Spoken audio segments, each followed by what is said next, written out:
made it myself, you know. Look, to light up when our powers are in sync. You were always there to pick me up. Stay with me, Guinevere. The one I could always count on. Enough! Why, Rexona, your emblem is still...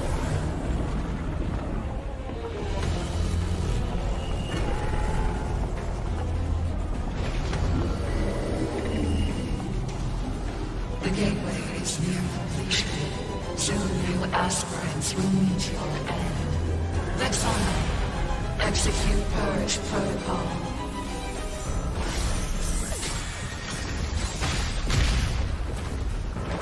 You... Give her back to me!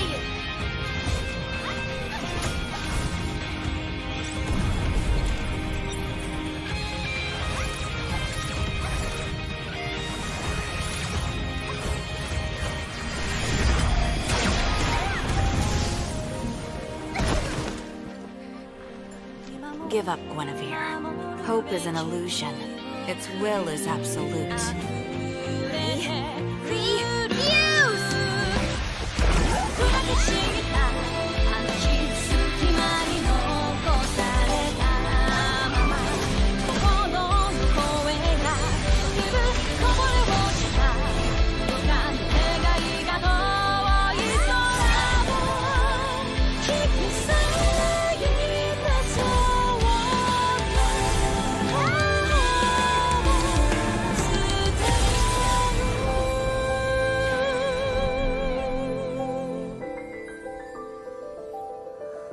Don't let me be alone in this world. We are the aspirants.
Let's light up the stage!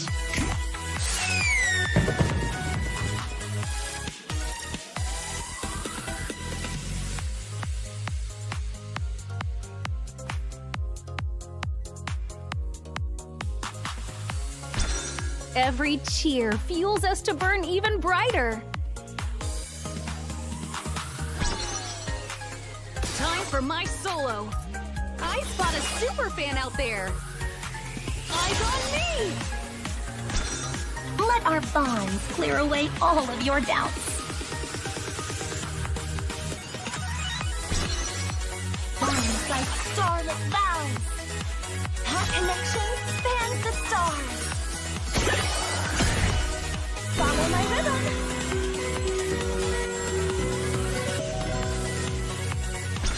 Your voices are the perfect accompaniment. How about an icy treat? Catch this frosty rhythm. Glisten like fresh snow.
would never betray us! You haven't changed at all.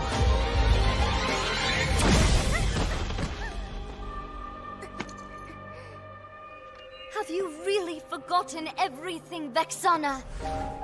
We made a promise to protect this world!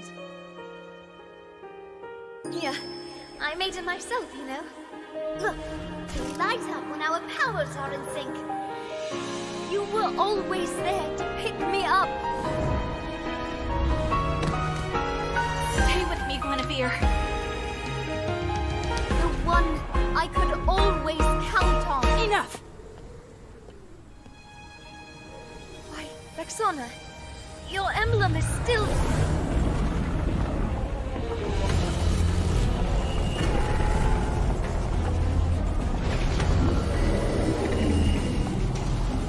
The gateway is near completion. Soon new aspirants will meet your end. Vexana, execute Purge Protocol.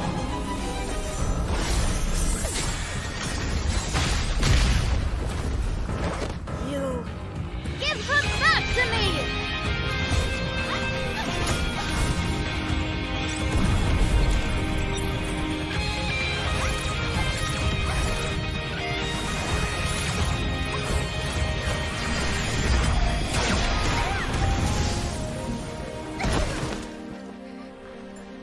Give up, Guinevere. Hope is an illusion. Its will is absolute.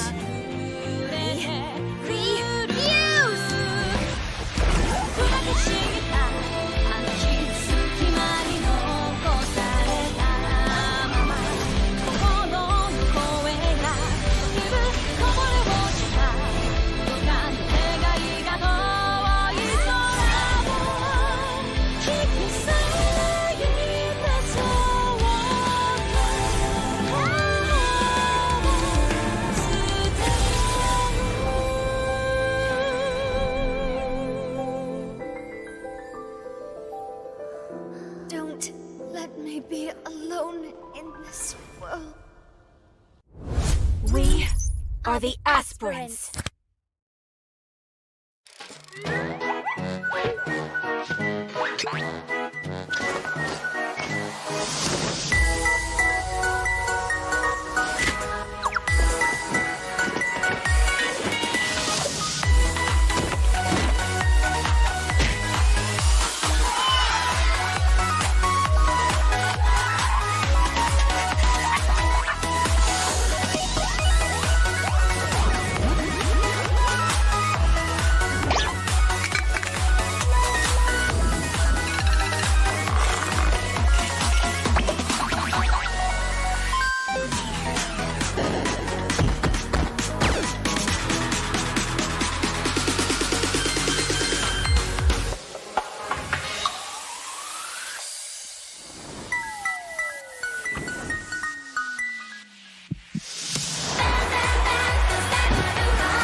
Let's light up the stage!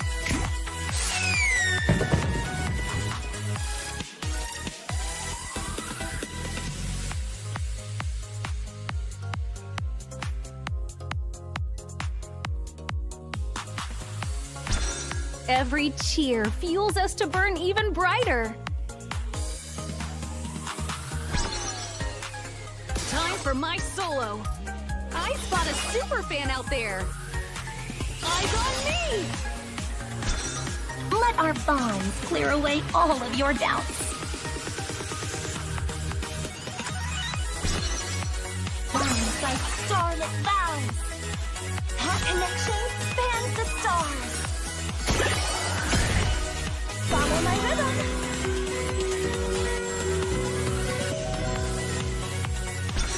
Your voices are the perfect accompaniment.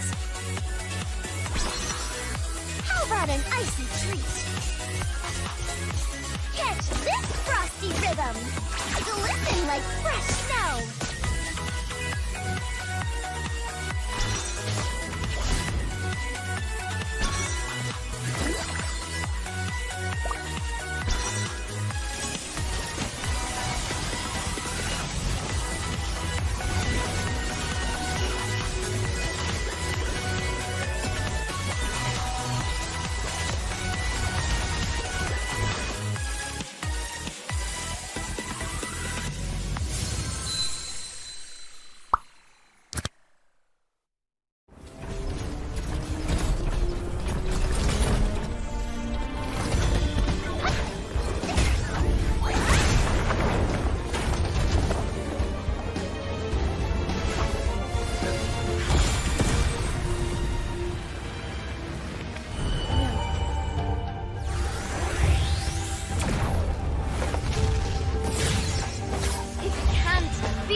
Betray us!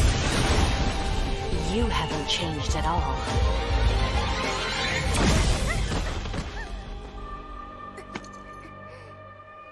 Have you really forgotten everything, Vexana?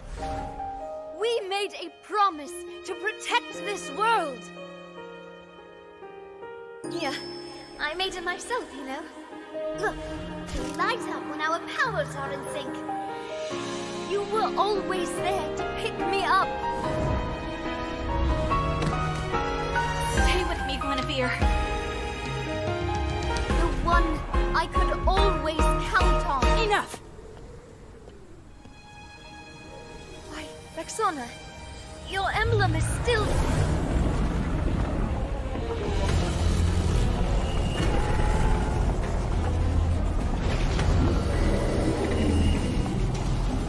The gateway is near completion.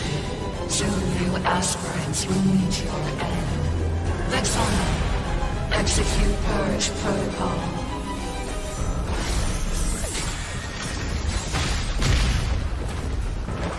You... Give her back to me!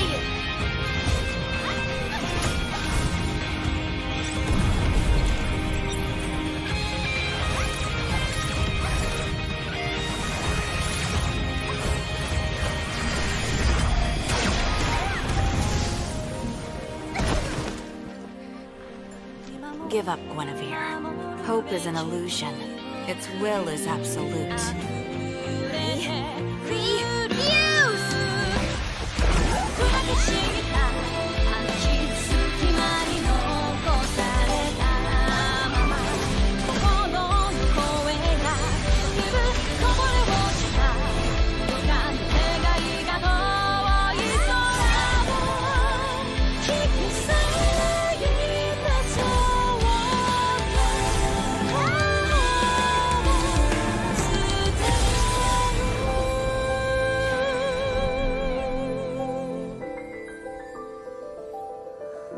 Don't let me be alone in this world.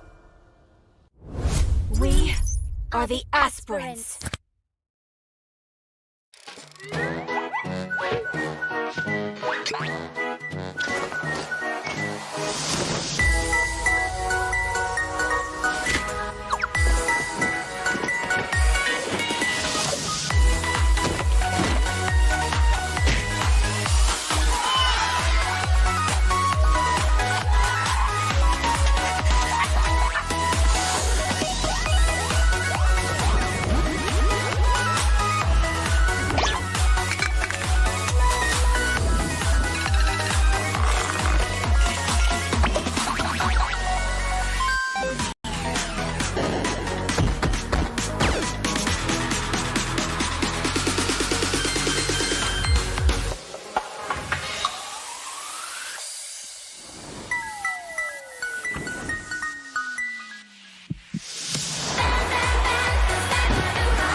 Let's light up the stage!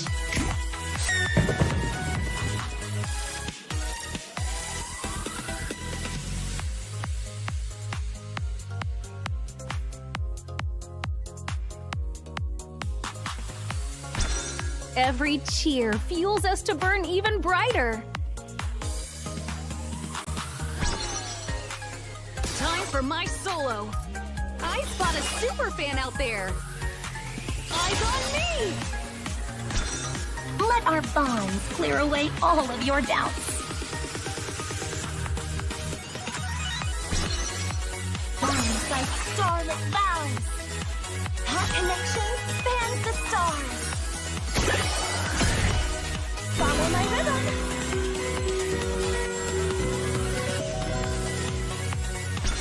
Your voices are the perfect accompaniment.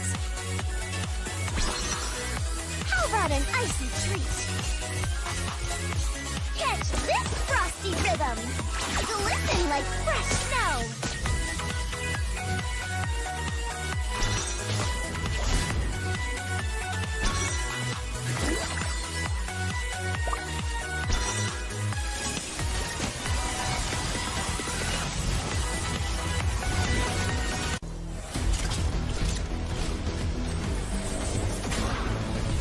Hello, hello, welcome back, ladies and gentlemen. You guys are watching the Autumn LAN Championship, where we are witnessing the round of 16. Yes, that's right. The top 16 teams are going to be clashing it out. And what you know is something is in front of them. Maybe the biggest LAN they have ever played in their careers. Yes, the Autumn LAN Championship in the beautiful city of Guwahati, Assam, is going to be in front of them. That is what every other person is going to be fighting for. All the players are right now in the lobby and trying to figure out the best strategies, best decisions to get there into the brackets finals. And here we go. This is, of course, the Autumn Land Championship, brought to you by NEOT, sponsored by Vista Games, and of course, in collaboration with Roots Official and Miko Gaming. As we bring it to you live, of course, you guys recognize this voice. Yes, Roots Official is back, and along with me is one of the most talented young casters I have seen. It is going to be Jeff himself. So let's give a round of applause for Jeff himself. Hello, Jeff. Good evening. Good evening, Russ. Good evening, everyone in the chat. But oh my, the way you were saying one of the young talents, nah, that's way too much appreciation for me right now. But yes, thanks for that, Ruth, and thanks a lot for everyone in the chat for keeping me updated with everything that I've been doing and a lot of support as well.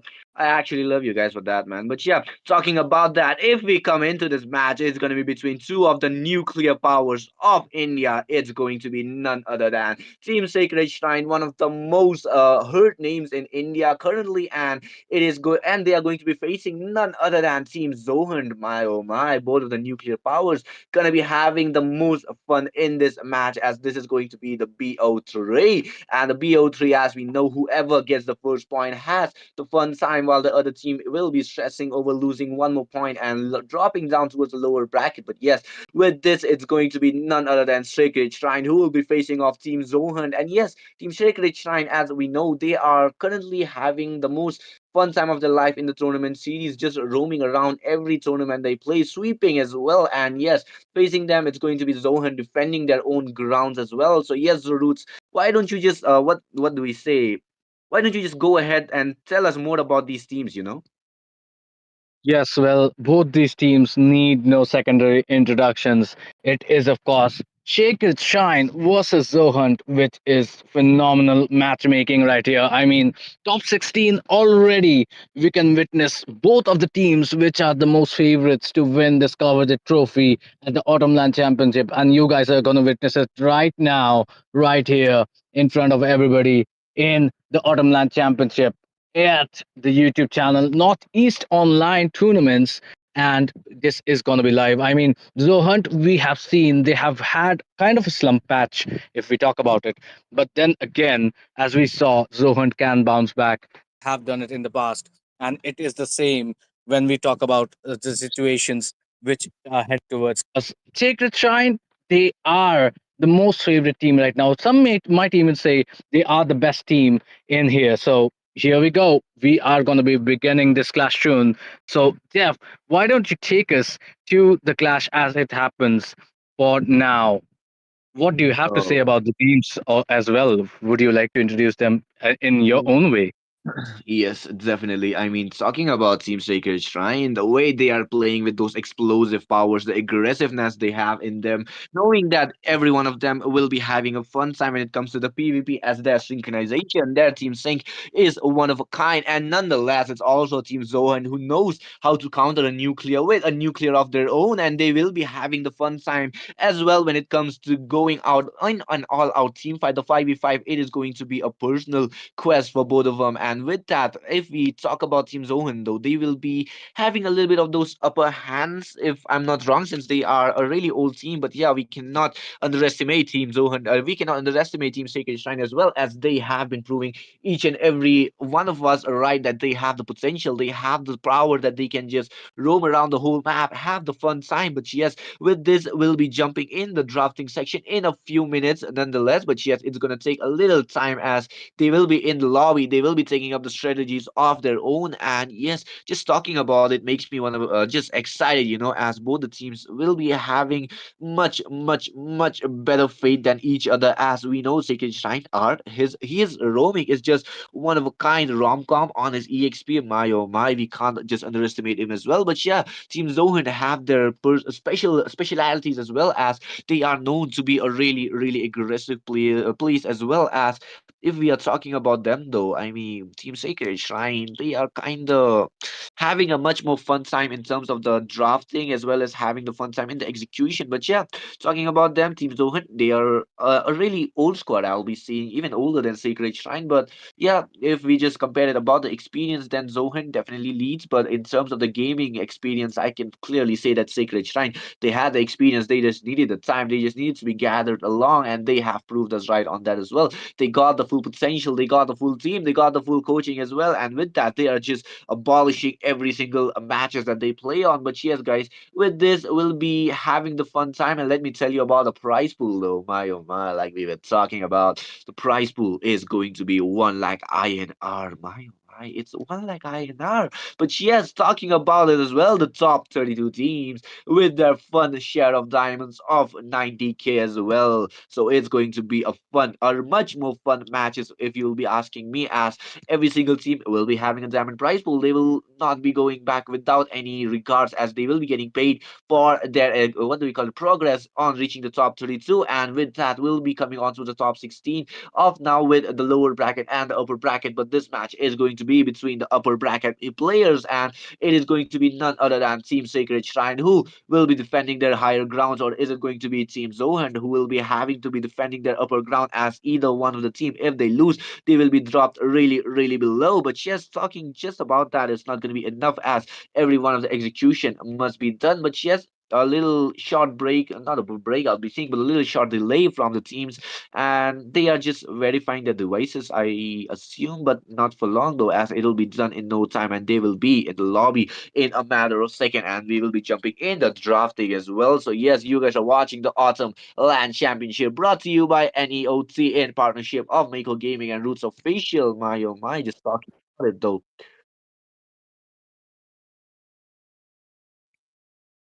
Okay, guys, we'll be taking a short break. Don't go anywhere, as teams are taking a little time on towards the verification, but don't go anywhere. Just grab your snacks, grab your drinks, sit tight on your seat, as we'll be taking a short break for now. Be right back.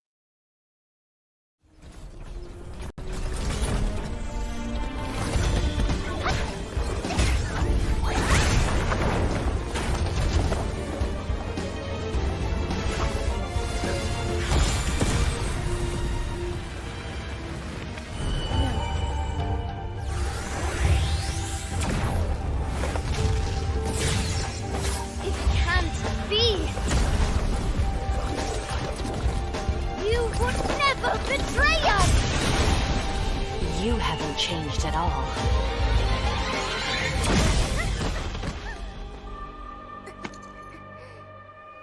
Have you really forgotten everything, Vexana? We made a promise to protect this world! Yeah, I made it myself, Look, we light up when our powers are in sync. You were always there to pick me up. Stay with me, Guinevere. The one I could always count on. Enough! Why, Rexona, your emblem is still...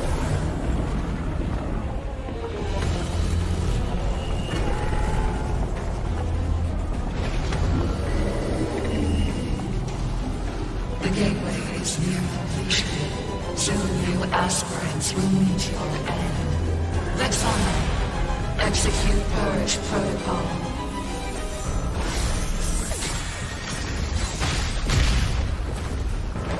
You...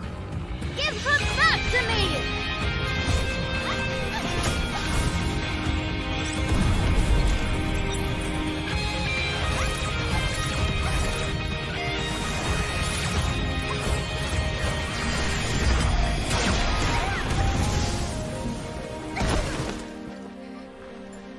Give up, Guinevere. Hope is an illusion. Its will is absolute.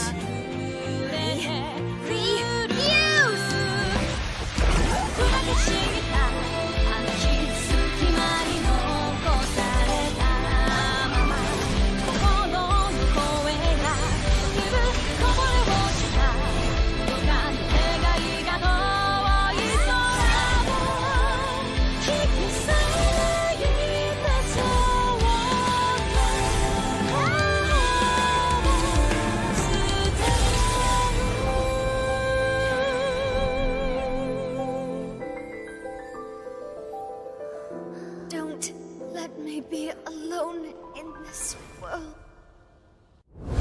We are the aspirants.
Let's light up the stage!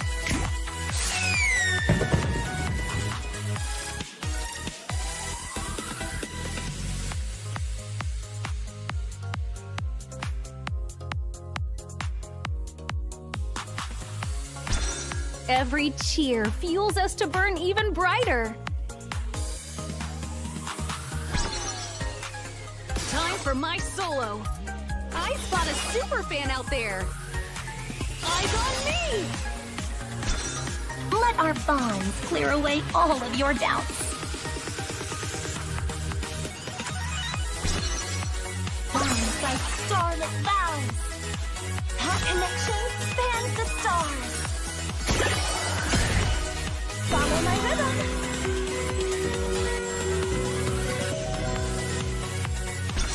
Your voices are the perfect accompaniment. How about an icy treat?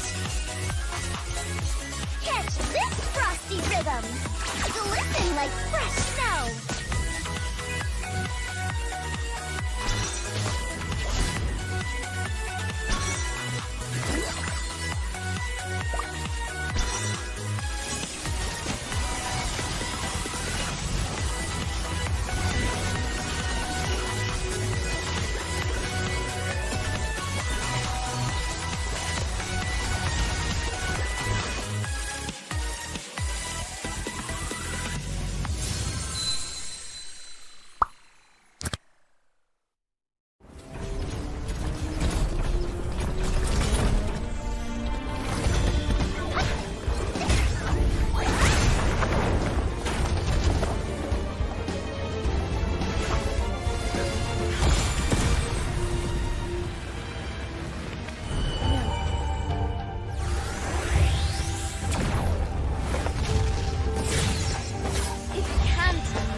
And good evening, guys. We are back with the Autumn Land Championship between the first game of the top 16 series, and this is going to be the upper bracket match between Team Sacred Shrine versus Team Zohan. We are already in the draw with Sacred Shrine having the first pick of their side and the first ban as well. And in the castles deck, it's none other than your homeboy Uncle Jeff coming alongside me. We have Fredo, and yes, guys, this tournament is being brought to you by NEOC in the partnership of Miko Gaming and Roots Official. And it is going to be a blast as the LAN tournament is really close. My oh my, the dates will be revealed soon and it is going to be a blast as well. Be sure to grab your tickets. Be sure to grab a free time on that date as well, as it is going to be a really fun experience for each and every one of you if you want to attend. And yes, guys, with Funny that, all that Sacred Shrine matters. comes in, gets the ban on 1-1. But yes, let me tell you, Roots is currently in a break for now. He'll be joining in a short while. Until then, it's me going to be solo. But yes,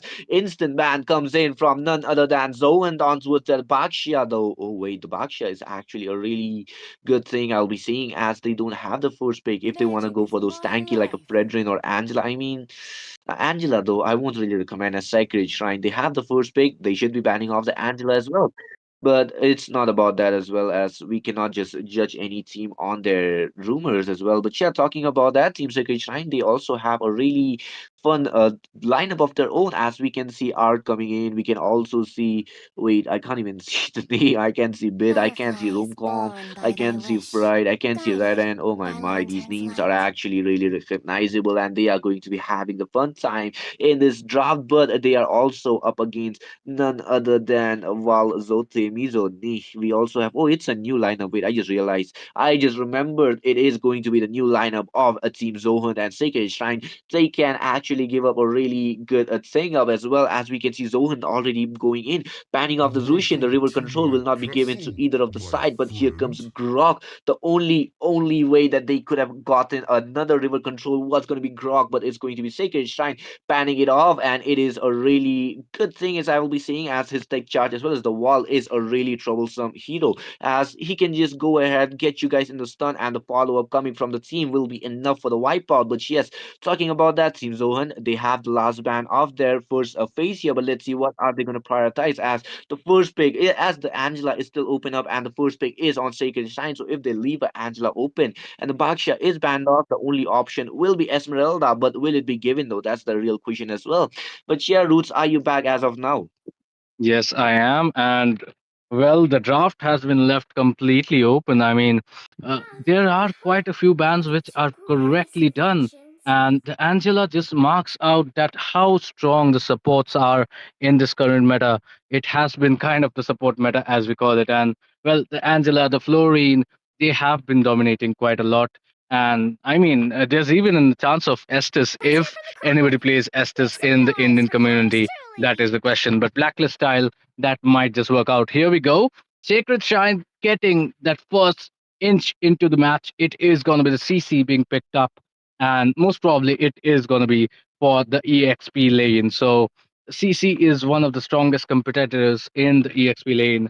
And it is going to be quite a struggle to actually find a counter, not just for the XP lane, but for the overall matchmaking. Because we have seen CC from the mid game is quite a threat for the backline. So what is Zohan They thinking call of? me a They have all hero the experience. because I They have saved my played a lot of nation CC. from falling And here we apart. go. It is gonna be everybody's favorite jungler at the moment. It is gonna be the YSS being picked up, and it is gonna be rolled in. What is gonna be the counter is the question. I mean, Sacred Shine, they can play the Lancelot against the YSS. That works. The Hayabusa works as well. Both of them are This open. land is our But at the same homeland, and time, it will it soon is be our also going to be a burial question ground. if they want to pick it. Because Sacred Shrine, Jeff, if you have seen them, they are the people who actually pick up those non-meta heroes, those annoying heroes.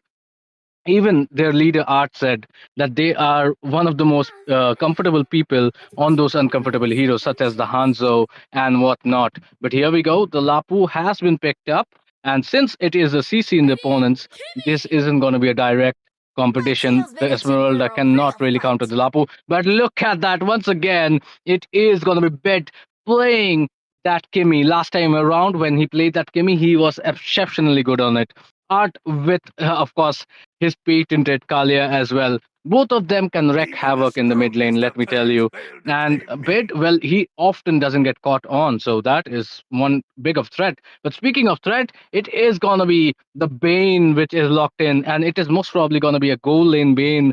That magic damage gonna be exceptional, especially for Kimmy, because well, Bane can kind of ricochet himself into the backline. So, well, things are gonna get ugly if the Sacred Shine are not comfortable on it. But here we go. The first phase of the draft has ended, Jeff. What are your thoughts so far? Yep, definitely. I mean, talking about Sacred Shrine, like you mentioned, they are the most comfortable with the uncomfortable heroes. So that's basically a orthodox pick, which are their comfort picks. So yes, just talking about the picks as we are coming in, we can already see a CC, a really good hero. But as of what I've seen on towards the Lapu Lapu, a Time to Lapu Lapu drop the usually beat of the dominates with the flash. burst damage on towards the CC as well as out sustaining her with the spell wham that they get, and the combo coming in with the Kalia Tsunami Slam and the Attraction Pulse is a really good combo coming in from Sacred Shrine. But to counter it up, they have a really, really strong meta coming in from the Bane, which leaves a question if they are going to be picking it off in towards the mid lane or is it going to be on towards the EXP, on towards the gold lane side. So yes, Bane leaves out that question, but Yishin Shin will definitely be a quite a bit of the answer there, as he can literally play off as the late gamer marksman of his own, and Bane can go towards the goal lane and they can pick off another mage like a Farsa if they want to, but a Lapu Lapu as well. Like I said, he can have a out sustained battle against the CC, but when it comes to much more prolonged battles,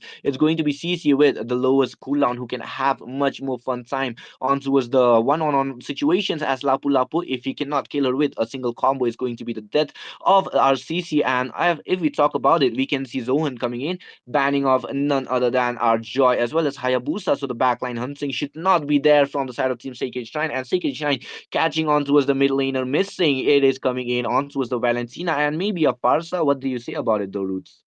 I think the Fasa will be a great ban on the side of Sacred Shine because Fasa can definitely counter the Kimi right here. So that is one of the bans which has to be taken off. And I think Sacred Shine are quite dependent on bid. That is why you see the Valentina ban as well. You do not want them to be picked off. But look at that. It is going to be the high loss coming in. He is quite tanky and he can pose those re engages or save their teammates when the Tsunami Slam is connected by Art on that Kalea. So perfect bans coming in from both sides. Both sides seem to know exactly what they're heading into, and it is going to be about the outplay potential. Both these teams know what to expect, but can one of these teams deliver the unexpected? Is the question. So that is why the last two picks are going to be picked up. And I would like to see something uncommon, something which we haven't thought of. The Gator Kacha is going to land though, and this is kind of looking troublesome for me right now because Shake It Shine, they do not have a lot My of leeway, a peace lot of grants zoning. you And there we go. I was immortality thinking or about it, death. but Jeff, just like that, at the flick of a button, both the Fredrin as well as the Alice has been picked up. Before I saw this, it was like CC isn't going to be able to peel a lot. It isn't going to be able, Art isn't going to be able to save bit as well. But now that we have the Alice and the Fedrin, two tanky frontliners have just popped in. Bit being the major damage dealer, and well, CC can wreak havoc on the backline since both of them are going to be shielded and going to be distracted by the sources of course, the Fredrin and Alice. What is going to Among be the the last planes draft coming exists in the is the question. It equilibrium, is going to which be the I was Alien made Queen, for. RWM Machine. It is going to be the Eve, which has been picked up. And I'm quite excited because the Eve used to be a really, really good counter for the Kimi back in like 3 seasons ago. Now it is going to be a question to see how things are going to transpire between both the teams. Both the teams are really well matched up. I cannot say front to back for Sacred Shine. And well, it is going to be a dive composition coming in from Zohan. So both these lineups are going to be important to see, but it is going to be Eve, which is left open. So maybe the CC can take advantage of it. But here is the draft. Guys, let us know down in the comments who do you think has the better hand right now. Also, which team are you supporting? This is the Autumn Land Championship, and I'm gonna leave it to Jeff right here. Jeff, what do you think on the analysis of this draft? As I mean, if you have thrown me for the analyst, then yes, definitely it is going to be a fun draw, especially with the Alice on towards the EXP side. Though, I mean, she has been having one of the most rising sustainability with the alt of her own, with the lifespan that she has when she has the passive activated. But yeah, nonetheless, Team Zohan, they are one hell of a kind as well, having the burst. But with this, we'll be in the land of Zohan. The 40% of the draft has been completed here, and you guys are watching the Autumn Land Championship brought to you by NEOC in partnership of Mako Gaming and Roots Official. And we are in the land of Zuan with the blue team being Team Sacred Shrine and the red team being Team Zohan. Both the teams will be fighting off to be staying on towards the upper bracket, and the losing team will be on towards the lower bracket. And talking about that, we can already see a clash coming on towards the middle lane with Bid having the fun time on clearing the lanes. But yeah, Roots, what do you say? Who do you think the first turtle will be belonging to? Well, I think Sacred Shine have one of the most strongest early game potentials I have seen so far.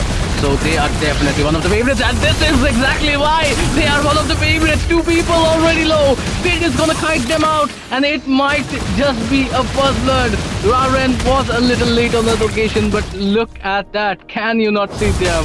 This is why Sacred Shines are one of the most dangerous teams in the early game. And well, this is gonna be all on rom-com right now, because if we can sustain that early game, if we can sustain that YSS ganking his lane, then well, it is gonna be one hell of a hard turtle to take for Zohunt. Yep, definitely a one hell of a hard turtle coming from the side of Team Zohan. That is going to be a question coming in. As we can see, Yijin Shin not even level 4 yet, but yes, we are going to be coming in towards the pause. I don't know which team asks for it, as we haven't gotten any updates for now, but it is going to be the pause. But as we already saw on towards the early game, we can see Team Sacred Shrine having the fun time on towards the early game. But yeah, Roots, why don't you just go ahead, tell us, why do you think Sacred Shrine will be having a fun time on the early game side? Well, they do have a lot of peeling and zoning potential. Come at the Alice as well as the Fedrin. And if that is not enough, there's Art who can generally pick up one or two people. Not even if it's the YSS, it can be anybody, but he can be picked up early and it can block the turtle take right there. So that is one of the reasons. Second, Bid is there, and Bid is gonna have a hell of a time trying to get every damage he can from the backline, because there's just so much front line. I mean, would you not like to play an MM if you had 3 tanks in front of you? That is exactly what Bit is having right now. And that is why Sacred Shine are one of the best teams right now, because they know exactly how to play with each other. They know each other's strengths, they know each other's weaknesses, as well as others who are playing against them. That is exactly why they are one of the most dangerous teams, especially in the early game, because their picks as well as their aggression is on point, and that is what their leader Art focuses on thoroughly, as I've seen. So it is going to be hard. Zohunt, they have their game cut out for them, especially because the YSS early game, he is going to have some trouble. I mean, late game, mid to late, he might just burst people down, but early game, it is going to be the YSS, and Zohunt might even leave the turtle, I would say, because the YSS needs to farm up, maybe go for the other lane and try to get some farm. Yep, definitely. It is going to be the question for the side of Team Zohan on how we are going to be countering upon those early game potentials coming in from the side of Team Sacred Shrine. But with this, we'll be in back at the game, as we can see the first turtle almost arriving in 25 seconds, and it is going to be a much more fun, as we can see Fate already having a fun time harassing Prime on towards the lane as he Ale, oh my god, him missing his Ale was really diabolical. But yeah, talking about that, Fredrin going for the invade, so does our Yishin Shin, but he is on towards the EXP side, so the rotation and the jungle clearance on towards the turtle will be a much more faster for Zohan. But no, it's gonna be Team Sacred Shrine who will already be rotating towards the turtle, but onto the mid lane we can see a little harassment coming on towards the mages, onto the mid laners, are we saying, from the side of Team Zohan. But yes, the turtle fight will be here with the Blazer Spider already popped up, comes in with the second skill of our Lapu Lapu, but the range slash is still there, but will he be able to use it though with the land shaker still there as he misses? No, he does catch on the Rara, but he goes in, gets the turtle with the tsunami slam as well following up, but the real installation goes on the all coming from none other than our Rumcom, but he does not get any kill, as it's going to be Waldo there who's be getting the kill with the appraisal slam, catching none other than the Yishin Jin. Rara and gets the kill, gets the turtle. It's a 3-4-1 trade coming in from the side of Team Sacred Shrine. My oh my, they get the turtle, they get 3 bodies, but in return they just drop 1, which is going to be none other than R. But it is a really valuable sacrifice coming from the side of Team Sacred Shrine, don't you think, Roots?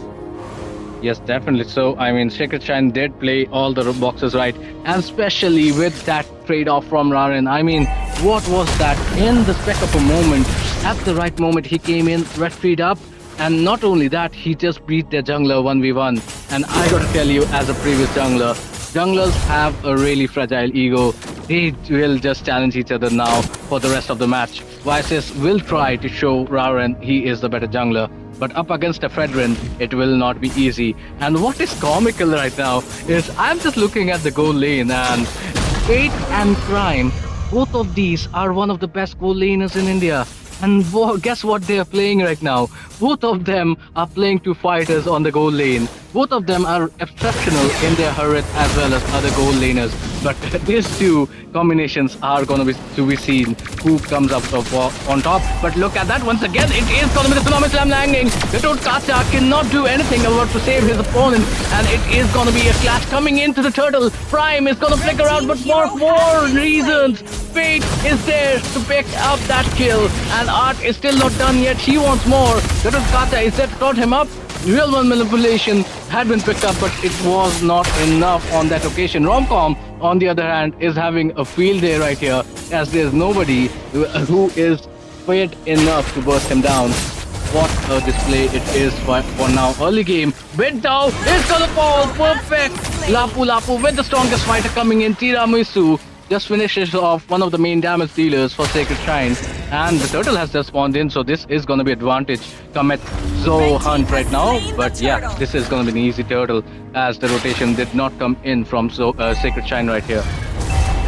Yep, definitely. The side of Team Sacred Shrine, they were too involved in the fight that they forgot that there is a turtle which we can melt it down by none other than our Wise Eye, as he actually did that as well, and he got the turtle in a matter of seconds. And with that, it comes to our Team Zohan as they just managed to get 1k. But before that, the bravest fighter being popped up, forcing Art to use the flicker and run away. But oh no, Raren does not want to let him go. He comes in with the first kill, but the land shaker has been used up, going for Thorn. But will it be enough for our Lapu Lapu to get caught? No, it's going to be Zohan who will be forced to be backing off, and with that, it's going to be a clash being disengaged from both the teams. As Sacred Shrine, they are 2 kills ahead, they are 2k gold lead ahead as well, so they need to be not 2k, it's going to be a 7k gold lead, of 6k to be precise. Yes, it's going to be a 6k gold lead which will be coming on towards the side, but before that, he has Tsunami Slam on towards the Katut as he's been caught up with the land, with the Mountain Shocker, but it's not going to be much for our Katut to be handling, as it is his everyday job. Bones of steel, man, bones of steel. So yeah, anyways, before that, we can see on towards the mid lane having another harassment on towards the Ars as he got bursted down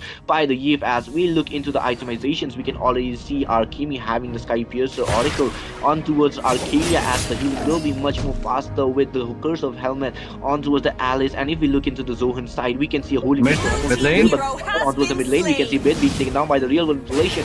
But on towards the top lane, will it be a gang coming in? As we can see Wise Eye already coming in with the Mountain Shocker. It's not activated yet, but the last pick being popped up. Romcom way too strong, but the Fade will be getting the kill on towards our Mizo, on towards our Yu here, as Romcom just revives, but and Jacob might be taken down as he does with our Yishin Shin, taking a much more longer time than anticipated. But before that, another slam comes in with the Tsunami Slam following on towards our Yishin Shin, comes in with the taunt, but will be missing off. It will be immune by the first kill of our Yishin Shin onto the mid lane. So we had a really fun fight that we missed off the off and with our Fate getting the killing spree as well. But before that, another turtle skirmish will be happening on towards the battle here. But before that, the Bravest Fighter also being popped up with Katana using the taunt here, but on with the back line. Another taunt will be going on towards the Lapu Lapu with Bin already dropped really low. And Shaker comes in with our Ravens, with our Raging Flashes going for R once again. R was going out, but he will for that as he goes in. Will stick down with the manipulation with our Lapu Lapu as well from the kill, but Bin will be getting down our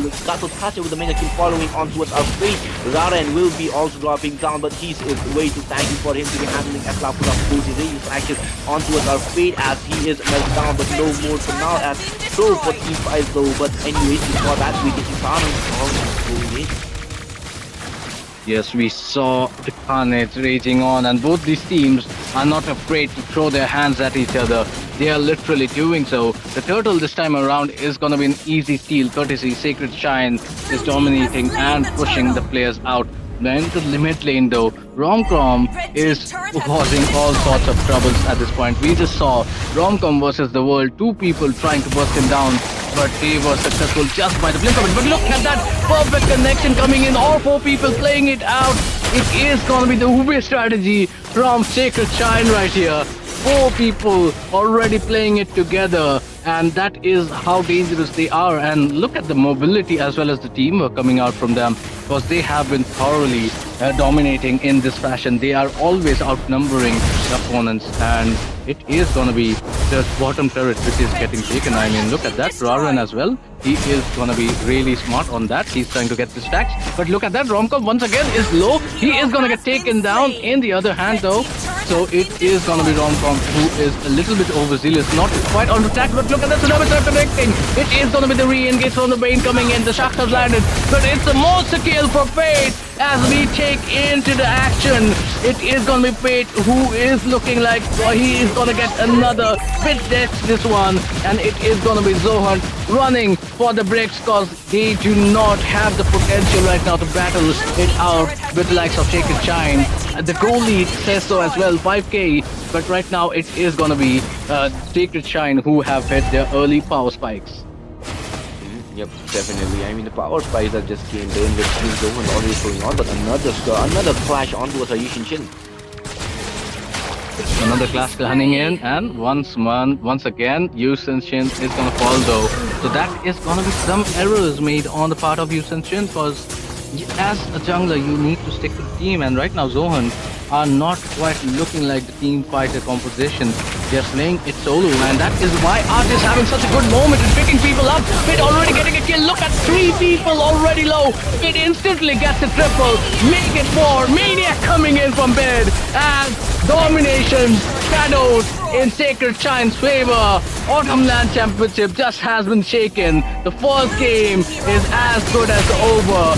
What a dominating performance coming in from Sacred Shine as they have defeated Zohan in what seems to be one of the most dominating fashions we have seen so far in the Autumn LAN Championship. Victory! Yep, definitely. I mean, the first game we come in, we see a Maniac as well, following up with a really quick sweep coming in from the side of team Sacred Shrine here, and the way they were actually dominating, the way they were actually rotating towards each others, and the way they were just having the synchronization, I would be perfectly saying as the rotations, the trades they were making off, that was a really fun side for the side of team, what do we call it, Sacred Shrine. But Team Zohan, they still have a chance if they just manage to focus on towards a Prime, the goal laner. They can have a little bit of the fun time on towards the comeback situation, but as of now they need to be handling off their games really wisely, as Zohan have been forced behind the bars, they have been forced behind the turrets as well, and with that we can see the Sacred Shrine having the first game on their hands, and with this we'll be progressing towards the second game in a few seconds. Yes, we will be diving into the second game, and well, this is gonna be one for the ages. Zohan has to dig down deep and think of a way to get the victory over Sacred Shine, because it's not just about staying alive in the competition, it is also about the confidence, the morals of the team members as they face each other off, and they very well know that come at the LAN tournament, this might be their opponents who are sitting in the opposite booth right here.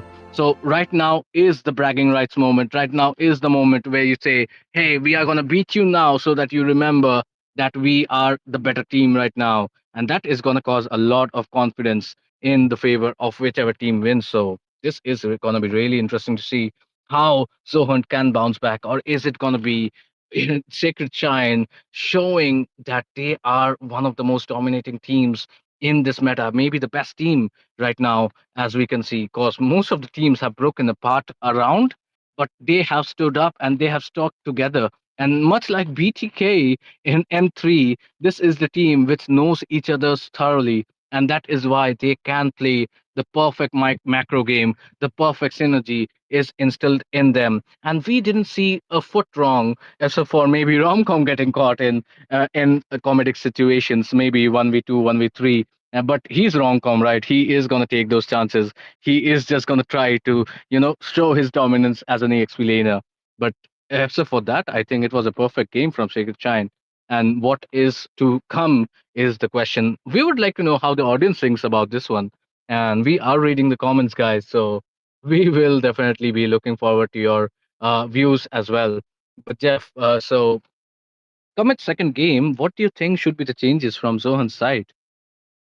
If you ask me about the team Zohans here, they can definitely change up the way they were rotating here, because I saw a lot of rotations on towards the EXP side and leaving completely the goal lane on towards himself, and that was actually a really bad stuff here. And if you ask me about it, Team Sacred Shrine, the rotation was a way too big for the side of Team Zohan to be handling, as if they do not manage to play on their roles really wisely with the rotations as well, not falling on their hands, it is pretty much going to be over for the side of Team Zohan, as their goal laners is being completely left open to be ganked off, and the rotation as well is not there on their side. And with that, we'll be seeing a lot of issues coming in from Zohan here if they don't. Wait a minute, guys.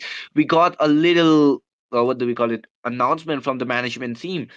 Okay, let me just confirm it first, and I'll be letting you guys know about it in just a jiffy, guys. Don't go anywhere, as the announcement will be here. And for now, give us a second. Oh, okay, guys. We got the news here. Yeah. Team Sacred Shrine is moving on towards with the upper bracket, and Team Zohan has given up. They are falling down towards the lower bracket. They have not ended the journey, but they have given up against Team Sacred Shrine. For now, Team Zohan will be falling on towards the lower bracket. But with this, guys, it's your homeboy Jeff coming alongside me. Roots Official will be taking our break for now. Peace out. Yes, peace out, guys. See you. But there's a lot more action left. I7 is gonna be coming in, so do not go anywhere. You do not want to miss the next match.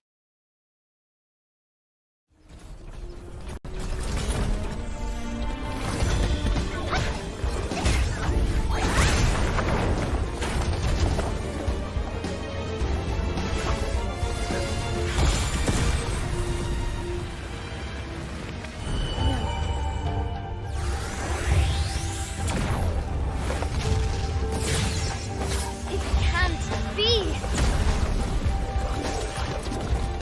You would never betray us! You haven't changed at all.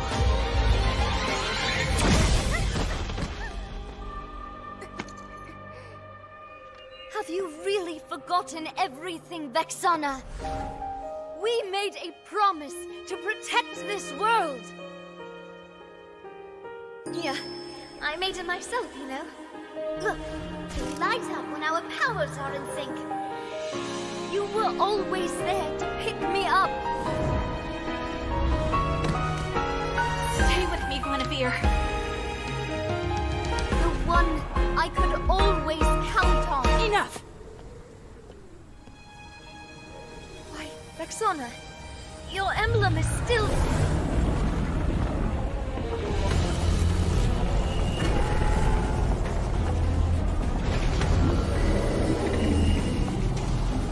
The gateway is near completion. Soon new aspirants will meet your end. Let's execute Purge Protocol.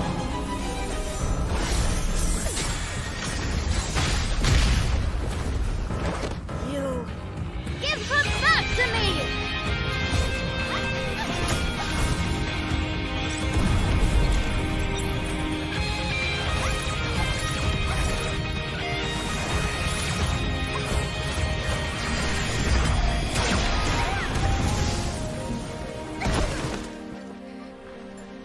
Give up, Guinevere. Hope is an illusion. Its will is absolute.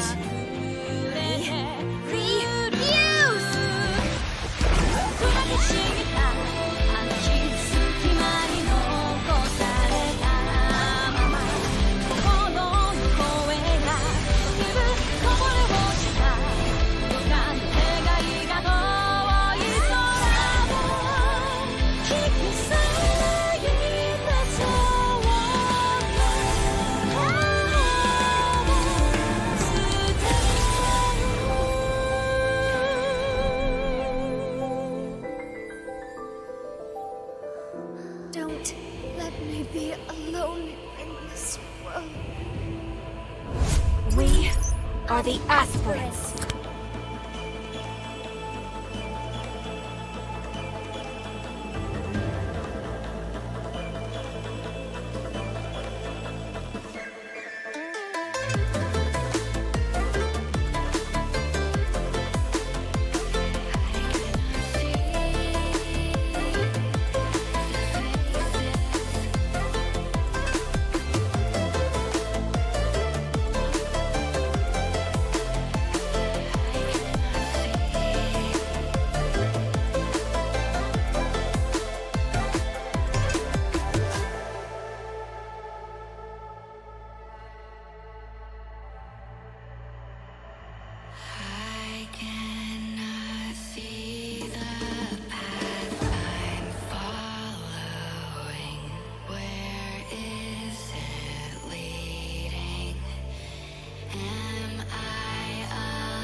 I've been treading water for some time, picking up the parts of all my life. Didn't get to solve it this time. How am I to break apart? Don't tell me why we can't collide. Nowhere to run, nowhere to hide. Don't you feel it? On the break of dawn, I'll follow you to carry on. On the break of dawn,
Vamos a empezar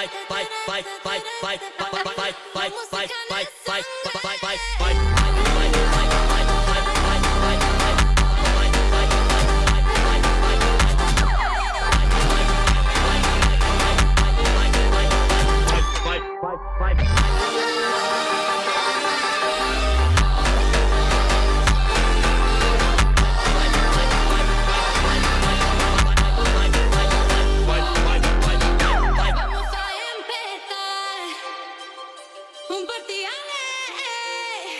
Vamos a empezar un partiale.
When I'm blue, I think of you in your eyes. How they look at mine, so kinda like that.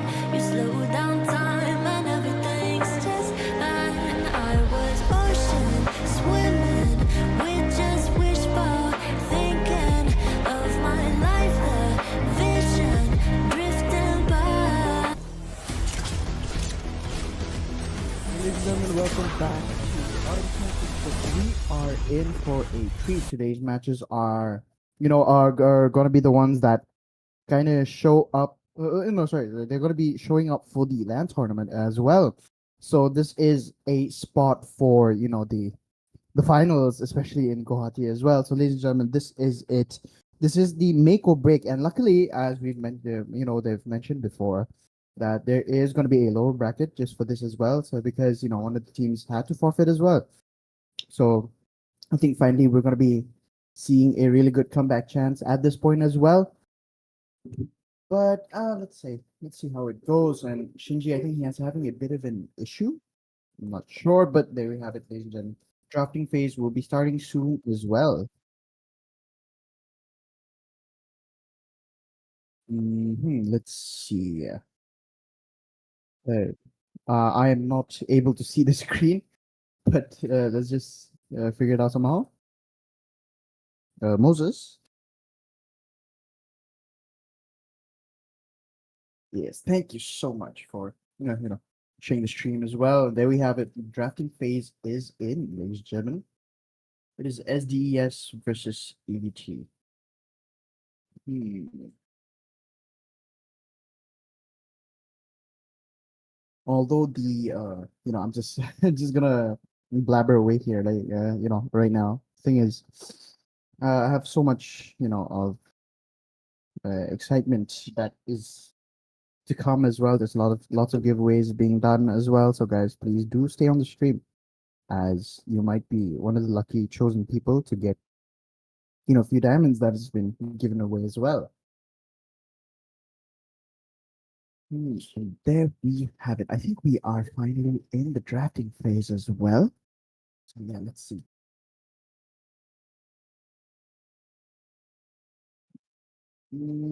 I will Let's see choose how my it own goes though. path. There we have it. We are seeing Arlott being banned Let's hear out from the here crowd. for the Make some noise for first hero yours being. truly. I think it's a really good ban here. He's really dominant in the EXP lane, Hope will but find a a way, good Phobius even or when all is forlorn. a really good EXP laner would Thorns not have that remain much should trouble there. We petals have CC being fall. banned out as well. Vixana. Uh, Are the two I think I'm glorious seeing Vixana. Yes, inventions? that's gonna be Vixana being banned out as well. Magic is my EVT from the life. side there, they will be banning out the Lancelot, who is currently in the meta as well. Rocks need We do no see an protection Angela from the who is rain. mostly playing in the mid as usual. She will be taken, she will be taken out from the match here, the first match of the best of three here. And I think Shinji's still busy right now, so I will be doing a little bit of a solo thing here. Harith, though, I think They this call is me a weird, hero but because I saved my nation they from might be going falling for the apart. Granger here. Let's see what it goes. Butterflies born by thy wish, Hmm. guided by lantern's Okay, so light. they decided to give away the Zushin for a Basha here, which I think would have been pretty messed up because Vexana, I mean, she's really good. It's not that she's bad. It's just, she's more of a team based thing. And, Zushin here is kind of she can kind of go solo 1v3 sometimes or like 1v2. In most cases, I think maybe usually Lunox is one of the only few that can do that. Nana can do that as well. But the problem is I'm not sure like why they would focus on a Vexana though, because she's a little bit more easier to get to than Zushin. And we are Hello, seeing two hello, being Ricardo. banned out as well. Hey yo, hi Shinji, welcome Yo. back. You had missed a Even the really sad strongest of introduction that I clans did because failed to claim you know me. Hello. This really land is tired. our We just had a homeland, and basketball it will match as soon be well our in burial ground. college. So luckily we won. Yay! And we're seeing. Oh my Oh, goodness me! We're seeing a My Bane kiss in grants you the gold immortality lane or here and death. Lapu in the EXP lane. I think they're completely dishing out the old meta back again, Ayabisa, where you don't really need Sanjo. to oh, pick a marksman. uh, So yeah. You yeah, remember bro. there was Like, a certain time uh, where you could actually you actually would have better chances of winning when you don't pick an MM. I remember that so much. I mean that Ruby Golan, Ruby Golan. Oh my God. Yeah. Oh my The goodness. people used to bully other, and Crisis was the guy using the Ruby Golan. He was the first guy, if I'm not wrong, bro. Man, like I mean, about Indian tournaments, bro. He did played well with the Ruby, but yeah, I just remembered, man. Like why does it feel like SDES going with my team's draft? Like it looks really very similar. Like It the does though. only difference is we go with the Yuzhong. Welcome to my Absolutely true. castle, my I do love But that yeah, we're friend. like seeing Alice as well. picking. You don't really see Alice often, but she's really good in the EXP lane as well. Especially you're going against heroes like Arlott. There's Lapu. There's even Duroc as well. So certain heroes there that require a lot of life steal as well. She can kind of outburst them or out sustain them in most situations. And she's completely much preferable right now if you those heroes are not Oh, open. but yo, wait. Uh, I mean, just look at the draft. Like SDES going with the Lapu, and why Alice, bro? EVT, why Alice? You could have gone with something like a Uranus. Even Esme is open, bro. Esme is damn crazy against Exactly. this Lapu Lapu, and you can pick it. But let's see. Yeah, there might be some other plans in the mind, because we never know what are the pro players gonna do. Hmm. They are like unpredictable. But yeah, there is a guy uh, you know, My named Nangba, mission one of my is friend. to Okay, protect he lives. was from the team APT, Average Muscle of Pathetic Team. iron, Do bones you of remember we both were steel. casting his match? He picked Kimi Yeah. as the first pick, and bro was like, "I'm Nangba. I don't give a I don't care, bro. Yeah, yeah. He was a I don't give a S kind of guy, you know. But yeah, Yeah. S means that S letter, not the other thing. Okay, guys, don't get me wrong. But yeah, Supapi uh, living, Supapi oh my living. god. EVT going with the Hayabusa and Kimiban in the second banning phase, and Team SDES with the Grok and the Hylos. Pretty decent bans coming in, but Hylos, yeah, Hylos might be good. Jushin and Hylos. That's Exactly. that's a good combo. Like Jushin Crazy will be slowdowns. so much of slow down things, and even Hylos with his second skill, and we can stop Zuxin from using her second skill because Exactly. she has some mana issues. But what about this?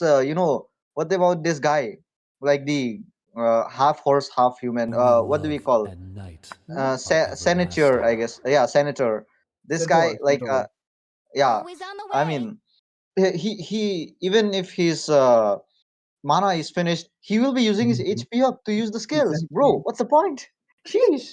But yeah, I mean, the draft is complete from the side of team SDES. I mean, do you have any issues with the draft? Like looking at their Mm, draft, do you see not at any all. issue? They're definitely going for an early. They're trying to go for late game potential here because guarantee I will always guarantee you when a Sicilian is there, if his team is not Oh, that good but he has really high stacks, either they're oh, gonna win the oh, match man. because of a Sicilian, or they're gonna or the game is gonna last almost an hour because the more his stacks are Experience the basically unlimited, euphony of and the suffering. more stacks he has, the more mana Oh, he scales, and the but more yeah. and his damage scales with his mana. So like plus 1200 mana, and in like let's say like just 15 minutes, sorry, not even 15, sorry, if 6 to 7 minutes is like already crazy enough that you can like kind of 2 3 hit, it takes just 2 3 hits to kill off assassins at that point, especially with that you're gonna have lightning truncheon as well, you're gonna have clock of destiny. These teams are really important, but in this moment here they're gonna go for the glowing wand, which I highly recommend. Buy an elegant gem, but always make sure that you complete your glowing wand first, especially if you're gonna go against Gatot. There's even Alice, there's even someone who deals a lot of, like who can get a lot of life steal because of his crit, his crit based damage, which is like almost 100% crit rate here for a YSS, and for someone like that, his sustain is going to be pretty high. So the glowing wand is always going to be a little bit more better, but I think we're seeing two magic damage dealers, high burst, yeah, high burst magic dealers instead of FPS, and we have someone who's gonna be really, really annoying in the front lane, which is the one and only Basha. Shinji, I hate Basha Oh, so much. I hate him. oh, yeah. I mean, like, guys, this guy. I mean, Ricardo hates my heroes. He hates all my heroes. Whether it's Bakshia, whether it's a Fredrin, everything, man. He even hates my Karina. Oh my god, the first Uh, time you played Karina with me, we lost so bad, dude. And the funny part is, like, we were trolling so hard as well. So I'm traumatized by that a little bit. oh, bro, you didn't saw my prime era with Karita, like not Karita, it's Karina, yeah. Karina, I mean, yeah, my prime time with Karina. I used to be the Supreme Karina once upon a time, but yeah, never once mind. upon a time. Oh, don't mind me, guys. My cats are a little bit hungry. They're being fed as well. So if you guys hear a little bit of a meowing here, don't mind. Don't mind my cats, you know. But anyways, I think we are going into the land of dawn here. We're having a bit of an issue, so the guys do not worry. This thing always happens. So stay tuned, guys. And in the meantime, if you guys do have questions or anything, you know, you can always ask in the comment section. Shinji here is always reading because he always has enough free time. So yeah. Oh, lol, bro. I mean, like, I'm just using one device, okay? And I mean, like, I'm in Discord and in the YouTube as well. Mhm. I'm here in the PC and making you do all the work. I'm Uh, so sorry. The PC and making you do oh all the work. man. Let me help you with it. Anyways, like, just look at the drafts. I mean, coming in, team,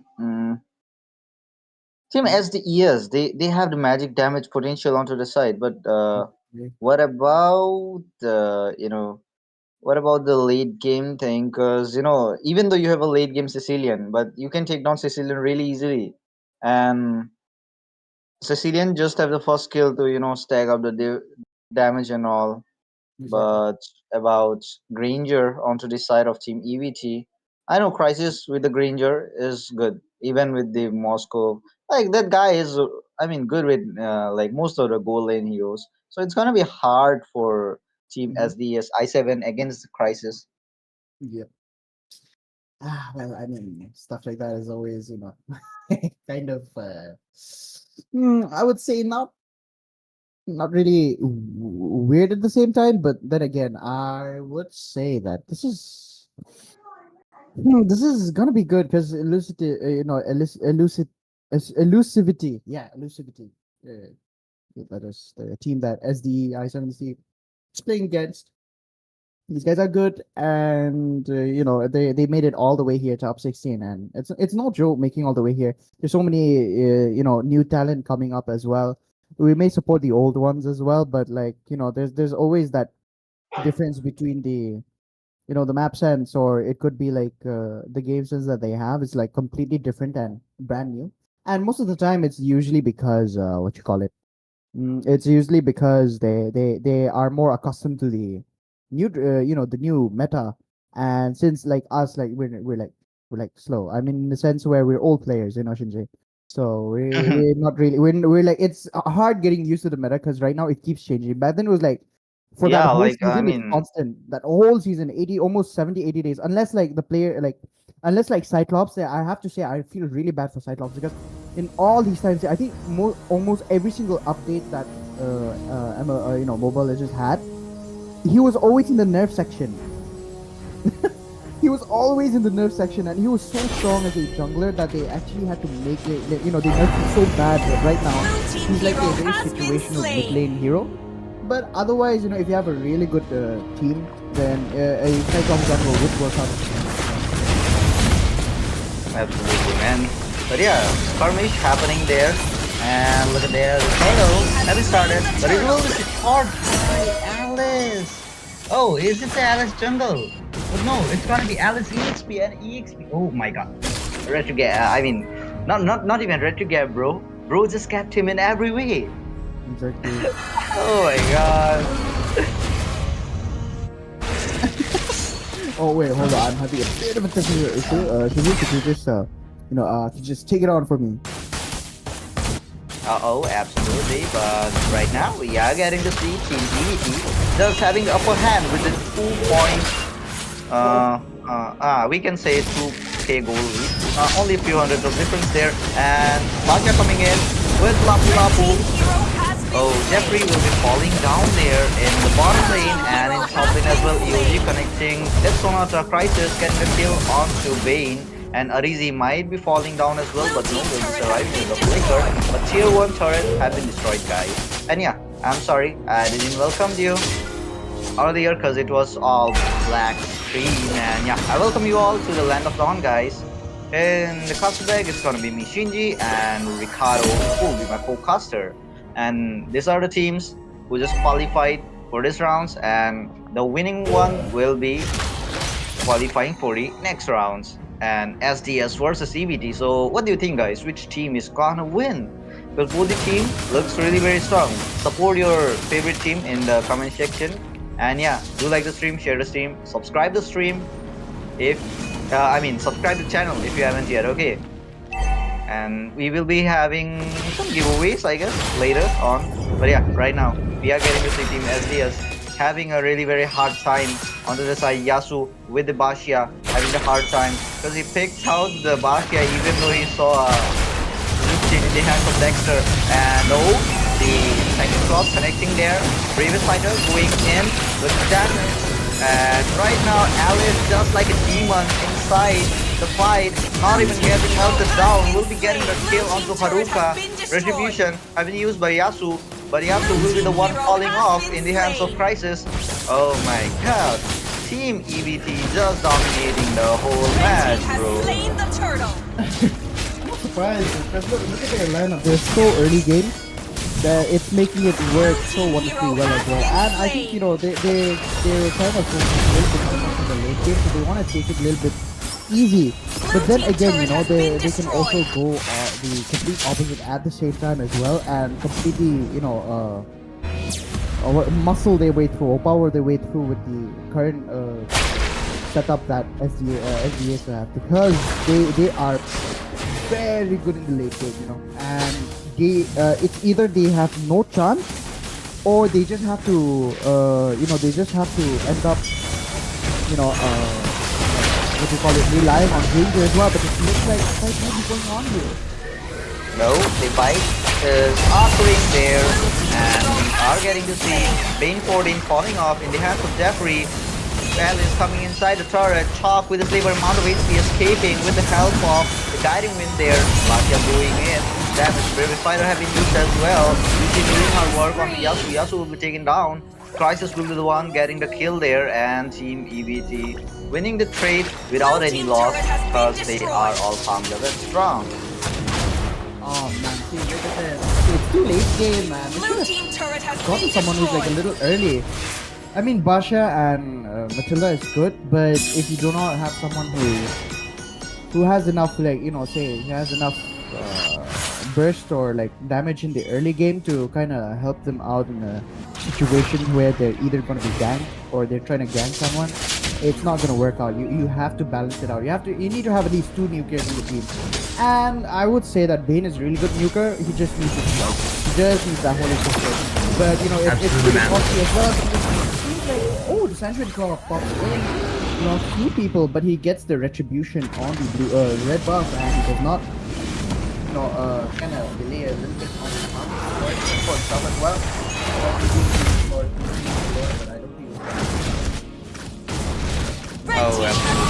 Right now, like Team EVT, to be honest, they are in the lead, but for Team SDS, if they can just hold on for 1 or 2 lords, then they will be, catching up to the farm with Team EVT if they don't feed, if they don't feed up and if they just focus on farming. But look at that, Yasu going for Crisis, but he don't know the Crisis is full stack out with the Sky Piercer with the default stacks as well. And right now Yasu will be falling back, but with the guiding wind will be escaping. The AOG just landed on him. It was Bane 14, it's not Bane 14, it's Arisi, the roamer of Team FPS, who just placed in there, and the middle and tier 2 have been destroyed. Team EVP just want to end it as fast as possible because they know if it goes to the late game, then there is a vampire there onto the side of Team FPS, who is just gonna send this face out to kill them with 1-shot damage. And oh my god, killing spree again off screen in the hands of Jeffrey, bro. I mean, man, that was crazy. But then again, it's still too early for it's too early for things to say. It's wise to time now, and the early game is just 10 minutes and it's not even the mid game yet, especially for Sicilian. I would say max Sicilian for Sicilian's big game is going to be like 12 minutes to 30 minutes. I would like to know how many stacks he has basically, if you could show us that, because it's really important here that people should understand when you're playing Sicilian. And there's a lot of Sicilian players who will like kind of either completely agree with me or be like, no, it also depends on the team. Yeah, it does depend on the team, but what's the point of why it depends on the team when you do not have enough stacks? Usually, my goal is like I always hit 250 stacks before 10 minutes. 10 minutes mark. Oh, we And by we that have time, I have like 2K plus as well. So like, I that's like never a bare knew. minimum. You I know? never knew, Ricardo. Oh, You you play haven't Sicilian played as well? you haven't seen me play Sicilian, right? Oh, we should step up Oh, the like Magus game Tower sometime. coming in. Damage is there. Oh my god, are you seeing the same amount of HP? Escaping. Oh, mega kill again in the hands of Jeffrey. Bro, that was brutal, man. Jeffrey be like, I don't care, bro, how many of you are there. I'm gonna take it up. But the charge coming in. The bravest fighter having used. And after going all crazy on Jeffrey. Jeffrey got taken out, shut it down again. Haruka will be the one getting the kill. And Swarms with the slaver amount of HP will be taken down, and it's a chance for Bane 14, but Crisis Demon is here with the stacks. Oh my god, damage coming in. Bane 14 with the slaver amount of HP. With the heal. Oh my god, with the flicker spit up. We'll be getting the shutdown onto Crisis. Oh, finally, bro. Chug got that part two, man. Oh, he's Yeah, bro. as well. That's what yeah, we have to see instant replay because look at Lapu though. That was a really good initiation from his point where they had to get the YSS. He got it. Otherwise, the burst would have been a little bit too much. And there, look at Sicilian and the Bane there. I really wish he had gotten 2 or 3 of the hits there because he definitely would have they would have done something with that as well. But it looks like SBS is coming back for a beautiful, Absolutely, man. beautiful, We are seeing a comeback there. But Dexter coming in with a Crimson Beacon and the flicker as well. Jeffrey got taken out in the hands of Arizi, and it's gonna be shorting the Lord. Lapu going in again with the damage on to Dexter. But Dexter just picking him up, throwing him away. But Crisis in the backline top got taken down as well. And it's Haruka really having a hard time against Dexter. And triple kill in the hands of Crisis. Will he be able to get the Maniac there? Crisis, but no, Haruka is lucky enough to escape. Crazy. Okay, that was. Why would he chase the Zushin though? I love that I see the vision, but I would have been so much helpful if they go in for the Granger instead. Because look, there's 3 of them. There's Bane. He used the deadly catch a little bit too early, so the flicker had been popped in. If he had waited for the flicker to come in, Basha and the deadly catch would have instantly finished him off. And Bane magic damage is no joke. There is no way in the land of dawn that Athena's shield is going to save you from his Oh no, venom man. spit. There's no way. The burst is too much. You need toilet armor. I You tried need that, toilet armor bro. for this guy, dude. Wait It's a minute. crazy. Let me tell you an incident that just happened with me recently. I built up the Athena shield, radiant armor, even twilight armor. But when he just speeded up on me, it was like 100% HP to 40. I mean, like 60% HP. 40% was all gone. You know, you can just imagine the damage with just the 3 attack items on him, the 3 magic items, and he's all charged up with the damage. And I was using the tankiest hero. It was like, one of the most tankiest hero. It's Fredrin, Daddy Fredrin there, and I was all stack up with the crystals. But yeah, I got melted down there. But luckily, I had one Angela with me, saved me. Crazy. And But yeah, see, Shinji, let's at this point, I think the lucidity has kind of messed up a little bit. To see if finally has it back.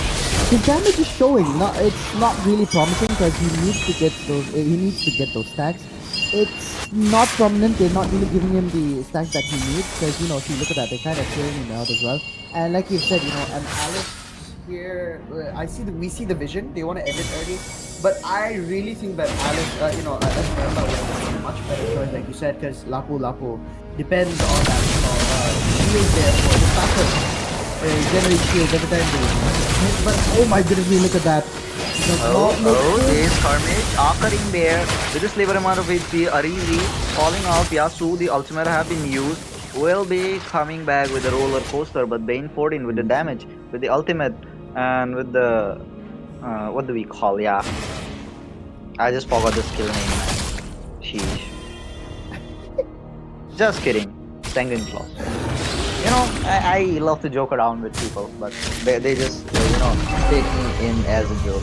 That's so sad, bro. Anyways, guys. I was about to say something and you said, anyways, guys, and you Continue. I knew about it. to redeem you. You I were was going. about to redeem you. I know, I knew that. That's the reason I said anyways, guys. Because guys, this guy in the castle deck, he is he's kind of a guy who just love to roast me, not anyone else, just me. But yeah, the Lord having started here at just the 50% HP of the Lord surviving, but it will be resetted there. Mandara in the back position with his own recharging up. He will be backing off, and the EOD landing on the flicker having used by Ariji. The guiding wind will be there. Will be flying along with wind. Oh my god, Jeffrey falling down in the hands of Yaku there. Madara in that position will be falling as well. Payne 14 will be the one getting the kill, but Crisis, will you be able to take him down? But no, he is not that chunky to just go in with his stacks up the damage there. And it's gonna be the Lord again for the setup team at the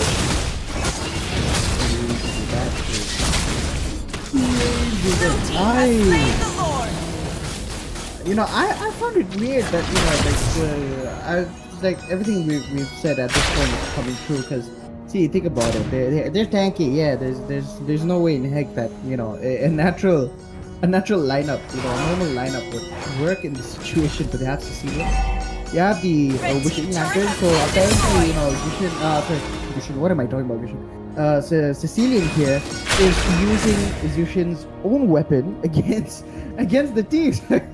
If you think about it, you have to blame Yushin here.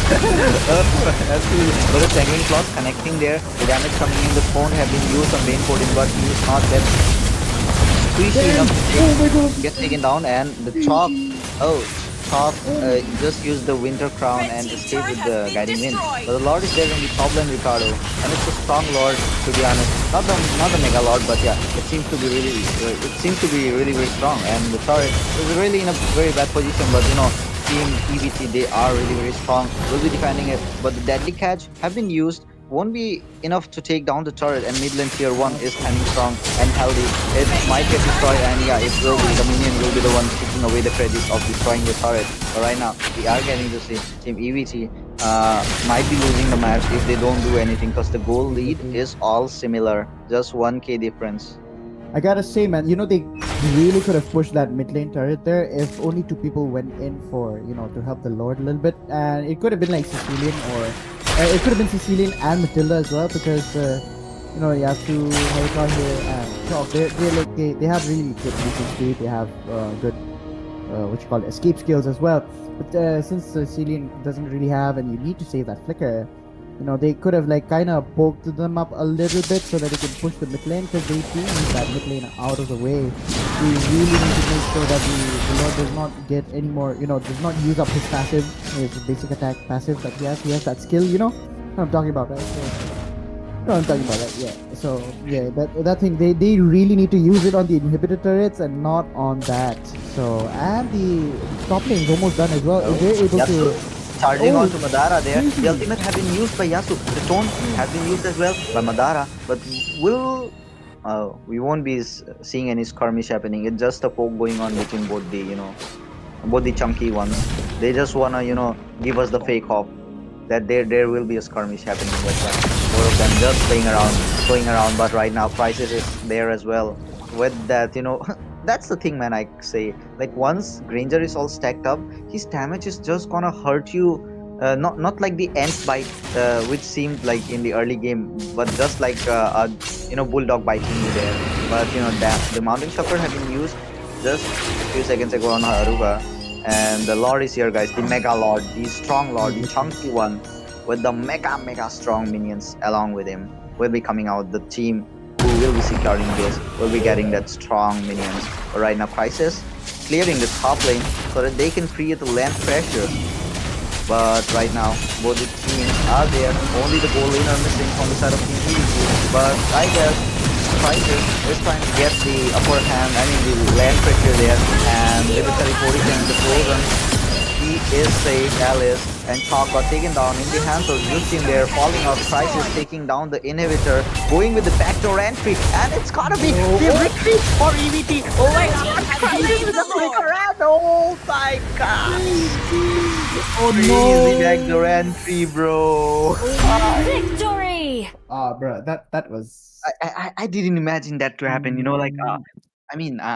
I know Granger has the damage, but I didn't expect him to have that kind of a damage with the basic attack onto the turrets. Yeah, Bro exactly. went down, and I was just taking it lightly, like, bro, they are gonna get the upper hand, okay? They will be getting the turrets, but yeah, I didn't expected them to just end it so easily, bro. Just look at the instant replay, bro. I mean, oh, I don't have any words, bro, for Crisis, man. I told you, now he is the unpredictable guy. Oh, dude, Oh I my think god, it's so sad, I. man. Like, to Oh, be honest, SDES, they got the upper hand actually, and I exactly. saw Yasu secured the Lord, but meanwhile, Crisis just came in, got the turret, and yeah, bro just used the Sanguine Claws. He would have got caught, but that flicker, did you just saw that? The flicker coming in, and he just ended it, bro. That was brutal, man. Oh my god, that really hurted Team SDES. Like I'm sure they are cursing each other. Like, why the hell you don't guys check the map? We have to take care of the lanes as well. Nah, Yeah, all of you are exactly. near the Lord. Exactly. But yeah, guys, that was a good I love, backdoor entry I coming would in. say I love that Sicilian saw it, but little, he, if he had seen it like like a fraction of a second earlier, he Yeah, yeah, definitely like could have defended that.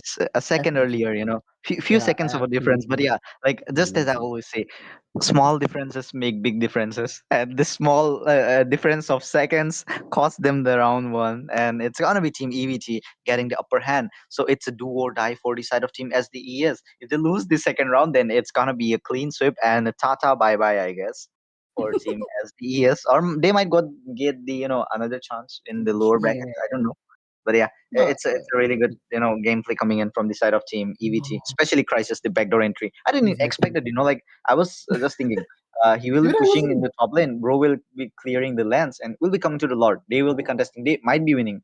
Okay, but Crisis just saw, like, okay, my team is enough to handle this five guys. Let me just go and push it. Backdoor entry, bro. I want some highlight clips, and that's what he thought, and he just ended it. So Ricardo, I mean, like, we didn't expected that. We didn't saw what Yeah, Crisis did, 100%. right? Don't worry, SDS. We didn't saw anything.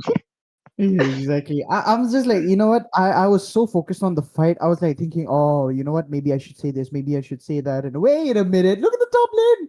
What is happening? What is happening? Don't do this, Digesh. Don't do this.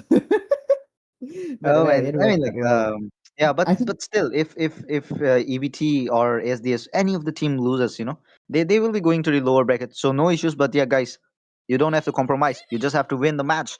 And Team EVT, you can do it as well, the clean sweep. And I cheer Team SDS as well. You can get the match. You can go for the revenge battle. You can get the 1-1 score and might be winning the third match, third round as well. But yeah, if EVT wins this with the luck or with the skill difference, they if they can create it, then yeah, SDS will be moving to the lower bracket. But yeah, still you can come up with the if yeah. you grind after the lose. But yeah, still you have to win this match, bro. Don't get demotivated. Just looking at the face of Ricardo, I'm here as well now. One face, bro. That's a cat, dude. That's a cat. Absolutely, cats, I mean, animals are there for to calm down your aggression. Nah, nah, I should go Anyways, back. Ricardo, I mean, I'm having some network issues, man. Can you handle it for 1 minute? Let me fix it. But yeah, the No, drafting phase you no. guys did for the second match. No, I'm gonna force you to Ricardo will handle it. Anyways, I got some network yeah. issues, man, for Go, go, you. go, go, But yeah, go, go, go. I got it, man. I got you back. Well, anyways, ladies and gentlemen, Ricardo here once again. My co-caster, he gone, man. He gone for now. And I'll just be taking it away for a while. Tail's been itching So for a let's real say fight. we do see Harith again. I think this is a respect ban because you don't really see Harith being banned out often. I mean, he does work really well against Granger, but oh my goodness me, something like that was, woo wee, that was not a good sign from SDS because they left the one of the lanes a little bit too open and they didn't really think about where the Granger was and they just focused on the Lord so much. But we see Kalea being banned out Need no pretty good because protection from the she's that one rain. type of hero that you do not want My to mess around with. kiss grants you And also, you don't really want to immortality bully her or because she's gonna death. end up bullying you. So it's kind of like that childhood friend you have where you thought it was a guy, but it was a girl. But she was so rowdy. Like yeah, she's that type of person that that you're gonna go face against. And we see Basha being banned out there. EVT had a lot of trouble, a huge ton of trouble with the Basha. They were not able to heal that much, and I think he kind of what you call it. He kind of called it. At the side of Let's SDS, hear they from the kind of crowd. called that they're gonna Make go some for a lot noise for of yours lifesteal. truly. So the Basha was immediately picked out. I understood I understand why you would kind of focus on the Basha a little bit more, but they did leave out a Zushin, so some of the fights were a little bit Absolutely, too man. one-sided as well. And Shiji, yeah, you didn't really miss much. They just banned out Harith once again, which is kind of weird, but I yeah. mean, like, to be honest, man, Team SDS, despite facing the difficulty in the previous match with the Zushin, they still didn't band it out, and that's the Yeah. thing, man. I mean, Alice is not a big issue, not an issue, to be honest. I can face the Alice as well. Just get the anti heal or the what do we call chain CC thing onto your side. Even Butterflies if you have a born by burst thy hero wish, with the Franco, you can guided just do it. by But lantern's light. banning out the Alice and leaving the Yushin open, that's gonna be really hard for you because just look at them, EVT with the Exactly. Yushin again. I knew it, man. Their first pick is gonna be Jushin again.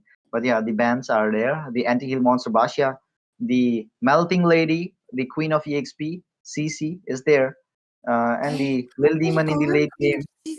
I wouldn't really call her Queen of EXP, man.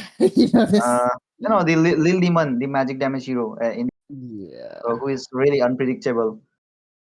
I, Harith is banned as well, and Kalia, the tsunami slam guy, lady. I mean Sakura, to be honest, but I don't think she should get the Sakura skin. It should have been Tsunade. hey, No, what would be good in the I EXP am lane? not the Pekka only from one Clash of bound Clans, by man. these oh man, oh bro. Anyways, I have oh a my son. goodness, we were seeing a phobias from the Sanjo. side of SDS. Okay, crazy work coming in. Welcome to Angela my mid could castle, go, and I my really wish they pick friend. out a Hilda here because she is Time to drop the obviously beat the of the best choice flash. against a Hayabusa.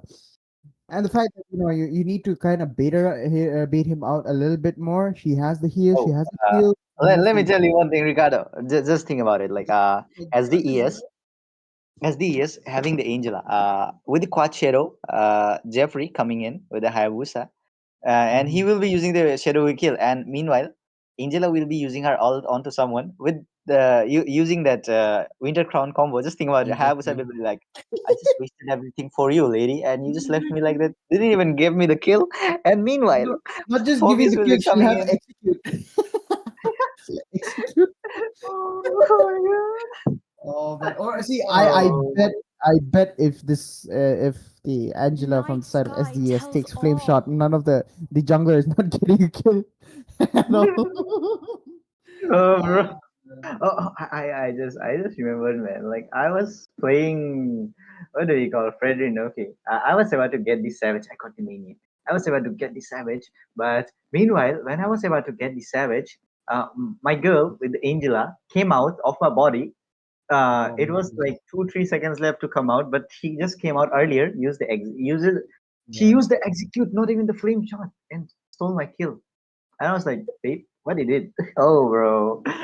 That's the issue, man. Like Angela players, even my bro does this sometimes, Uh, But yeah, SD is going with the To me, Esmeralda band this time, fun man. is all It's that good, matters. Like yeah. Esmeralda can counter phobias, can counter joy, can counter Angela as well. So it's nice band coming in, but one more good band coming in. It's gonna be Uranus and EVT with the 1-1 band.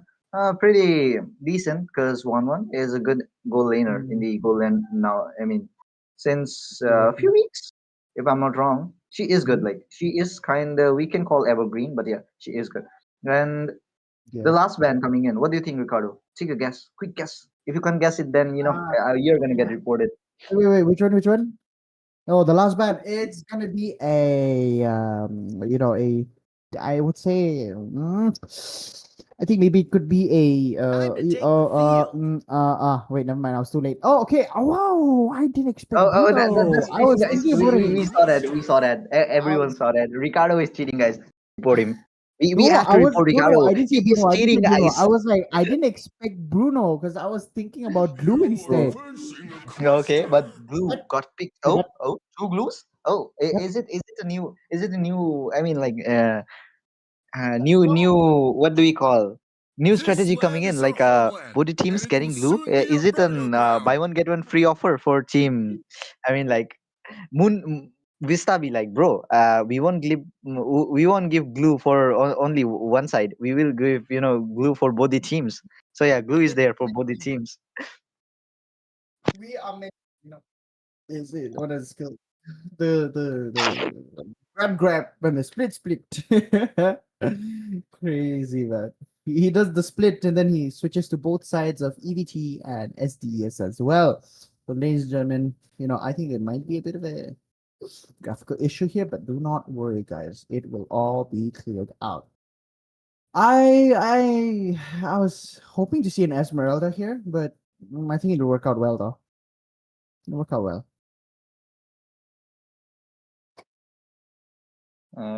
But right now, yeah, getting to see the draft getting completed slowly, and I'm still confused. Which team got the glue? It should be Team EVT, maybe with some goal lane, or might be some glitch occurring here. But Team SDS, I think no, man. I'm still confused. Which one picked out the glue? Both the team needs the goal laner onto the side. Oh my god, my head is hurting, bro. Can you take a quick guess, Ricardo?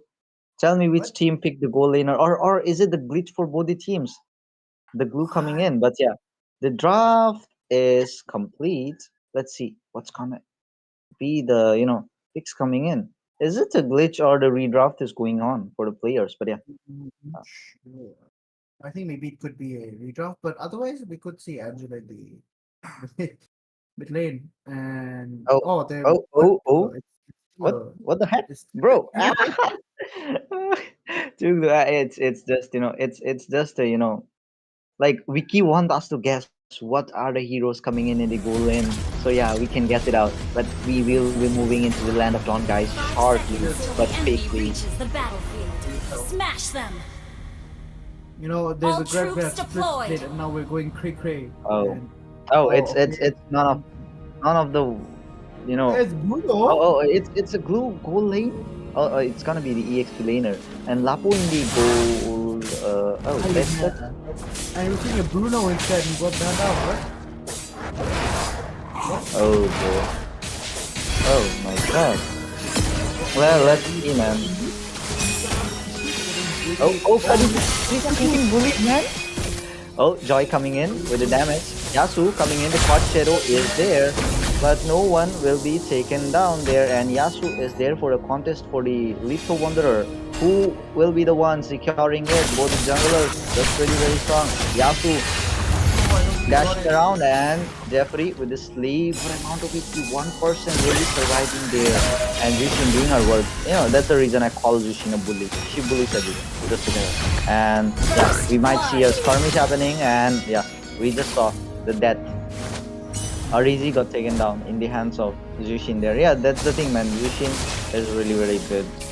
But yeah, in the comment section, I'm sorry, Zeri, I didn't saw your text. Shinji, same guy from Red that team day. hero has been slain. I'm not any announcer, bro. Classic stream. I don't know, bro. What are you talking about? But yeah, right now, both teams playing very safe, but EVC getting the kills, Jeffrey getting the kill as well onto Yasu. Nice though. It's nice. Like that it worked out well, and giving Hayabusa kills a little bit too early on the side of SDS, but let's see what Lucidity does.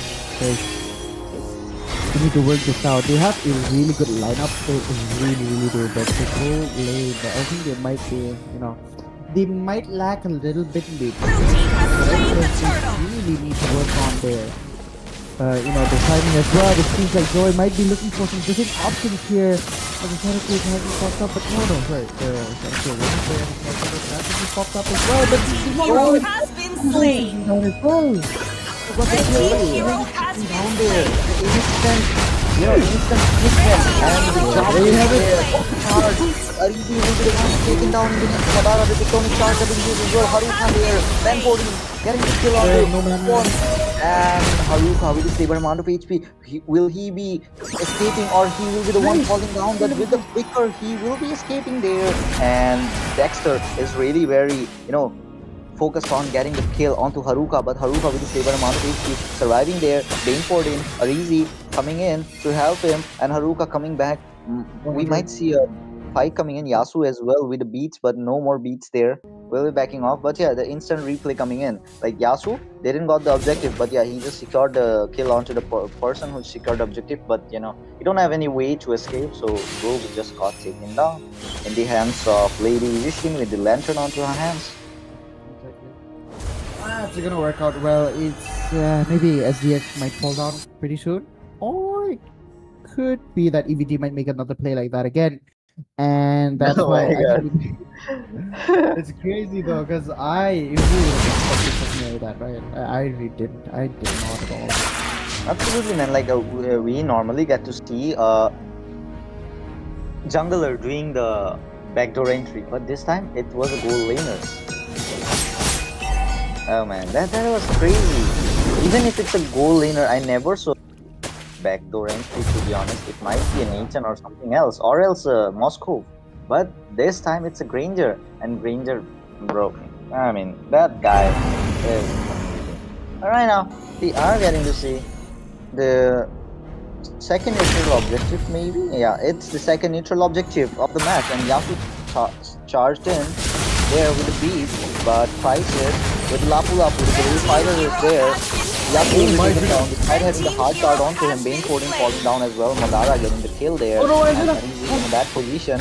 Might be taken down, but no, Wall won't be able to stop her. And the turtle is in the hands of Team EV again. slain the turtle. Crazy, because I really thought that Angelo was up there, but he was able to get out of there. For a really good timing there, and I think maybe Anders would have played in the road section. I think he played in the road section though. I think my goodness, could be that damage. So high. Yasu as well, but Jeffrey goes down in a pretty instant, quickly. I think it was like completely instant as well, because that was so much HP lost in it. In a fraction of a second there, because of Kadita as well. It's just Kadita stuff, man. Oh my God, just look at him. Dexter be like, stop me if you can. Because Dexter is the guy here without any death, and Madara as well. Like, maybe Homer and mid laner duo is really bombastic here, to be honest. And the Little Wanderer got secured by the side of Team FPS, providing some vision, but Dexter will be just removing it from the place. And Bane poured in, waiting for the right time to charge in, but for the Lord, she will be back now. The stacks are onto her, might get picked up and thrown out, but no, she will be escaping. Just there are few seconds of difference, But yeah, right now Team EVT having the goal lead, kill lead, everything onto their side. So what do you think, Sebastian? I mean, yeah, people call you Ricardo, but yeah, he's our guy Sebastian, the Cookie Angela. So guys, along with Sebastian, I want you guys to tell me which team is gonna get this win. Is it Team EVT who's gonna be the clean sweep, or is it gonna be Team SDS doing the backdoor entry this time in place of EVT? Because this time it's gonna be the goal laner from the side of SDS, but My goodness, rough waves coming in.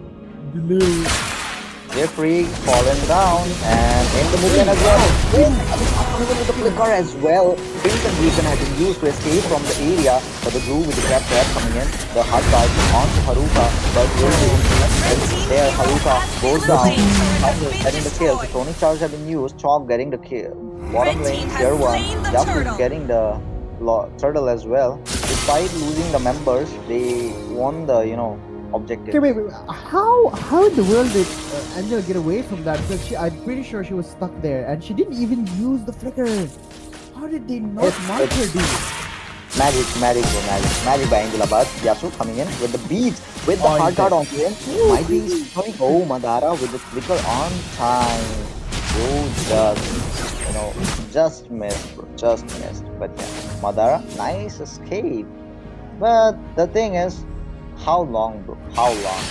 When it's the late game, then it's gonna be SDS having the good time because they have to go laner. And it's Bruno, the Neymar of MOBA 5v5 here, the Land of Dawn.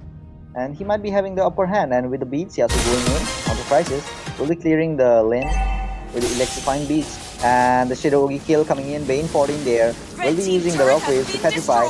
The hard guard is onto him. The damage is there onto Jeffrey. Jeffrey with his labor amount of HP. Fine escape, but it's gonna be Arizi getting the kill onto Jeffrey. Will be falling down there. And still, Team EVT having a hard time this time against Team SDS. They are just, getting the win. But when it's about 2 fights, Team EVT are the one getting the upper hand. So right now, it's going on the hard guard onto the Phobias. Phobias dealing some good amount of damage. Yasu with the stable amount of HP escaping. Phobias this time might get taken down. Crisis with the stable amount of HP will be taken down maybe, but no, he will be escaping away with the flicker. Ben 14 coming in with the waves. The rock waves having used as well. Will be escaping. No blood shedded down there.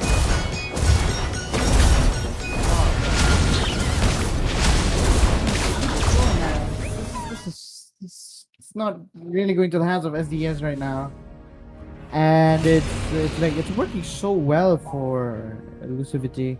But I think they really need to work on their group fights a little bit more because Phobius is dealing a ton of damage, and the fact that they have a healer like an Angela, it's not gonna work out well for their side. They need to either get one of them out of the fight first, or maybe force them to use their ultimate skills earlier as well.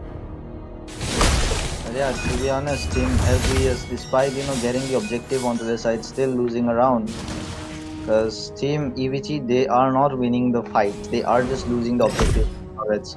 But yeah, still it's equal. Like both the turrets of bottom lane tier 1, they got taken on from both the sides. So it's kind of equal, but their goal lead is still onto the side of Team EVT. And let's see if EVT can get the win in the next fight. Because in the next fight, Chalk will be more strong. Both even got taken down in 10 minutes around. So yeah, Vicky, we are interested to take a look into the item section, can we? But yeah, in the top lane, the skirmish happening. Tectonic charge having used. Madara getting dominance ice onto him, and here we are with the items. Oh, Arizi just got the enchanted talisman. Nowadays, people build up the enchanted talisman instead of the fleeting time. But yeah, that's good. And Bruno as well in the way to get the Malefic gun. The Shadowy kill coming in. Yasu with the beats on the hard card onto him. Will be healing up soon. Will be getting the Lord as well. Alright now, Team EVT having a really good time here. Not getting melted down. That's the thing when you have a 2-fighter combo, double lane fighter. Bro, this is like I see type of situation that they're having, and you can't really expect one of them to win at this point. But it seems like this might be a fight going on for the night. Oh no, Muguriki gets the first time. He actually gets him running in the fight as well. Does not look good. EVT needed that hero there. But then again, it is a joy. He's gonna be moving left and right. The 3-man stun coming in from to drop there, but it does not seem like he's gonna make it out of there as well. The Joy is able to force out that flicker on him as well. Blue looks like he might be in trouble here. He gets away with it, and I think there's 5 flickers popped up right now. The Lord is being pushed up. He has top here as well. The Lord is being knocked down pretty quickly and easily. They still have they have all 5 of them as well. And Hagisa does not look good, but oh my goodness, he actually hits that Madara. He needed out of his match, and they did get him away as well. But this time, the hard guard on the 40 in the back position, top coming in with damage. but Bane 14 with this labor amount of HP escaping there, and this is gonna be Haruka moving out of the fight, and the third Lord from the side of Team SDES marching from the bottom lane, and EBT are just trying to clear the mid lane as fast as possible. If they can secure the mid, it could be good for them, but no, they won't be able to. They have to just focus on getting the turret safe, and even the mid lane tier 1. If they loses it, then they might be having the pressure onto the mid as well. Because even if you lose one turret and the enemy is in the advantage of one turret onto the same lane, then yeah, you might be having some difficulties. The wall is there, the Lord is getting damage melted down in the bottom lane, but Hawk coming in with the damage, dealing some damage on the Crisis, but not enough to take him down. And in the mid lane might be seeing a skirmish there.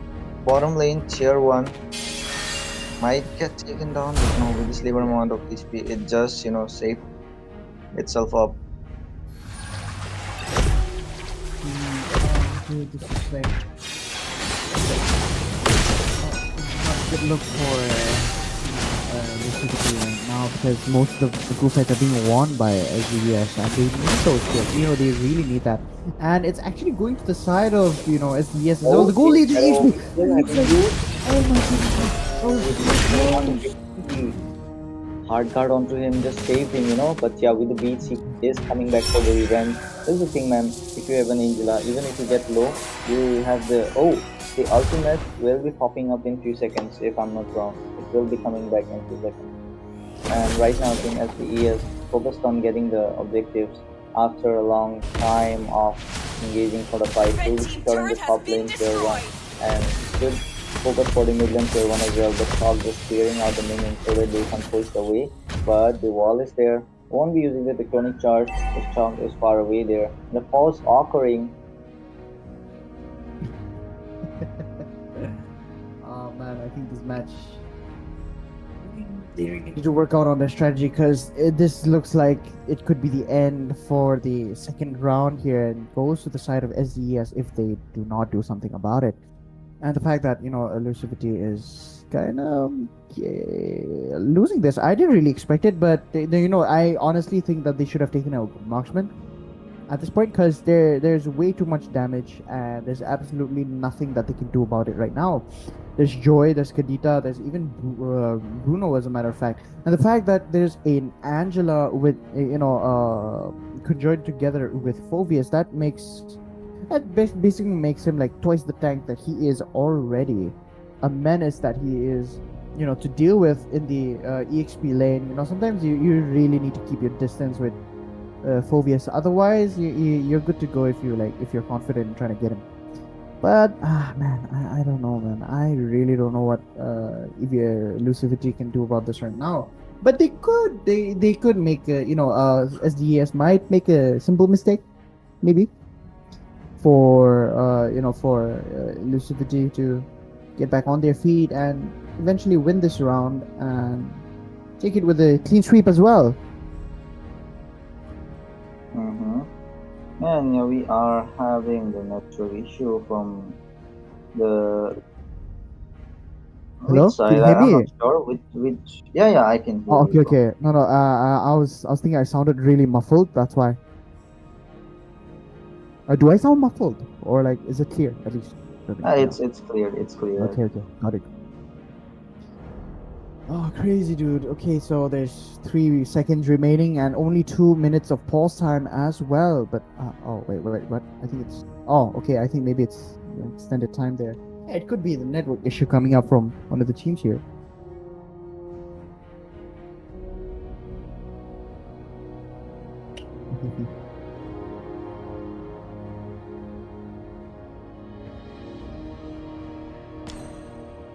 Oh, there we go. We finally. Oh no, wait.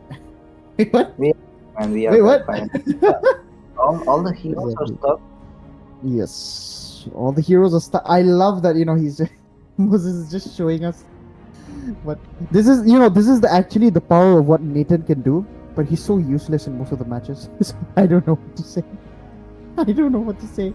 Entropy works, but it should do something about this, Yeah, look at Bruno. He's Looks just doing a funny, you know. moonwalk. Looks looks damn Look at funny. Grok, man.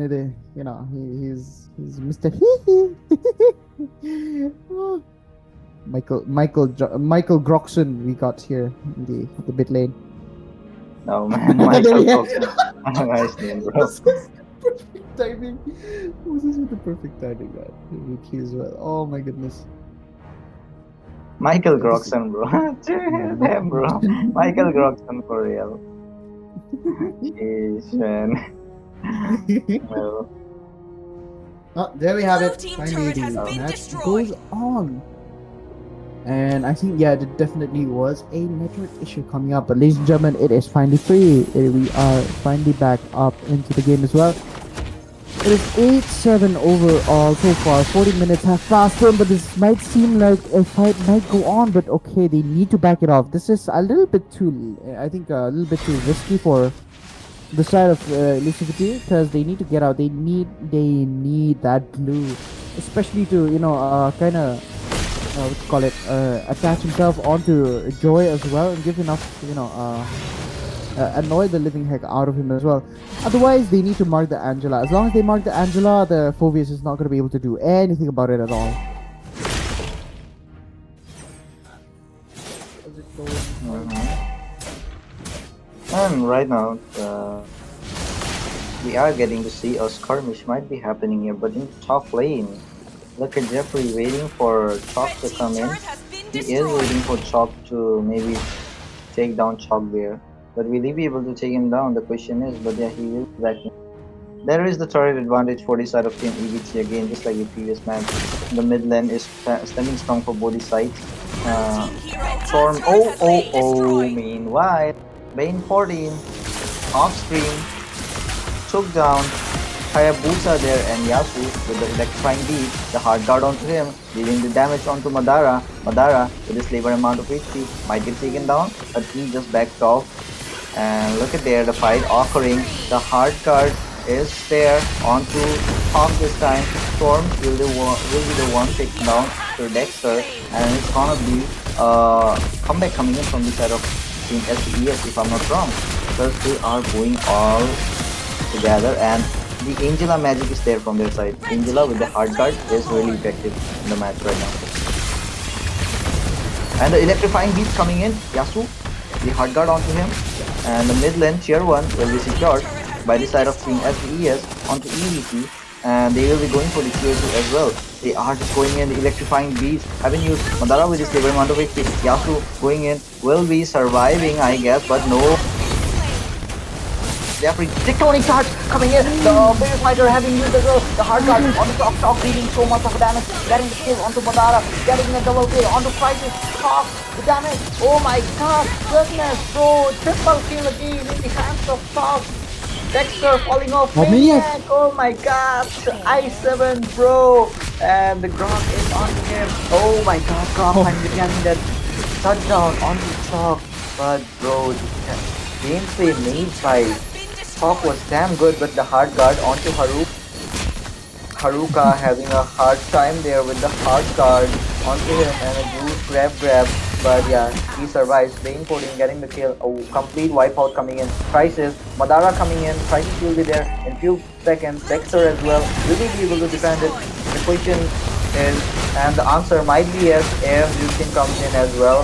The Crisis, the Spider coming in, using the land stalker, and the second stars have been used with the same amount of HP. Madara escaping, but Justin securing the kill onto Haruka. Yasu with the electrifying beats coming in, but Bane 14 got taken down off screen in the hands of Jeffrey. And right now, Team EVT lost all the turrets from their side, and it's Team SES dominating. No, dude, I gotta say, man, that was such a beautiful play from the side of SES, but then again, EVT has... That comeback was really good, I think he should have put the wall a little bit earlier, so that he can kind of, delay the Lord and get him to go to the, the mid-tier turret instead, and, it sometimes takes sacrifices too, in order to win matches, and I think the sacrifice here worthy enough to possibly make a game-winning game-winning move there would have been to sacrifice the mid lane a little bit. But that would mean, like, Ultra Mega creeps in every single lane, and Mega creeps have a lot of damage and a lot of HP as well. So even normal heroes have a tough time going against them as well. So if you think about it, it's no joke at all. Oh, Haruka looks like he's in trouble. Gets walled up there. Looks like there's no escape, but then they don't really want to do anything. But oh my goodness, Jeffrey is taken down by Ben 14. Perfect play coming in, executed with the Petrify. Beautifully as well. They do not have the jungler, this lord. Is gonna go to the hands of SDES, and I think they could, this is what I meant when they should have gotten the marksman at least. Oh, Ben 14 is down. They might be able to finish this off, but this should have continued on with with taking the lord instead. But they were kind of focused on trying to win that fight. Crisis recalls in. Grok I think Grok should stay though.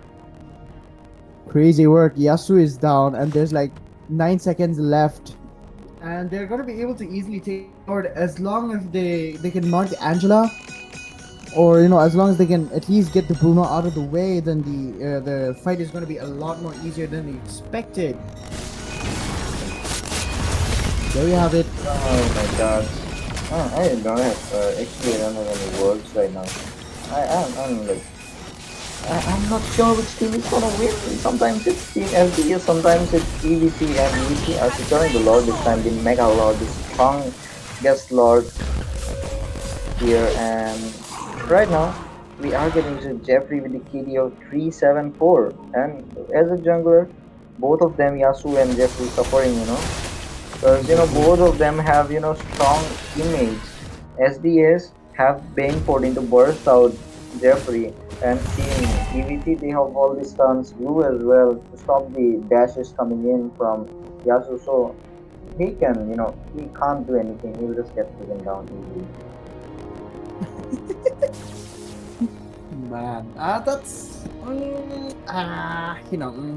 that's crazy work. EVT, they still look for. It looks like they are good this time, but look at that Storm. I can't spell his name, man. Storm, or what is it? I don't know, but I was Yo Mom, because I think it was Yo Mom, I guess, from EVT, yeah, Yo Mom. And right now, the Lord is there in the top lane. Mid lane, tier 2 will be falling down. Bottom lane as well, the lane pressure is there. Mid lane, tier 2 have been taken down. And oh my god, the defense charge having used. The rope HP, managed to escape full HP, and the Shadow is still having used. Yasu with the beat, the Quad Shadow having used there. Yasu just chasing around on Jeffrey, but Jeffrey will be escaping without losing the immortality there. And right now, Team FD is melting down the world as fast as possible, and they did, but the inhibitors, only the mid inhibitor, standing strong there. Yasu coming in to the beats again, the hard guard onto him, onto Lucian, but in a really bad position. Oh my god, I really thought time to run away, but Yasu unluckily got taken down in the hands of Dexter, but Storm got taken down. It's still the Yomom who will be falling in the hands of Bane 14, and 3 people, oh my god, it's not gonna be 2 people falling off, but yeah, just as I mentioned, 3 people, there will be someone falling down. It's gonna be tough, and Bane 14 as well. Ayush got taken down as well. Haruka surviving all alone. Will he be able to defend it? I think the question is, the answer is no, because he is there and won't be able to move around. And it's a complete wipe out from the side of Team SDES. Not SDES, it's gonna be EVT. I'm just fucking all with the name. But yeah, Team EVT did the clean strip, I guess. The wipe out is there, and will be doing the clean strip, and they got the victory, guys. There is a chance. Yasu, come on, man. EVT are just knocking down the bridge and doing the clean sweep, taking the victory all in their pockets, and it's gonna be Team SDES falling down to the lower brackets, and Team EVT going to the upper bracket. Nice gameplay, Like even though they lost the fights, they still managed to get the victory at the end. Don't you think so, Sebastian? It's just, it's nice. I He don't have any words, guys. He is so I impressed by EVT. I didn't really I know expect that. it, but it works out well. It works out very, very well on their side, and I'm happy that they won. Either way, both the teams are played really well, and it's just, I don't know, man. I really believe that it should have been a lot more better if they picked a proper goal laner, but picking Lapu out with that burst was quite a good idea because they need someone to burst out there.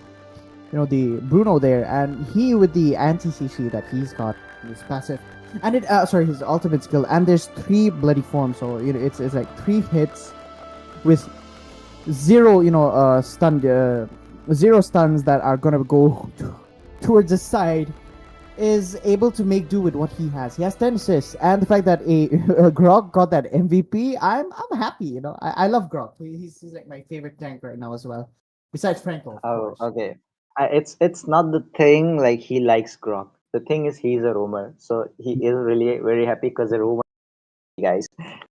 I love to expose the truths. But yeah, congratulations to Team EVT for moving to the upper bracket, and don't make your heart small. It sounds weird in English, but yeah, let me tell you in Hindi. Dil chota mat karo.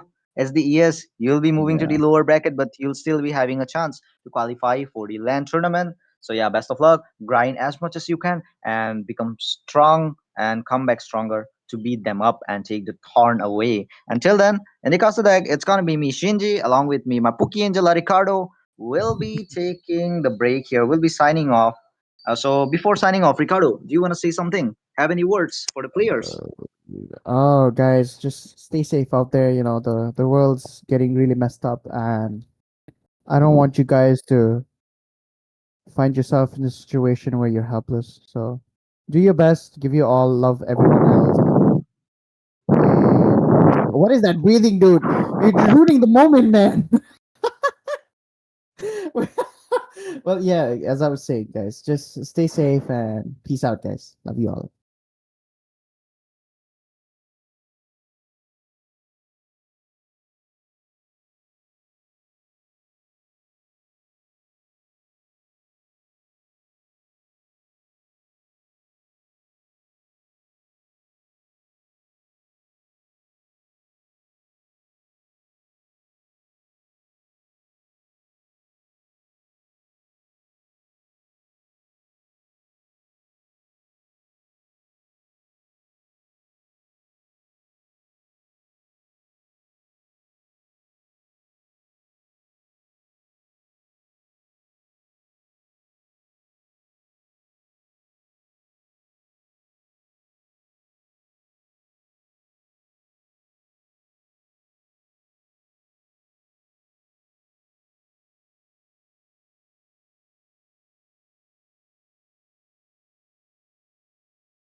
Give her back to me!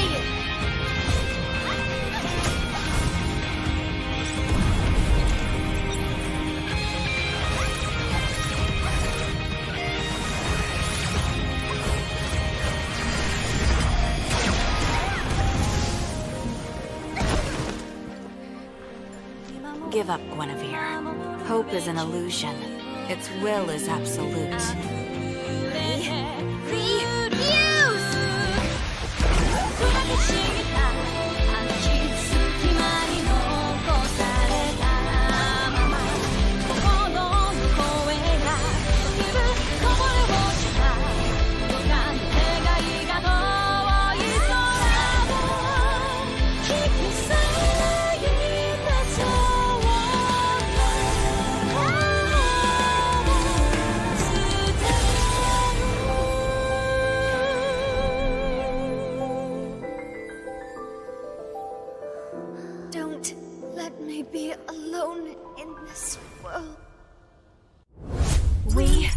are the aspirants.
Let's light up the stage!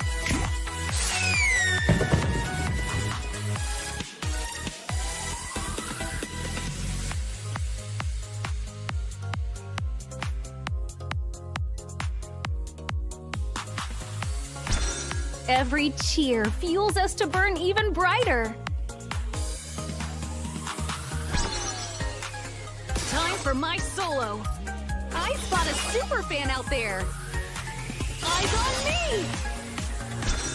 Let our bonds clear away all of your doubts.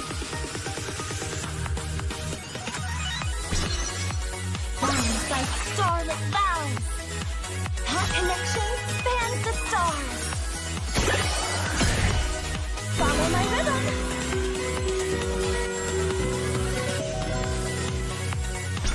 Your voices are the perfect accompaniment. How about an icy treat?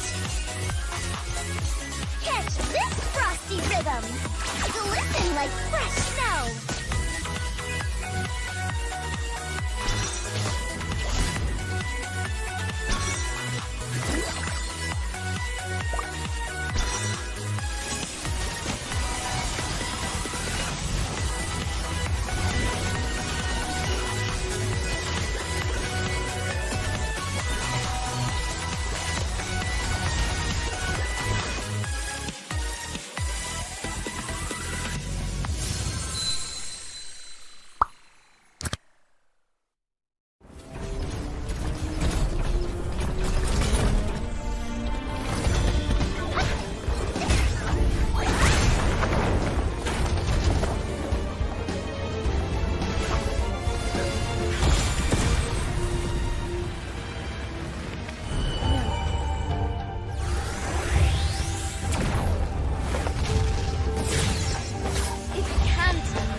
You haven't changed at all.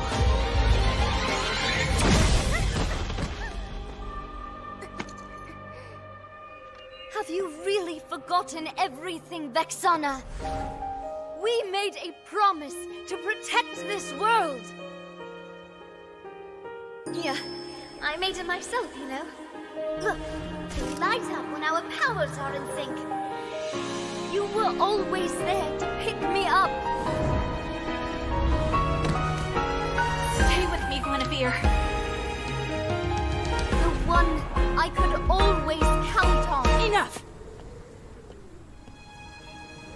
Why, Vexana, your emblem is still...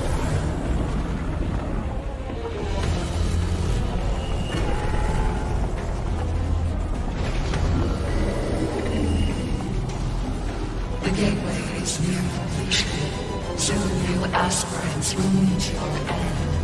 Vexana, execute Purge Protocol.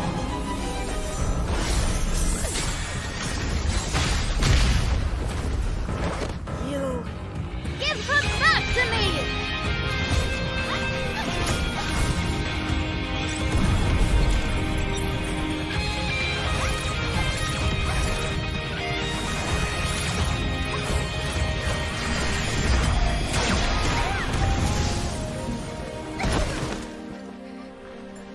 Give up, Guinevere. Hope is an illusion. Its will is absolute.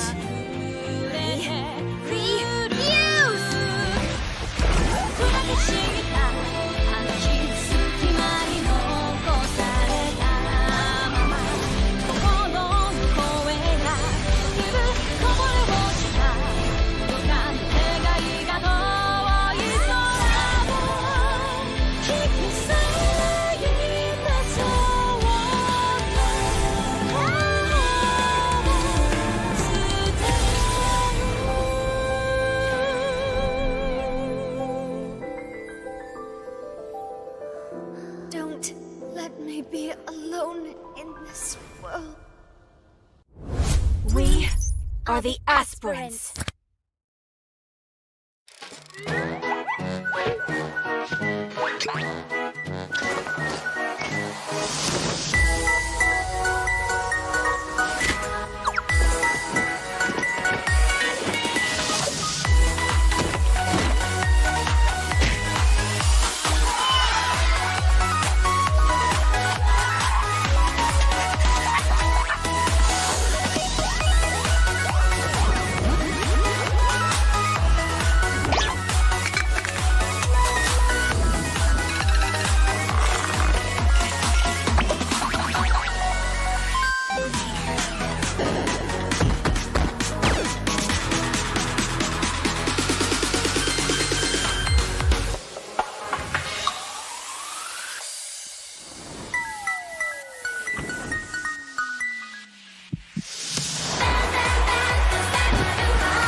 Let's light up the stage!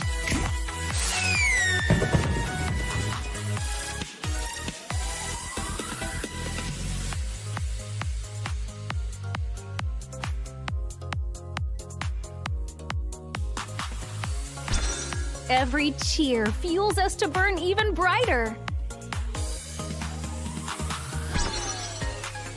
Time for my solo. I spot a super fan out there. Eyes on me! Let our bonds clear away all of your doubts. Bonds like starlit vows. Our connection spans the stars. Follow my rhythm.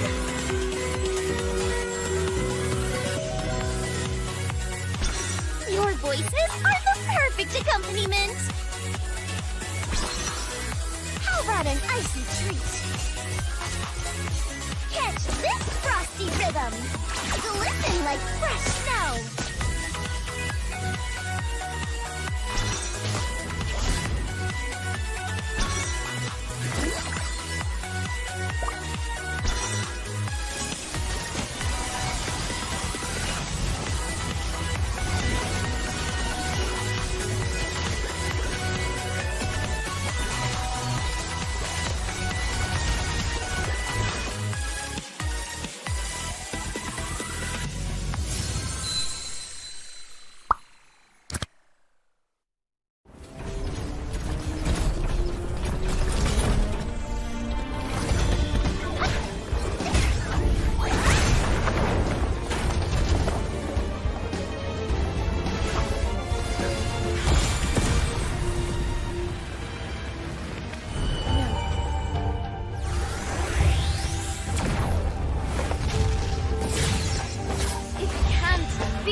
Betray us!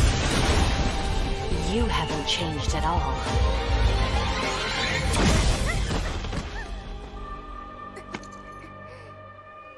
Have you really forgotten everything, Vexana? We made a promise to protect this world. Yeah, I made it myself, you know. Look, we light up when our powers are in sync. You were always there to pick me up. Stay with me, Guinevere. The one I could always count on. Enough! Why, Rexona, your emblem is still...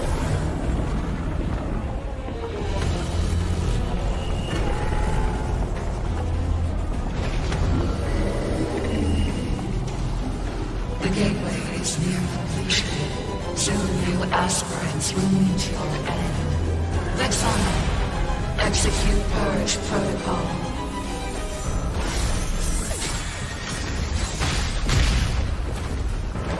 You... Give her back to me!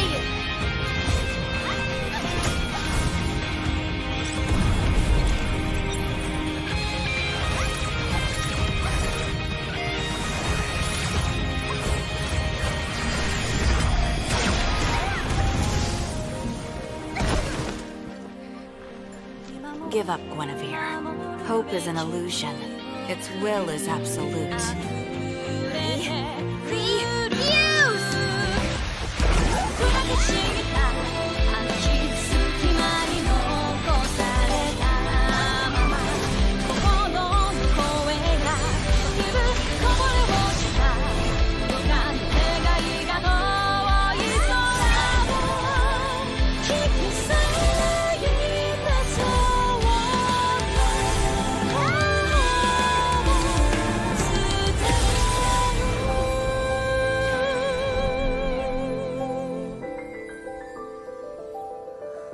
Don't let me be alone in this world.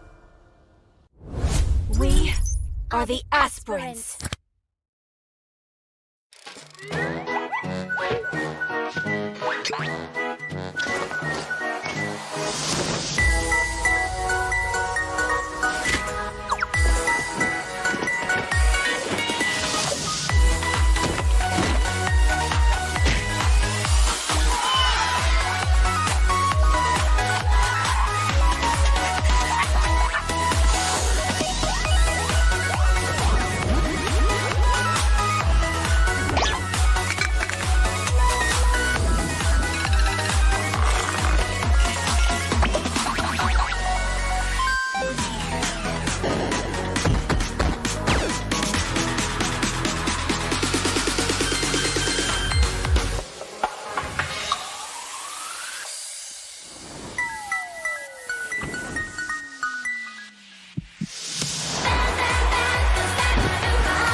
Let's light up the stage!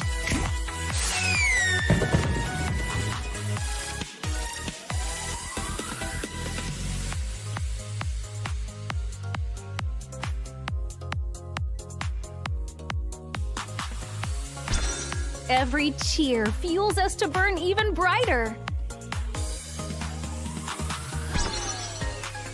Time for my solo. I spot a super fan out there. Eyes on me! Let our bonds clear away all of your doubts. Bonds like starlit vows. Our connection spans the stars. Follow my rhythm.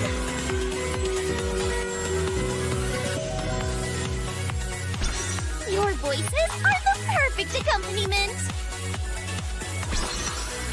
How about an icy treat?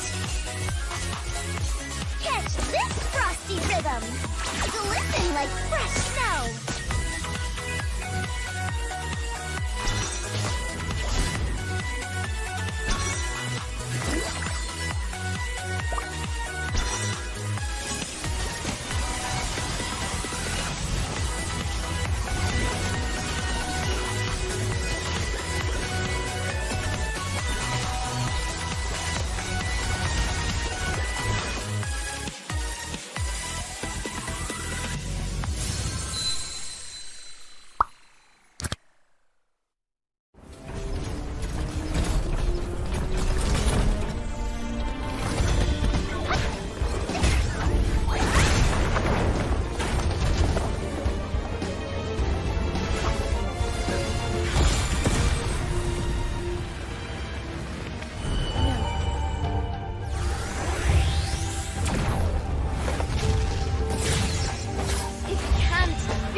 would never betray us! You haven't changed at all.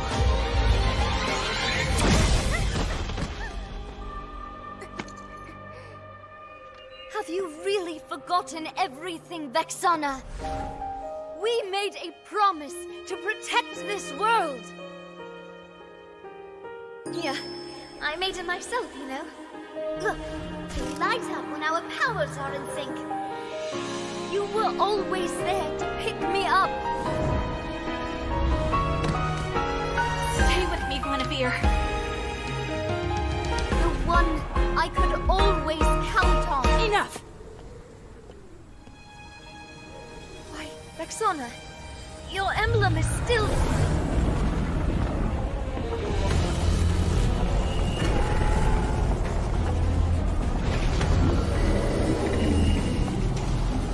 The gateway is near completion. Soon new aspirants.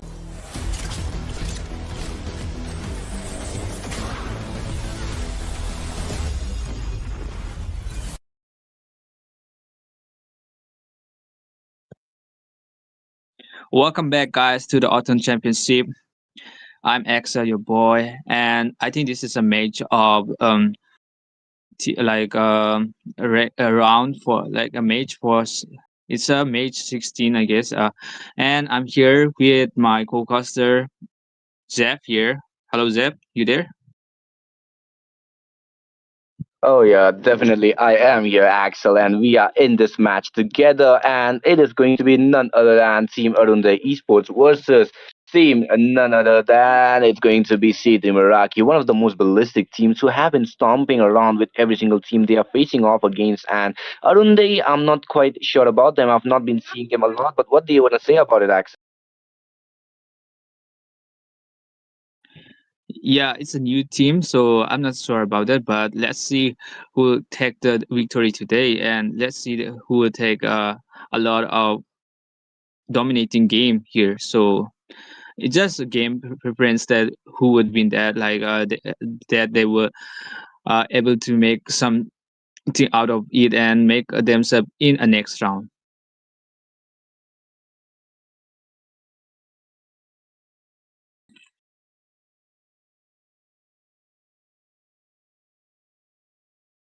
And it's going to be a quite like top battle because it is like a round of 16 and probably most of the time it's not able to some of the people were not able to reach that level, but they reached their level. So it's gonna be a quite good game made here, and yeah, they work hard for to get this to this level. And yeah, I would like to see them play with energy, play with some good strategies, and play with wholehearted.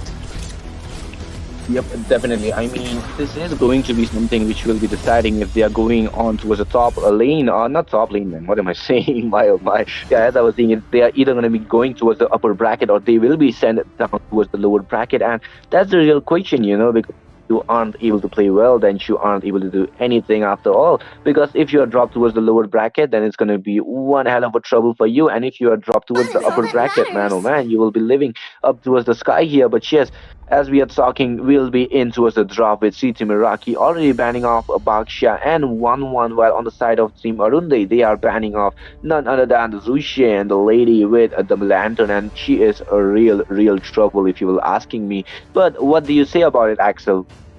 Love and hope Your are the team two is greatest banned. Yeah, absolutely. Much like a trouble, but we can say that picking up and banning up that priority ban here as a respect is a good thing, because meanwhile those heroes would be effective. More like that, you cannot acknowledge them, you cannot have that heroes making in a gameplay, which would be a disaster. Like it could be a counter for them, it could be a priority reliable hero. Probably it's a good ban here. And let's see here. I think they banned out the Baxias 1-1 and Grog. The other side, they have banned Susin and Angela. At the moment, yeah, Angela is quite good with a combo and with that healing effective and so much. So the team need to have a precise banning here. Let's hear from the crowd. You see the screen is kind of a bit froze here, but we'll be right back here. Okay, they banned CC at the point. Hello? Yep. Definitely, Axel. We can hear you, and if we are speaking about it, we can just see none other than the CC being banned off, as well as the Angela. Angela is a nuisance if you'll be asking me, because the way she is played, she can also be a really versatile on towards the goalie, and at the same time, she can also be played on towards the EXP side. So that leaves out the question if you pick a CC on the first as well. But knowing CT Meraki, Super Rim always secures the carrier on the first pick, and that is a really awesome pick, I'll be saying, because the Tsunami Slam as well as the healing coming out for her is a really big of a nuisance. But just talking about that, we can see the Gatot Kacha being picked off, as well as the Uranus too, tanky sandbags already from the side of Team Arunai. But what do you say about those though? Yeah, exactly. At the point of they pick up that Katokachi and Uranus most bulky and tanky, and it would be provided as they could be reliable as a front line. But at the same time, if the other side opponent pick up that carry or that melting heroes, marksmen as a bursting heroes also as a mage, it would be a problem for them. Then picking up the sustain is good, but at the point the late game, if they socialize to maintain the counter back for them, it will be a very sleep up moment for them. Just not to get bulky, not to get something that could be good for a team. Is when you pick up that EXP lanes at the first, they could even like they have pick up the EXP and the tank. But when you see that they pick up that heroes, the opponents would easily counter it. Like there are options that are not banned right now, and yeah, they could be easily countered. But let's see if the opponents try to make it the strategy as a smart move.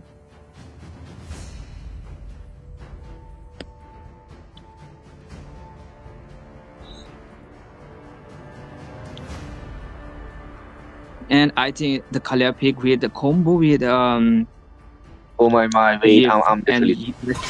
It is in despair that I see the Wait, fondest hopes. I was speaking. I was literally speaking with my mic muted once again, man. This is the second time in a row. Jeez, my bad on that. But yeah, like I was saying, if you haven't picked it off, you can just ban it off, and you haven't banned it off, you can just pick it off. So that's basically the strategy that you can go for. If you haven't banned off the enemy's comfort, they will be picking it off and dominating you. Or if you have banned off their comfort and leave out any metas, then they will be having the much more preferable and fun time on their side. But yeah, just talking about that, Arunde banning off Alice, one of the most underrated EXP laner I'll be seeing because of her sustainability and the spell vamp. She is a nuisance of her own, but looking at towards the side of Team C, Team Iraqi, they will be going for a different type of lineup, I'll be saying. But yeah, as we are speaking of towards it, Team Arunde Esports, they are sure to be taking up their sweet time onto the draft with the Landslaughter against Yushin Shin. Both the junglers are really fast and are really highly reliable, so I'm liking the pick so far. But here comes Kavita, the facial lady band, also around the esports. The only option they have is gonna be Farsa, don't you think, Axel? Yeah, it would be Parsa, or it could be something that they could pick up the Sicilian also as a management, because Sicilian gives with the Purify, it can be, yeah. And of course, Sicilians and Parsa would be a good range of heroes that could be picks to their tier to make a combo here. And also, there is a lot of replacement with the heroes, but you can go with another heroes that could be prepared as we can say that a mage that could be as tremendous to help them in pressure. So maybe Lilia also help out, because Lilia has that second life still, so it could be help out. But at the time, I think Sicilian, they pick up Sicilian, as I say that they could pick up the Parsa, they could pick up the Sicilian. For the Maceman, they are taking a tank as a preserve. So yeah, meanwhile, good for that range also. And look at that, we have to see that pick up coming out from CT Miraki, Harvey, and with the combo of that, I think they are picking up Arlord. Your team is picking. A good picking up of Arlord, but the thing is that would the combo would work with that? I mean the Yip. So probably they pick up the Kalia, but the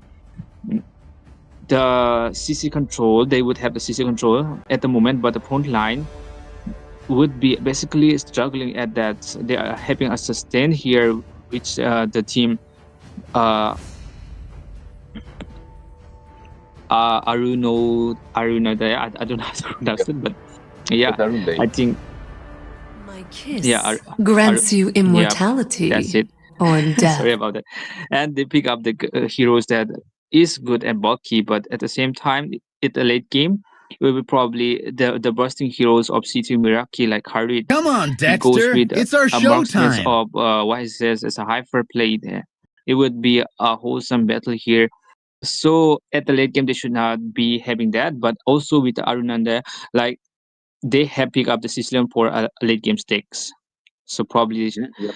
both team has picked up the pack heroes that the utility for them and factorize like they could ever happen to like if they slip up it will be a matter of pack they will just have to make a maintain, but at the late game I think I see the C3 Miraki here, but let's just say that before even like I cannot predict right now, but the thing is that I can confirm that the I think I can confirm that the team Aruna they pick up the system as well. It could be a good matter of fact they could team well and they could dive in the early game. If they Yep. carry the early games, Definitely. they will position. Yeah. Yep, definitely. But with this, guys, we are in the land of Dawn with the 40% game being completed. You guys are watching the Autumn Land Championship. The 60% game of the execution is still left out. And on the blue side, we have Team C3 Meraki. On the red side, we have Team Arunday Esports. And it is going to be a ballistic battle between both the teams. As we can see the drafts being completed. But Axel, who do you think the first turtle will be belonging to? We can predict about the first turtle will be run down by them. So I'm guessing that if one of them get level 4 at first, it could make a attachment with the team combo and make a arrange for the team to maintain with that pickups lines and a backup line. I mean, the perfect match up that they could carry is that they secure it first of gold, they secure the gold and they ensure to fight back together at the moment. So maybe if one of them get level 4 at the time, it would be a disaster because they could attach and combo with each other. Okay, now there is an ongoing run in the third lane and Gatokacha has a less HP. He escaped. Oh my, actually though, that's true. I mean, Kazukacha, he wasn't able to do much as of now, but before that, the slam coming in from Super M, following up with Zenny. The Vengeance is been popped up, but Dark System, no, it's not even Dark System, it's going to be Dark System. But anyways, Uranus, he's a chunky guy, you do not want to be messing around with him. But yes, as we are speaking, we can see the middle lane, Yishin Shin just securing up his buffs and waiting for the level 4, but another slam from Super M, a really annoying choke slam, I'll be seeing, not a choke slam as of now, but it's going to be a slam coming from the air straight up. But yes, like you mentioned, the team who will go up with the combo really a comp, which is a really wise one. They can win up the turtle as well. But yeah, like we said, it is going to be a Sicilian, so the mage fights are going to be really annoying as I'd be thinking, because there is Zenny who has the what do we call final flashes, and he can go for the back line. If the purifier is used up from Sicilian, he cannot escape and he would be dying. And just like that, it's going to be a really what do we call it, interesting fight. But oh, onto the back line, on towards the off-cam Greenel. We can already see I am expensive getting the first blood for his team C3 Miraki with the first kill on their half and the first blood as well, with the turtle battle already engaging Super M, using up the Kung Fu on the Argato Kaja, dropping him really low. Comes in Sandy with the Vengeance, but will be dropped behind the walls as well. Darkseid's team trying to do as much zoning as he can, but he is also immortal. He is not that immortal as we know. He might be taken down, but before that, on towards the middle lane, the clearance before the turtle fight is what we were waiting for. But Super M will be going ahead in terms of level by slightly bit, but before that, Super M has discovered, comes in with a slam, will be cancelling out the Phantom Execution, but the Taunt Roll will be here. I am expensive, gets the turtle, and Slash is being used up, but will not be able to do much, as C3 Miraki will be forced to back off. Dark System does not want to let him go though, as then he will be forced to use the Cyclone Eye to be running off with Super M using the Tsunami Trap, and he will be going back as well. No consequences from both the teams, but it is going to be the turtle falling on the hats of Team C3 Miraki already. But look at that, Axel, the way they are fighting off, it's actually really interesting, you know? Yeah, exactly. The way they are fighting, the way they are engaging is very interesting. But for the team Arunanda, they are having a lot of pressure here. So C3 Miraki doesn't have that kind of a front line they could like expect. But at the late game, it could be a good term as well as it could be a snow wolf, but still they need to earn very well because they lost the turtle and they need to make the resources very firm. But C3 Meraki, they are having a good match up with the team. They're okay. The off guard of Arlord was there, but still the Arlord tried to be careful about it. And there is a Genki here at the goal land, and now the Cloud is out of the game. Yeah. Exactly, the Cloud was taken out of the map, and before that, the AOG missing up onto a Zenny, a really brutal battle onto the bot lane with real manipulation, and the Zaman Force and the Mountain Choker being popped up onto the bot lane, but that was worth it since the Damien will be getting another kill lead on his hands, and he will be getting much more gold compared to Joy Boy, and before that, we can see another purple for purple coming in from both the sides here, but before that, Dark System taking up a lot of damage, Turtle spawning in 25 seconds, but that's not going to be enough as there is a much more time for Damien to be rotating. Joy Boy drops really low, forced to be recalling, but we can see a slam coming on towards Argado Kata used with the Tsunami Slam. He might be taken down, but his passive makes his lane a little longer. No AOG, but he will be taking down Super Rare with his passive slams, as we can see the final smash is being popped up. Dark System popped up is all as well, will be staying for a much more longer here. Mountain Choker being used up, real installation as well, but it's not going to be enough as we can see Dark System almost being taken down, and he will be taken down by Expensive as our Damien also falls. No, Damien as well fell down with Zenny following down his knees as well. So it was a 3 for none trade coming in from the side of Team C3 Meraki as well, and that's not a good sign. I mean, Dark System was taken down, but that is a EXP laner. You do not want to be, feeding EXP laner too much, but then again, if he dies much as well, it's fair enough. But before that, the turtle battle will be immensing in no time as well, as we can see Super Aim already trying to zone out with Lethal Wanderer falling on our Sicilians' hands. Crimson Claw will be a real disruption if you ask me, but before that, we can see another mid lane. Not a mid lane, but it's going to be a turtle battle, which will be a flicker. When immediately a flicker final slash comes up with the Tsunami Slam following ahead with I'm Expensive, gets there with the mega kill, as well as the turtle falling on his hand with the Command Force and the Throne of Magic coming in. Kazukacha forced to use the AOG, but Damien will be going for the favorite child of God, and he will be taken down with the turtle onto the mid and the top and the bot lane, which will be taken. Oh no, it was only on the mid lane, which was taken down, and this is the trade-off which C3 Meraki needed, and they won it. Yeah, exactly. They were looking for a chance up there, and they like open the window here, but still, both team has not much as probably, but the team C3 Meraki is earning much more gold than the Arnanda team does. But at the point, they need to be careful about what they engage for, and yeah, don't let the Sicilians stack up, because it will be a matter of time. It will change the difference, and maybe there is okay. Just have a pressure there for a bit time. Look at the Kalia, Super Im doing the work, doing the things that the team has to respond while he gives the front line. The team has to keep a back line here. Godfather, Godfather. I think that is a team that will work with the combo. That's true. I mean, the real one relation with the Mountain Choker and the final slash, that's a good thing. But did you notice that is a favorite child of God and the Godfather Henny?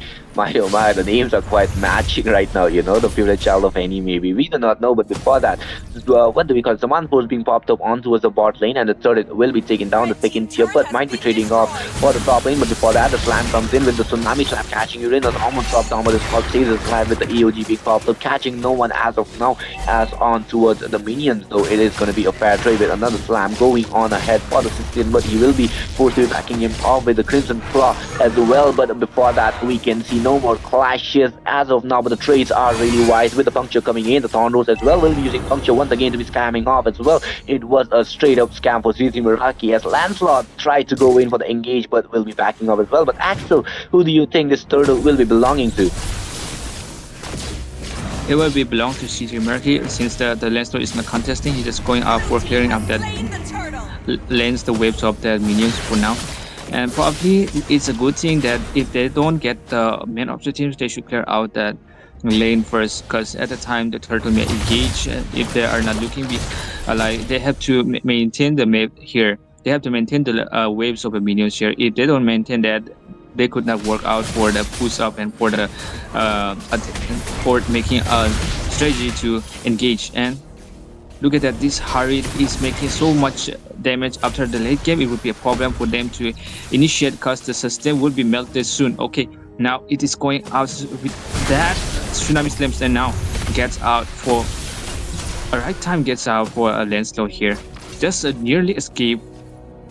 Oh, for that, the Egyptian comes in though with the mountain shocker, gets the kill onto the Sicilian, unstoppable with the final slashes, comes in, trying to go in, get two people in, but those are tanks, those are the sandbags, they are meant for taking damages, but not for long. That Damien really getting the kill onto the Kacha with the chrono dashes as well as the command force combo, but before that, Damien wants to go in for more. Lancelot will be using the Phantom Execution to be running off with CT Meraki getting another kill on the hand as well as getting another team fight traded off on their favor.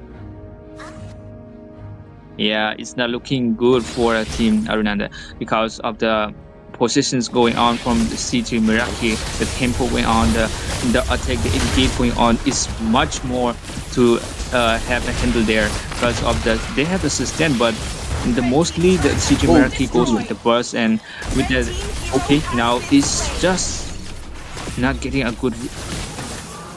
Oh, there is such and continued attack going on. Oh, yep, that's for sure. With the real manipulation being popped up, getting the kill on Dark System, yeah, and that's a really, really good thing to be going off as well. But before that, we can see Super Aim already going in with the dashes as the EOG comes in, catches our Super Aim with the Tsunami Slam still being on her hand as she will be using it off on with the God of Kacha with the command force as well as the Chrono dashes. Gets the kill, but it's going to be Ayishin Shin securing the monster kill on his hands. The 603 KDA, Holy Crystal as well falling on towards Damien, and the damage is going to be uncontrollable from the headed now. Absolutely, and they have been contesting for Lord, and I think they would take it. Arunanda doesn't have the way to respond to the attack to engage for a Lord. They just want to have resources. They just want to have that clear up lanes because yeah, they need that because for a defense. After all, they need a goal. Also, they need respect to how they lost to their initiatives. Also, they need to that also with that the economy of them fall out between, but still they need to make sure that everything is okay. That is a super like a tsunami slam coming out from a super aim, and just like that, Lancelot has no point for escape. Exactly. I mean, the flicker and the slam with the follow-up of the tsunami slam, that was actually really, what do we call it, perfect as how this thing. But before that, we can already see the mid lane inhibitor being taken down, Lord marching from the mid lane. But before that, the engage will be here, the clash that we were waiting for, the final clash as well, where it comes in with the mounting shocker of none other than I am expensive, gets your kill, as well as on towards the Uranus, which is not a good sign. Lancelot is monster, but will it be enough for the clearance with his retribution? And I don't think so, since he's just in level 3 mark. But before that, we can see Lord marching in the mid lane. The lanes have been synced from mid and bottom lane. The Tsunami Slam catches our Gatot Kacha, and he will be taken down in the matter of seconds. The Wishing Land is finally here, but there will be the command force as well as the Chrono dashes. Joyboy tries to go in with the Blazing Duet, but the Nexus will be taken down from the side of Team City. Meraki Arunde falls off from the one's code as well. Victory! Yeah, the expression here is just like the thing has happening here, but the consumptions of the city Meraki, they are just demolished from the part that which they lose and which they lose. They don't want to give that to gain, so they just want to take it all over to the end, and they just want the victory here. But at the point, Arunanda have not such heroes that could back up for a late game.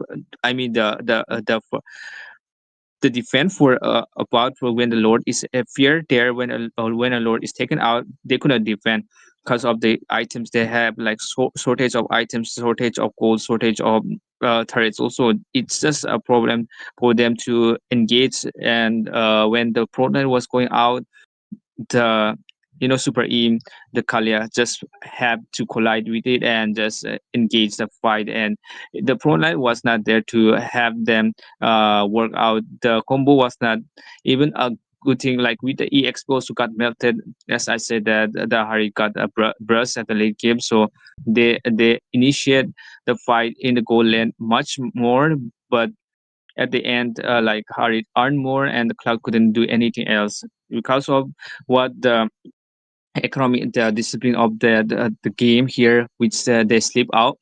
They just had to just had throughout the game. They just had to make a maintain, but the maintain was not there, so they were lacking out, and they don't have enough goal to defend them. So it was just like that, and just they have the CJ Meraki had the advantage. Exactly. I mean, CJ Meraki, they had the advantage straight off the bat. I mean, winning the turtle, getting through two kills on their hands already, and that was pretty much it. If you'd be asking me from CJ Meraki, because if they get the kill lead, if they get the goal lead, they will not be leading the economy, go off their hands, and that was a lot of struggle that came in from Arun. They trying to hold on their games, but sadly, Sicilian, he did not got any time, nor was he able to stack up My any time kiss sooner as well, grants because you there was a really immortality brutal phase or coming in death. for him. He was getting marked down. He was getting targeted down pretty brutally, as well as for the Lancelot. If you'd be asking me, the Lancelot, he tried to dash around but will not be able to. But oh, in the draft phase, will be coming back. Look at Axel. But what do you think should Arunday and see? I mean, what do you think Arunday should be doing so that their draft can be much more better this time?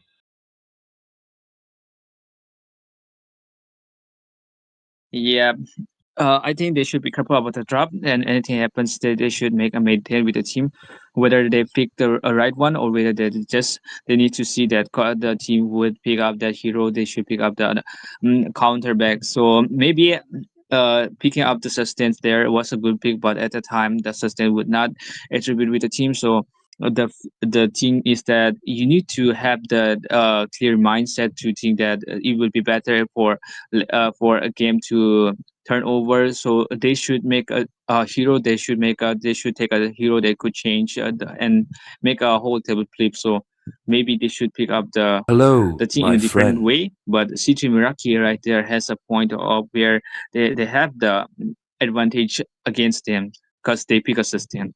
Okay, they just study that they pick a sustain, so they could either pick up that hero and make it out to the game. So it was just a good pick here. It was just a claim that they are picking up good heroes. They are having a good mindset there, and they are reading their initiative. So it's better to keep that in mind and make sure that you ban and pick a Butterflies good hero born by thy that will wish, reliable guided quality. by lantern's light. Yep, I mean they need to go in for a much more reliable picks as well. But why do I feel like CT Meraki missed? Oh no, it's just a glitch coming in onto the draft. My oh my, they are making me just confused after confusion. But anyways, as we speak, Arunday again banning off the Zushin, despite the fact they had the first pick. They could have gotten the river control with the Zushin, but talking about that, CT Meraki comes in, bans off none other than a Nathan here. So they are probably gonna go for a perfect marksman on their hands, like a Moskov maybe if they want to go in for the split push as well as the damage. I don't know much about it though. But what do you say about the Moskov being picked off since there is a Nathan ban or maybe a Beatrix though? I mean underrated heroes of C3 Miraki. Yeah, I would say that Let's hear it from would the be a good crowd! pick up, but Make some let's see noise for what they ban yours up. They pick truly! up the CC to make sure that the CC is not picked in the EXP lane because it kind of bit dominate in the EXP lane, and mostly I mean the arena that they pick up the CC, but CG Miraki had pick up that Esmeralda and Nathan. I think it is like a priority ban for them to not to get them the hands from give the hands to Arnanda just pick up that Esmeralda and Nathan should be banned. So they're just banning and reading their sets. So it's just that they are having that thinking that it would be deal with the solutions of that if they don't pick that hero. So or they would just want to pick that heroes to Rocks make sure need that no protection make from sure the that they're rain. confused or they would pick some other heroes. So I think they are going with the flow out there. They Maybe call me I a should hero like think because I about that. saved my So nation from okay, they falling ban apart. out Love Vices. and hope A part are of the which a two hyper greatest could either inventions. play with mobility is a good persistence here. And C3 Meraki has banned Angela there with the Bakshis. A good ban here. Yep, exactly. To I mean, me, the more fun is what do all we call that it? Yushin matters. being banned off would be leading to CT Miraki not having the dominance that they had in the previous game, with the jungle map being completely exposed for their Yushin to be farming and just rotating without any hesitation. So that was a perfect Yushin that a respect ban also came on to us. But yeah, again another CC being banned off, but onto CT Miraki they didn't have the first pick, so they decided to ban off none other than Baksha as well as the Esmeralda. I'm not pretty sure about the Esmeralda, so let's not talk about it right now. But yeah, talking about it, Arunday comes in, bans off, not bans off it. They pick off none other than the 1-1, and let me tell you, 1-1. If you know how to utilize her perfectly. She is a menace to this match as well. She can just carry along without any hesitation and have the most fun time of her Time and life tide wait without for no any issues man, as well, if you'd be nor asking me. girl. But yeah, I am not the nonetheless, only here comes one CT bound Meraki. by Like I these mentioned, a Beatrix chains. would be a perfect pick, and they decided to go for it, and comes in none other than one of the S tier jungle, S tier EXP laners, which is going to be Phobius, a really strong as well as a really heavy hitter EXP laner, I'll be saying. But Arunde, what do you think Axel they can pick it off for the counter? This land is our homeland, and it will soon be our burial Arun, ground. I think they could pick up the mage here as far as possible because mage is open option here. So they could pick up lanes also because lanes they didn't My ban. tail's If been the itching for a City real Meraki got fight. a hands of the lanes, it could be a problem because okay, they pick up the Kale here. I think they are just trying to maintain that City Meraki's.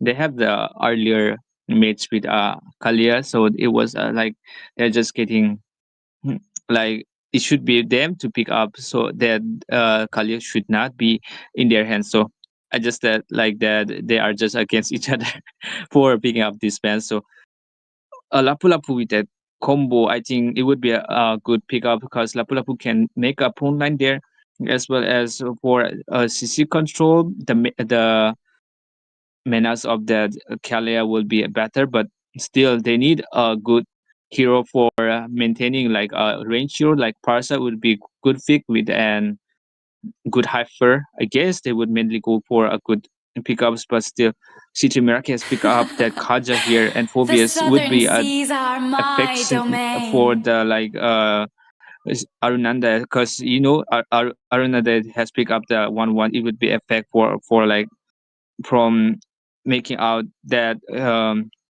in a team fight because Kaza is there and Phoebus is there, they would affect more than they does.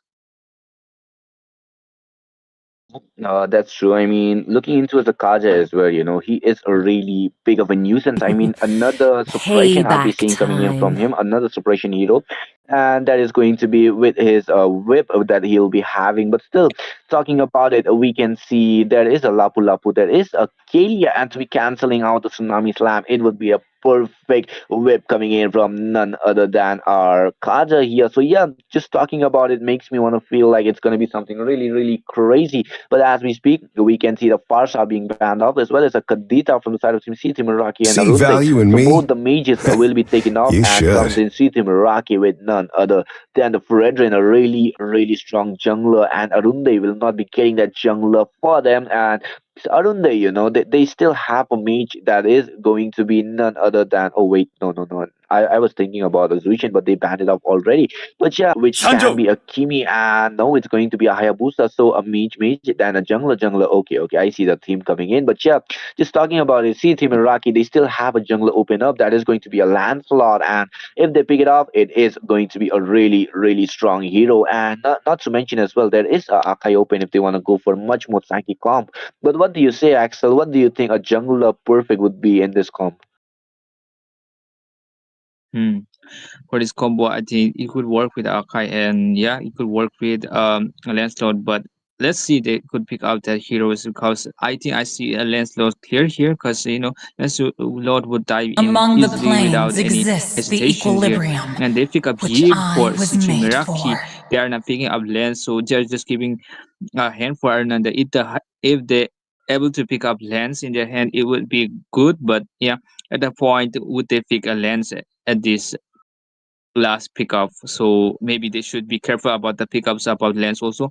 Maybe they should be going which hero they want to decide. But let's see. The mage is open still and Hyper is open still. So a lot of option here. Maybe they could pick up that what Now you say Akai enters the Sicilian scene. also for okay they pick up a Kaza and I Louis didn't also cure the for pain. I harness it. no they pick up that Vic, I mean they're not Vexana.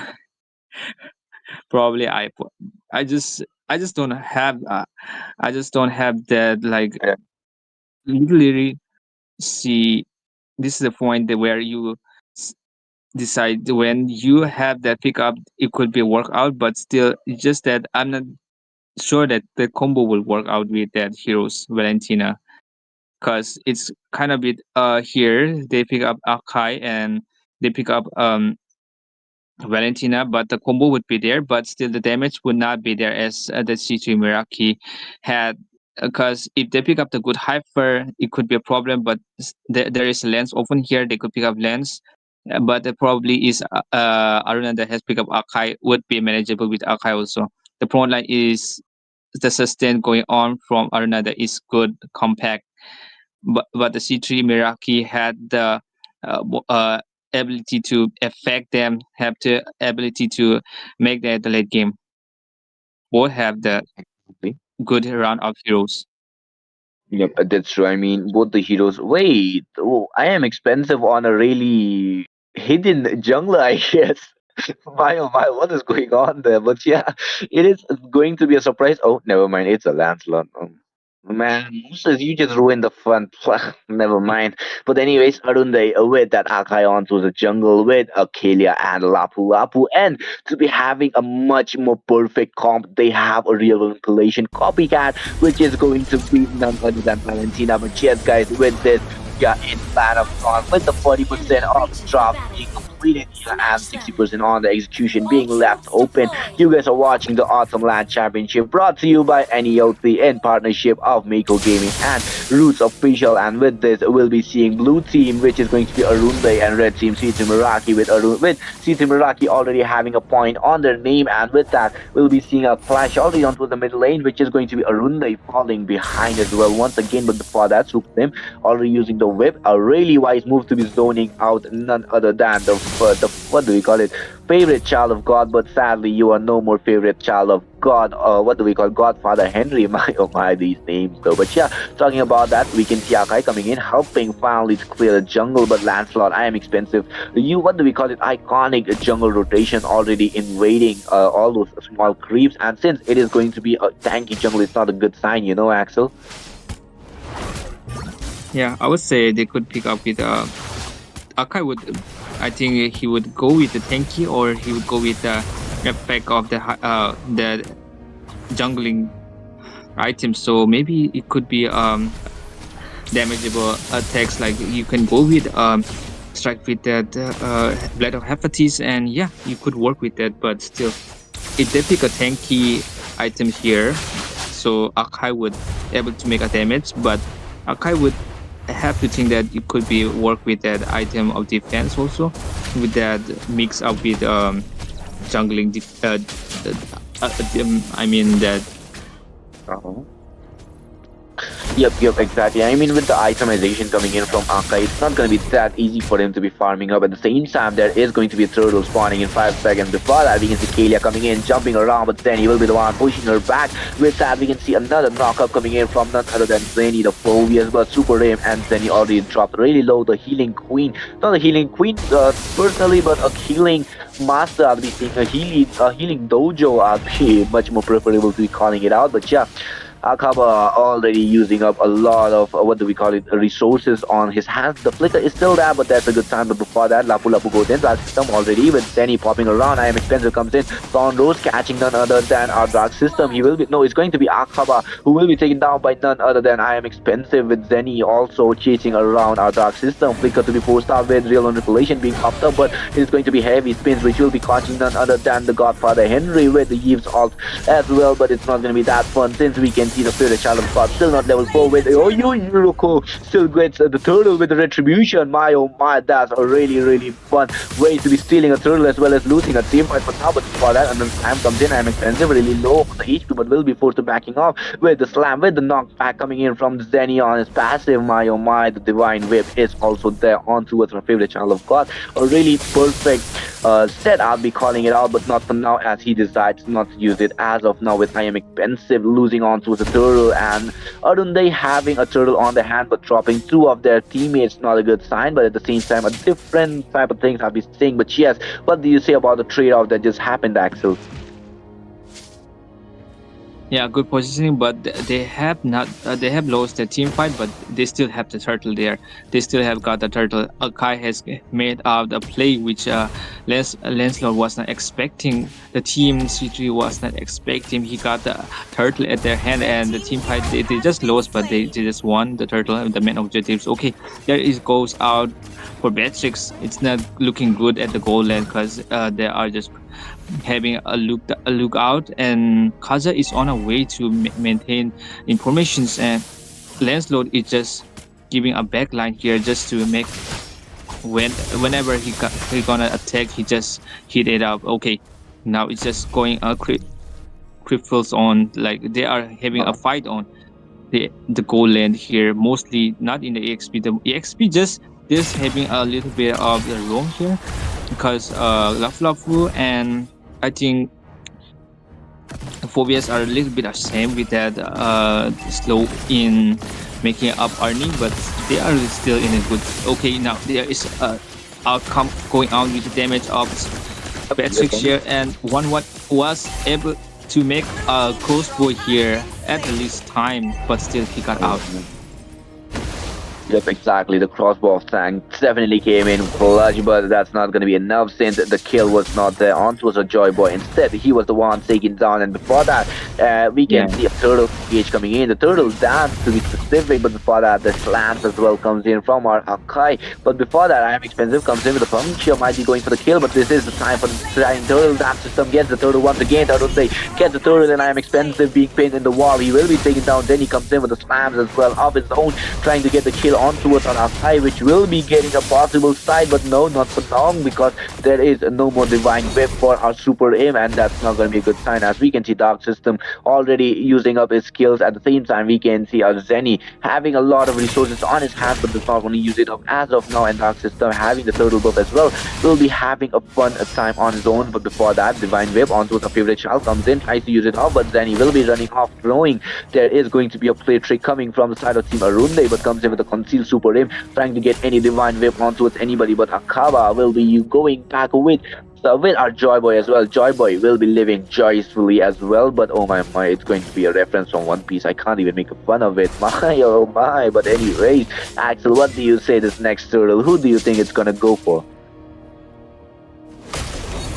Yeah, the turtle is not up for a moment, but still the team is kind of bit pressuring out the goal lane because, you know, Beatrix need to earn that late game persistence. So yeah, 1-1 is just having a back down because the team has been not being getting informed, because it is just in a case that they should be not having that team fight here at the moment, because turtle gonna be out, and for meanwhile that it was going on a pressure for EXP lane, but the gold lane is just getting a little bit precious, and seeing that it could be better options to maintain that, because if they team fight and sleep up, it will be a problem. They're just keeping that.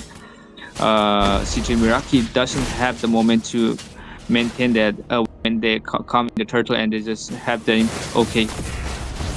Oh, now there's engagement in EXP.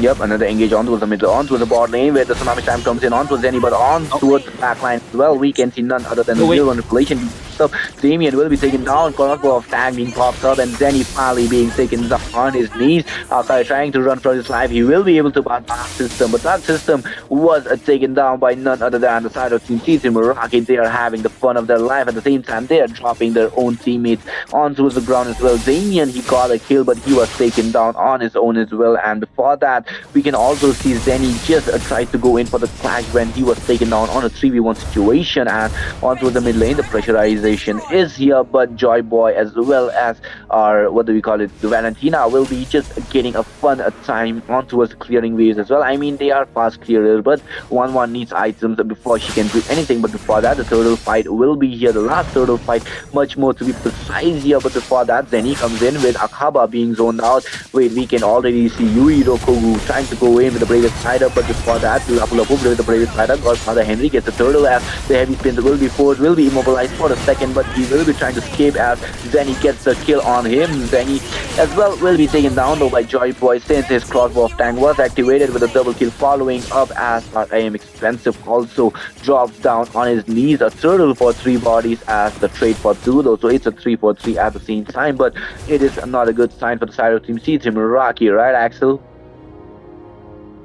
Yeah, looking at the item, I think 1-1 is not going out for that build of that Trinity build. I guess he's going out with the mix of that build, the damage with that wind token. So I guess if it's gonna be a late game, Patrick's gonna have the pressure here because he is like building up the damage like a BOD here, and look at that itemization here.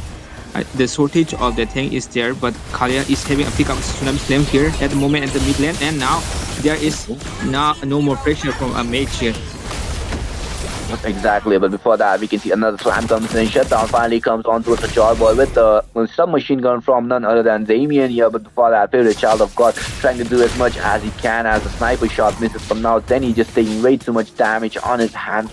No flicker as well, you should be positioning yourself really well, but both mid lanes having the pressure of their life as of now. But before that we can see the brute force falling on towards I am expensive as he will be having much more CD reduction on his hands, not CD reduction but it's going to be CC reduction on his hands with the follow-up of the Malefic gun and what do you call it, Queen's Wing on towards Dark System and Damien respectively, and that is going to be really fun now as items are being used up. There will be much more tankiness as well as meltness coming in from both the teams, but before that comes Tsunami Slam on towards Damien as he comes in with our Akai trying to go in with the heavy spins, but no, it's going to be Damien surviving with a little HP. He has Oracle follows on towards our super aim here, but not going to be enough for now as the burst none other than our what do you call it, Godfather Heaney is providing is a really fun move for Joy Boy. He did not dash around with Zenny, my guy, but before that he also has a crossbow of tank which will be used up, but Zenny is way too tanky for him to be handling for now, but Zenny will be not sustaining for much longer as he will be taken down with our Akai following for the Lord here, and this Lord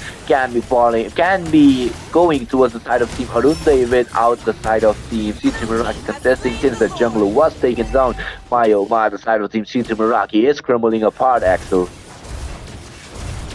Yeah, they're having a pressure, and then the gameplay with the comeback that Arunanda had come, and they just with the Joy Boy just dominating the whole pack of when he was just having a leftover for that hurry, but still he just earned very well because he would just get a respect where he goes, like he just earned up, and he doesn't get an engagement there without a team engaging first. He just prioritized the frontline should go first and then just initiate attacks, and he just claims to have the low HP heroes, low HP players to have that out from the game. Just a pick up from that Kalia and it will be game over for Beatrix here, and now it is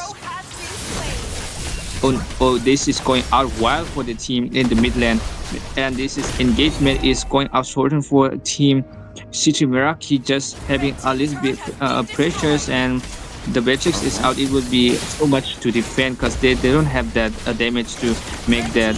Okay, now this is just not looking good here.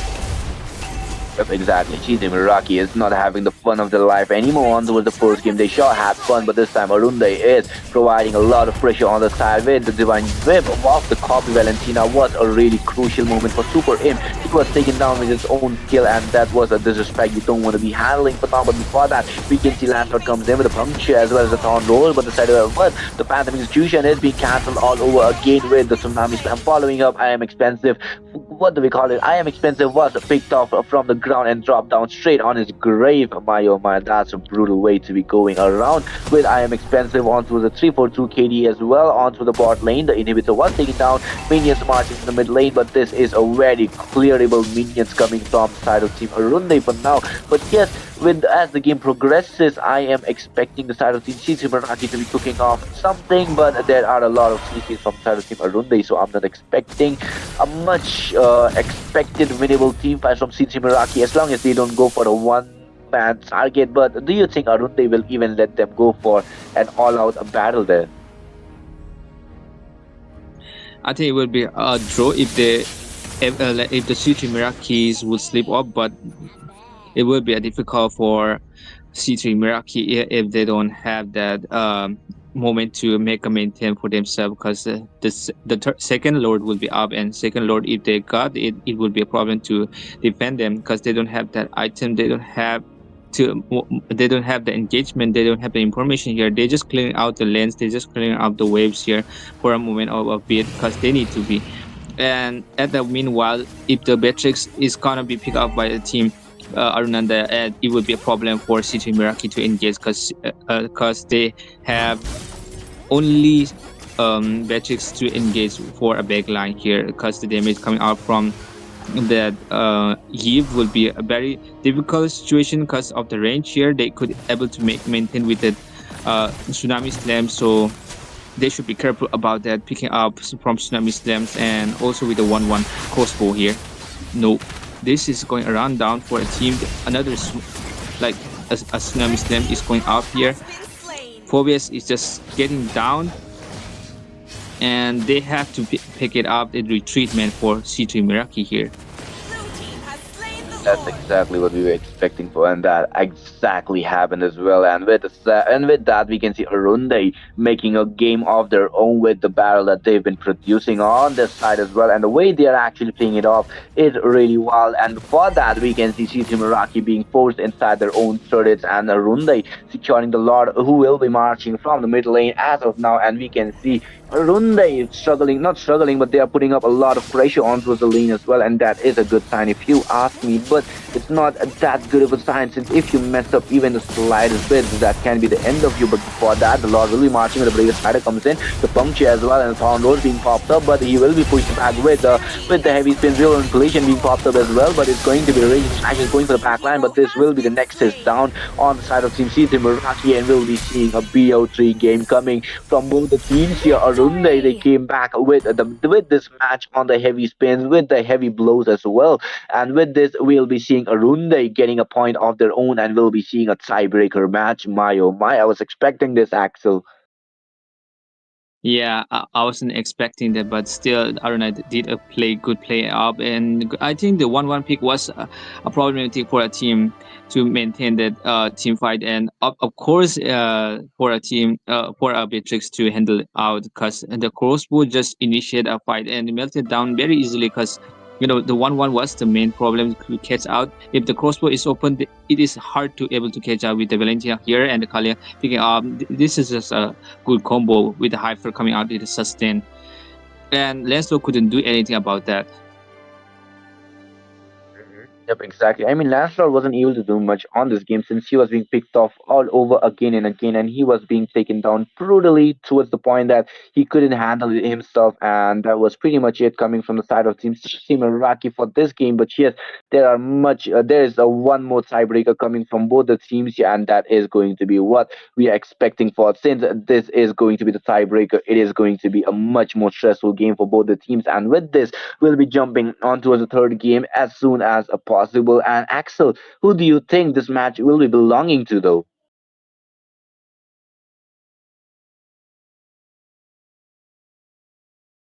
Okay, might be having a bit of the issues, but yes, guys, let me tell you, this match is going to be the most ballistic one as of now, since both the teams, they are playing at the stakes high here. The stakes are actually really, really brutally high, with both the teams trying to do their best, but it's not being enough as of now. With, if you ask me, though, it's not that easy for both the teams to be playing a tiebreaker, as well as Arunde. They are known to be a really passive player. I'd be saying not that aggressive, at the same time not that passive, but we can see City Meraki playing a really aggressive role on their own. But let's see how they are going to be playing it off on this tiebreaker, if they want to go for the easy slow match, or if they want to go for a really, really aggressive play of their own. But yes, with this, Axel, are you back, my guy?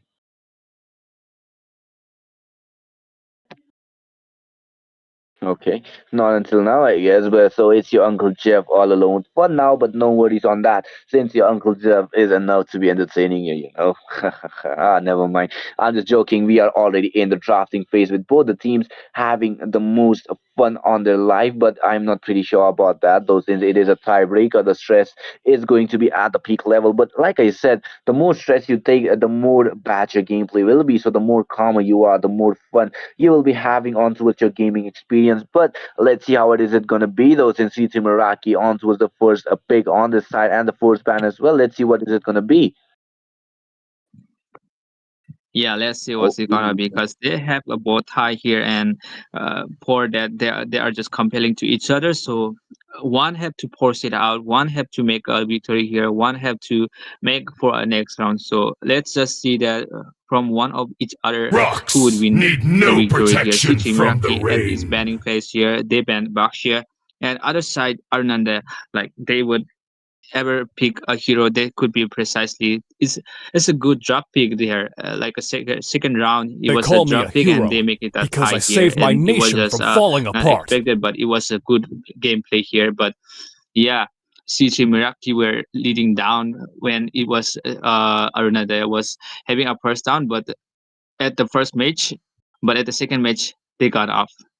They have a tie here, and like now, right now, I mean, it's just they are having a I am not the only one bound by these steady and chains. slow thinking up band here, and just a face of that they been out Wises, and other side we can see that they been out of Phobias. So CT Meraki has been out to sustain heroes mostly for EXP, but at the hand, but yeah, Bakshi is also prepared as roam, also with the jungle also, but Arnanda they pick up the YSS My as tail's they been should itching ban for a out. real fight. I think it would be a Kalia here, cause okay, yeah, I thought so it would be Kalia, and I just yeah, I absolutely that mean was a exactly. good moment there when I said that. Yeah, Mhm.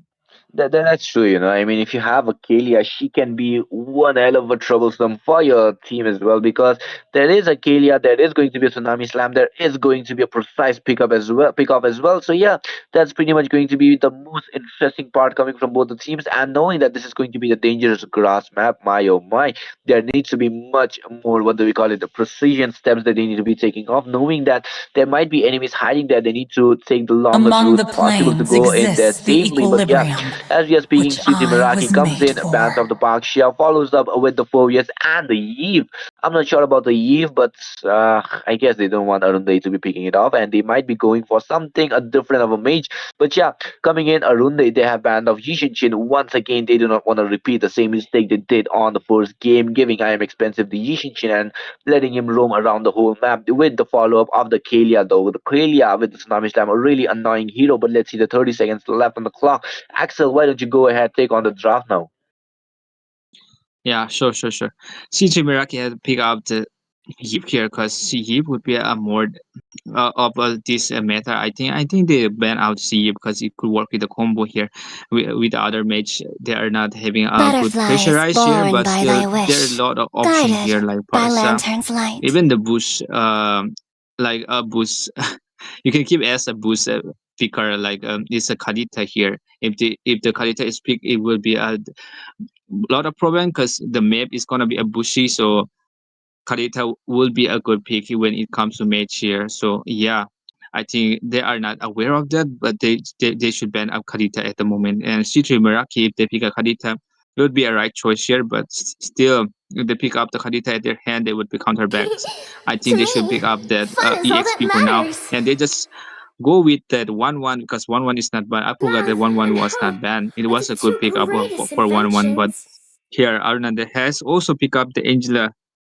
At the moment, the Let's hear the from the most crowd. optionable heroes Make some that are noise not for banned yours are truly. having a pickup here for Arna that they pick up the Angelus and the CG Meraki having their second and the third pickup. So what will it be? I'm guessing that they could pick up the Parsa here, or they could pick up the available heroes of Kalita here. I would say that, and maybe they could pick up Super Eam could pick up a room here. So Super Eam would pick up a good room as much as a Grok is open here.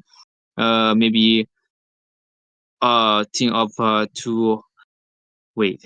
If you're going for a EXP, would be going for domain heroes. Like you can go with a I mean Yuzong, and you can go out with Fighting Kimmy! Phobius also, and Lapu Lapu is also fun. lot of option is there. Welcome to my castle. Right now they pick up the lens. I mean the Kimis and the Grok here at the point when I said. Let's go. I think I did a prediction here, but yeah, CT Miraki has picked up the Grok when I will was choose talking about my the own Grok here. They path. could pick up the Grok and they pick it up at the right time, at the right moment. Time to drop the beat of the flash. Around that it would be a problem because Grok will have the difficulty of getting in the hand because it will build a wall there. But still, This they pick land up is the our CC, which homeland, would melt, and it will soon be your burial precisely for ground. Grok. But at the time, Angela is there, so it could be effective because Angela would bring up the combo with Pradin. I guess they would Arunanda, they would pick up Pradin, I guess, at their hand or Akai. I mean, if you ask me though, don't you think CT Meraki they did a little mistake on the first pick? They could have gone for Angela on towards the mid lane, but they decided to pick off the 1-1, and there was a Irithel open up. So I'm not a big fan of the 1-1 Now pick on the Akai first, enters the and the scene. Angela was also left open. So there's going to be a much more troublesome battle for the side of See the CT value in Meraki. me? But as we speak, we can You see the should. Joy as well as the Akai being banned off, but there is none other than the Fredrin being left open. So the combo Demons shall of the bathe Unique in as their well as the blood. Daddy Fredrin The is light going to be a belongs to the much more righteous. ruthless one. But as we You are speak, facing look a at Alucard being cluster. picked off as well as the glue on towards the EXP side. Wait, CT Meraki, the draft is not looking that fine as of now. What do you say about it, though, Axel? Yeah, it is not looking good, but Glue can make up the early mates of the team fight here because Muscle of Glue iron, can manage up bones with of the steel. Airtel here. But if the Airtel pick up the if the Airtel is picking up by Glue, it will be difficult because Airtel will not able to get out if he goes out with a flicker or if he goes out with the Purify. I think what would the spells would be, I don't know about that, but still they pick up the good heroes here. Both team has a good compact heroes, but dealing with that Grok it will be difficult because mobilities will not be there as they pick up the good hero that could be mobility and a good roam here as Aruna they pick up the Gatogacha with the fading for a good compact, for a good deliver, for a good factor of taking a slide front line and synergy here with will be good with combo with Angela and maybe at the first vector it will be Alucard who will be a bit fresher at the early match, but they should not have to slip apart like a last game, like the second one.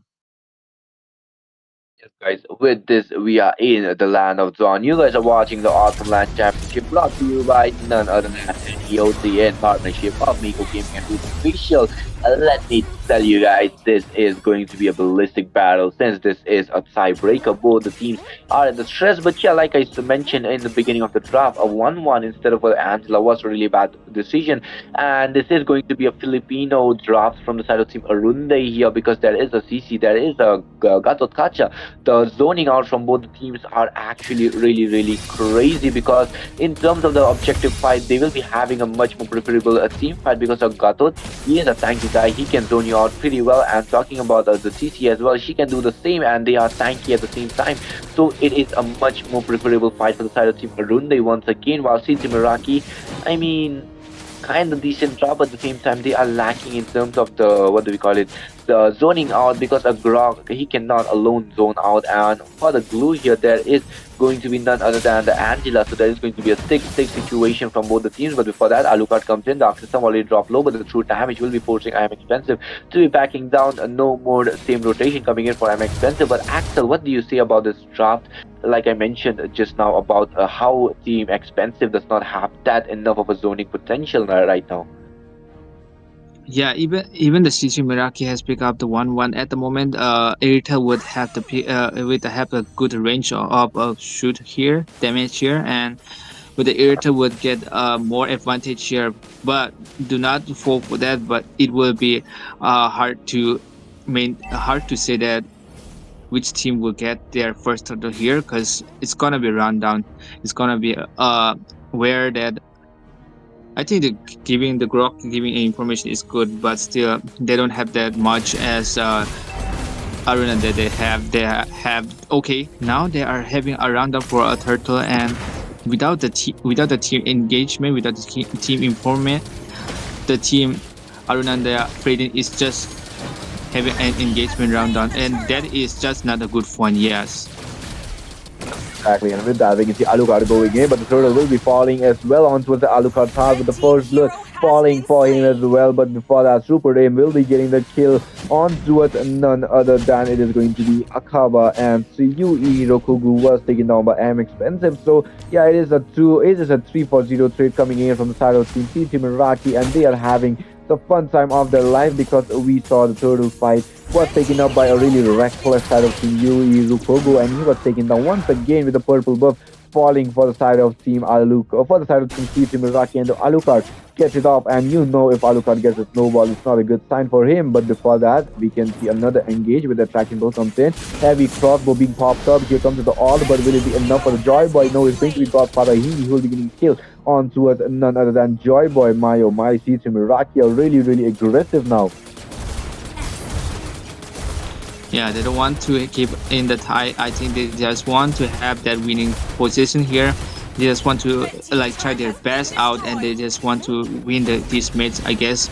But Arena here is not giving a chance here. They would have that. They would have the compatibility, but still, they need to be forceful. They need to be having a good team synergy, a good combo here, so they could maintain here. But still, at the time, meanwhile, when there is an attack going on at the mid lane, Alucard is not there, and probably the Kraken will take it up, but I think it would able to get punished by Kimi. Actually, the father, the favorite child of God was taken down, as well as Akaba and Yuri Kogu. Not a good sign for the side of Team Uzay as well, but here comes Alucard with the all of his own, but Angela's all will not be saving Joy Boy for now. The healing capability is way too low for the Alucard's damage to be consuming as well. So yeah, with that, we can see Team Miraki having another successful battle on their hands with 0 deaths as well, but Joy Boy gets his hustler finally, as we can see, and on towards our friend, and he goes for the Dreadnought armor first, but provision side already completed with the side shift and almost what do we call it, dominant sides coming in for our group. So not a good sign for the side of Team Arunde, as their itemizations are really low. But oh, here comes a pause. Maybe it's one on the side of Team Arunde, or maybe Team Iraqi, but either one of them are facing a little bit of technical issues. They will be getting the time to be fixing it off. But Axel, what do you think? How can the side of Team Arunde step up their game now? Yeah, actually, that is a good point, but still, CG Miraki has a good pickups, and Arena has a good pickups. Both has a good pickups. At the sustain level, I could say Arena has one of those heroes that could be good for a team fight, but they are just melting down by Alu. This is just making a change here in the gameplay here. I thought that this would be not workout, but still, I thought that this could be not manageable for Grok, but they are just managing with that Alucard play here. I mean, Alucard, they are making in playoff, and as we know, Alucard was known, not was, but he can still be known as the king of lifesteal, and he sure is stepping up to that name with the damage as well as his HP just being recovered in no time. My Alucard needs to be having a little bit of those chilling moments of his own. But yes, as we speak, like I said, Arunde, they need to step up the game a little bit, as the Joy Boy will be their major cause of their damage coming in, as they have 4 tanky comp coming in, as Akaba already going inside the turret. Oh, it was Akaba who was facing network issues, but before that, on towards the mid lane, we can see a little skirmish. Now it's going to be the bot lane who will be having a skirmish between 1-1 and Iritzel, with 1-1 falling behind, but no, the Inspire being popped up, trying to go in, getting the kill, but no, it's going to be the alt coming in, the hard guard, which will be saving Joy Boy and getting the kill.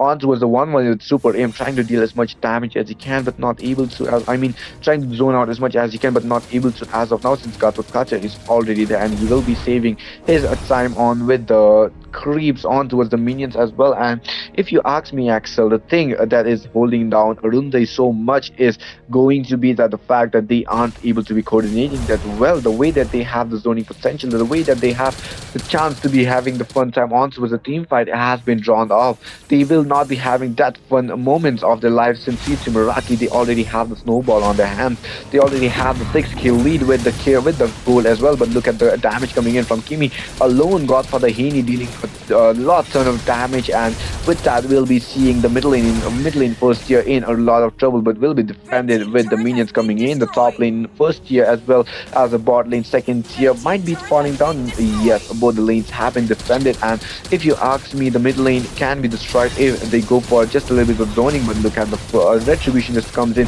gets the purple buff from our Yuiro Kogu, and with that we'll be seeing both the teams, not both the teams, but CT Meraki having much more preferable time with the split already being popped up. Dark System have the mark but does not want to go in Zenny, but before that Alucard goes in with the art, tries to go for the purple buff onto a one-on-one fight with the Gatot Kacha, but Gatot survives. Attraction Pulse comes in onto our Angela here, with she getting what do we call it, I forgot the name of Flask of Oasis. I'm forgetting the equipment's name. But Tech Charge follows up with the first kill, catching 2 people already as a crossbow of tank being popped up. But it's going to be the double kill for none other than Godfather. The Sky Piercer kill stealer God is definitely going for the peak, with immobilization coming in as well. And it can be a maniac, but no, it's going to be a triple kill for the lead with the bot lane. Holy Shield already being popped up, and the side of Team Meraki having a much more perfect sign. Axel, my god, the way they are playing though. Exactly, it's almost 7 minutes here, and they just clear out the turrets in the goal lane here, turrets, and it is all out here. Just probably even they are just having a back down issue here, and now the damage coming out from the CT Meraki is just outstanding, and they couldn't even make the damage defendable. It would be a worse if they doesn't have that defend here. If the Lord is coming up, it would be a problem, because they're just having a round down damage coming up from CT Meraki, and the Aruna they haven't got the item to make that willingness to make the will for make a good approach engagement of attacks with the defense. Okay, kick in or now with that EOG. Yep, we can see EOG being popped up, and with that Zenny being in a really tough position, but it's going to be a crossbow which will be defending, but no, Joy Boy not enough HP to be recovering. He will be taken down, and we can see the 8-minute mark finally hitting up. But before that 8-minute mark though, we can already see all the holy shields being popped up, the bot lane inhibitor being taken down, and the team fight is being ruthless from the side of Team CT Meraki, and with that the mid lane inhibitor also being taken down, and that might be the cause of the game will be ending before the 10-minute mark, as well as a Fredrin already drops the God for the Hini, gets the kill with the crossbow. Tank comes in, but the Rivet's life being the savior of none other than Gatot Kacha. But the side of Team CT Meraki will be falling back. Oh no, they do not want to fall back. Godfather Hini still wants to take as much bodies as he can with him, but with that he will have to go in with the discipline. Instead they need to fall back, and with that the Lord will be spawning in just 10 seconds. But Axel, do you think that the Lord is contestable for the side of Team Arunde? No, Aruna has the problem to engage, because the output damage coming out from CT Meraki are much more. They can defend. The item is just cut off because of the full lead, and the problem is that there is engagement going out at the ESP lane, the turrets, and now there is a lot going out. Fading is out at the pressure time. Wait, this is going on engagement. Yeah. Yep, there is.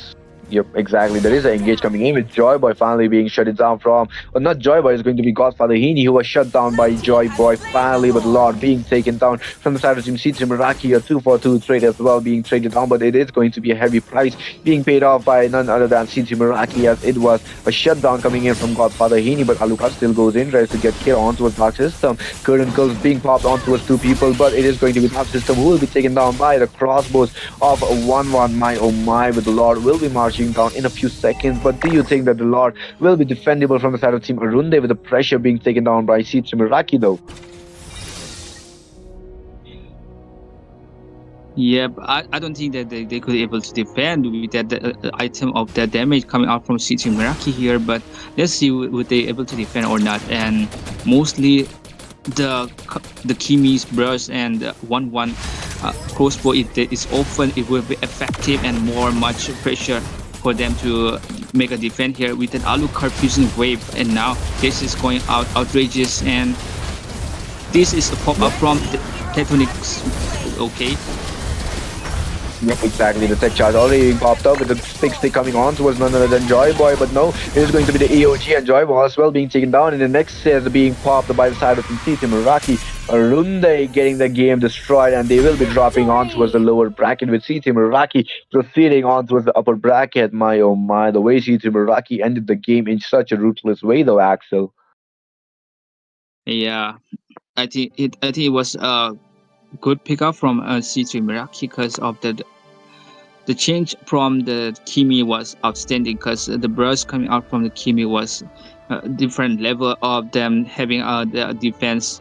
Even though they have a defense, they could not even manage to make themselves out of the way from the damage coming out from the Kimi here with that outlook fusion wave with that 1-1 crossbow and the defense coming out from the glue and Grok here. The glue works pretty well with that Angela not having a opportunity to get in a link with the teammates.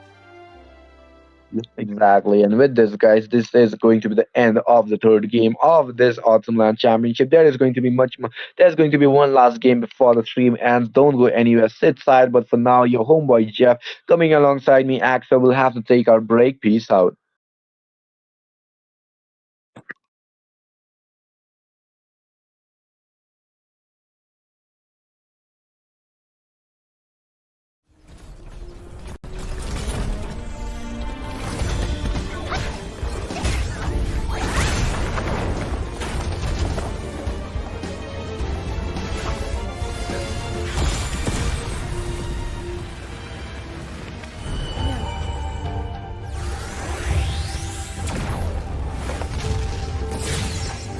It can't be! You would never betray us! You haven't changed at all.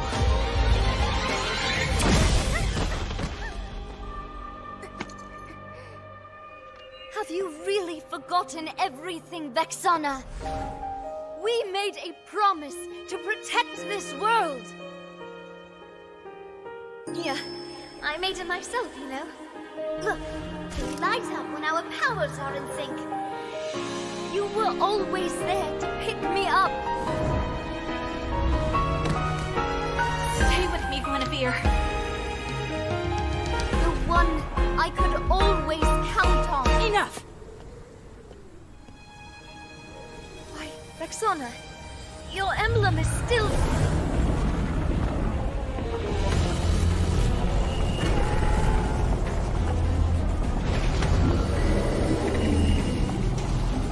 The gateway is near completion. Soon new aspirants will meet your end. Vexana, execute Purge Protocol.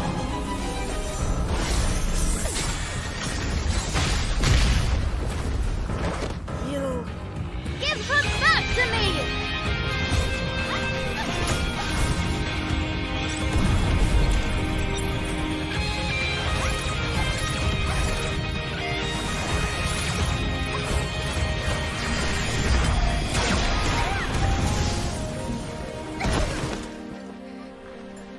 Give up, Guinevere. Hope is an illusion. Its will is absolute.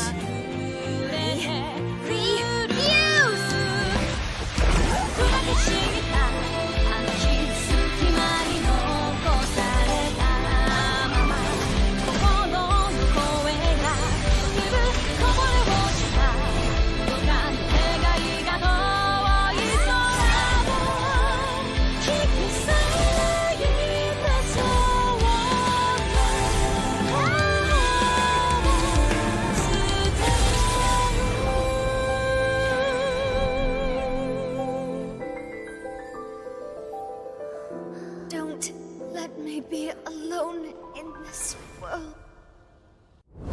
We are the aspirants.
Let's light up the stage!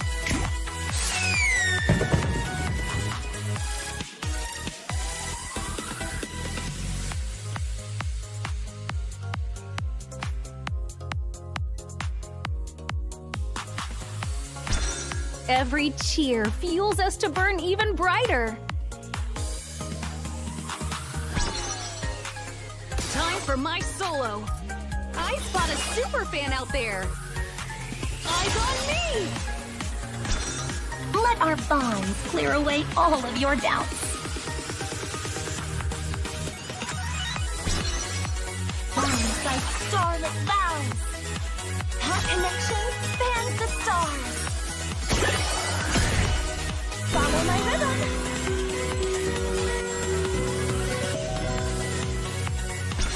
Your voices are the perfect accompaniment. How about an icy treat?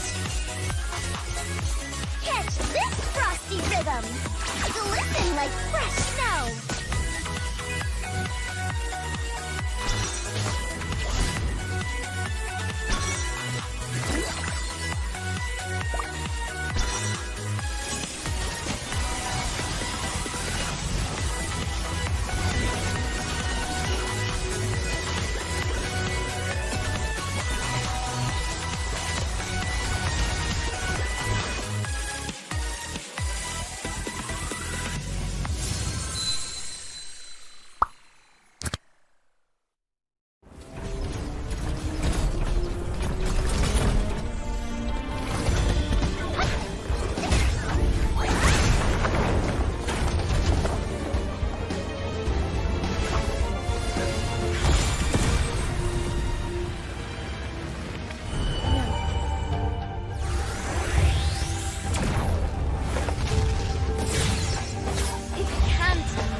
You haven't changed at all.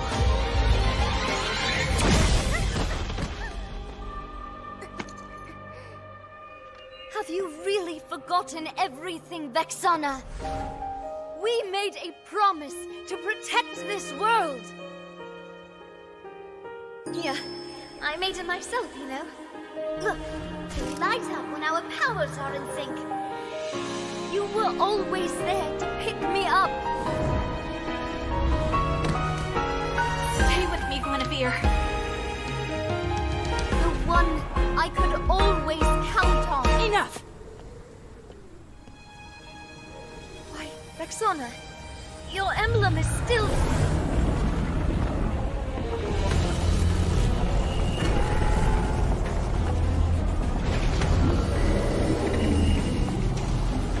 The gateway is near completion. Soon new aspirants will meet your end. Vexana, execute Purge Protocol.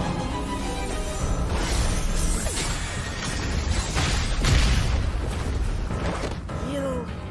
Give her back to me!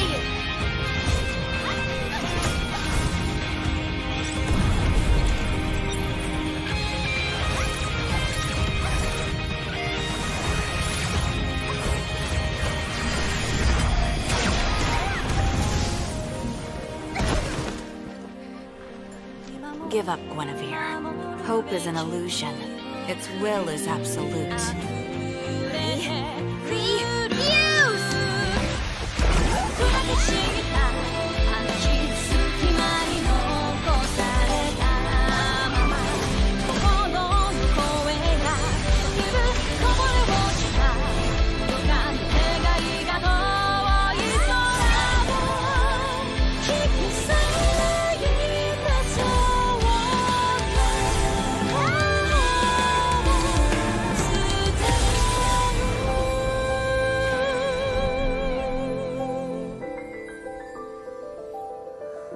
Don't let me be alone in this world. We are the aspirants.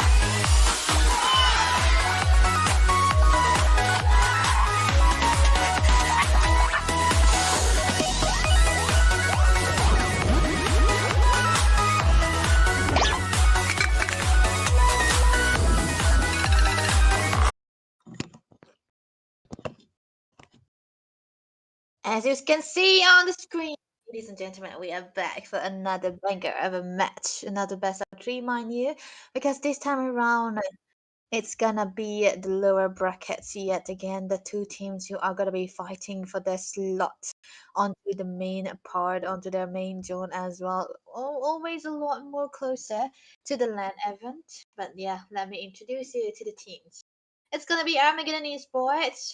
Yeah, they have entered to the wildcard yet again because of the loss that they suffered before into the round of This land what is our round? homeland, 32, yeah. and it will And soon then be it's your gonna be burial NTD who ground. has been able to defeat down Lafukabi and DS as well. These two teams are very, very big and important too. So I'm definitely gonna be excited to see what they're gonna be bringing to the table because best of three series, you're gonna have to do it in diamond because a first game is always definitely gonna be important. I'm well versed with Armageddon esports because yeah, they're my close friends by the way, and NTD is gonna be a fairly new team to me, but I've heard good things about them, so I'm really excited to see what they're gonna be coming out as well.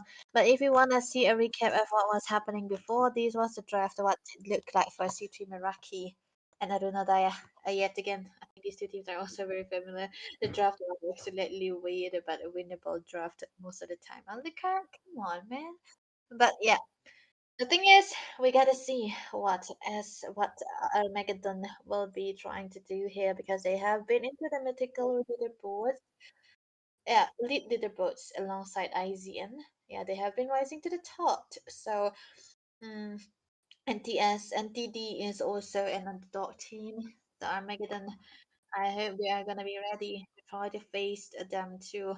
So what is gonna be the draft looking like? I'm pretty unsure how, but all I wanna know, all I'm gonna say is that I'm really excited to see how they are gonna be performing for both of the sides. Cause one mistake, you're out, man. You're out. So you don't want to be there. You don't want to be in that place. Or well, This land is our homeland, and and they had played this FOC land is our homeland, they and went it will 2 soon be games your burial together. ground. So Megadon and TD, what do you have up on your sleeve? Let's see what's gonna be happening right now because we did a little bit of verification to the backlights as well. But it's gonna be up soon. The draft is ready to be set, but we'll have to wait just a little bit and let me yet for some time. But never mind, we're gonna be here into the drafting phase, ladies and gentlemen. Megadon, Butterflies the born side, by thy wish, and guided NTD by onto the lantern's red light. side. So they are definitely ready for what they're gonna be drafting.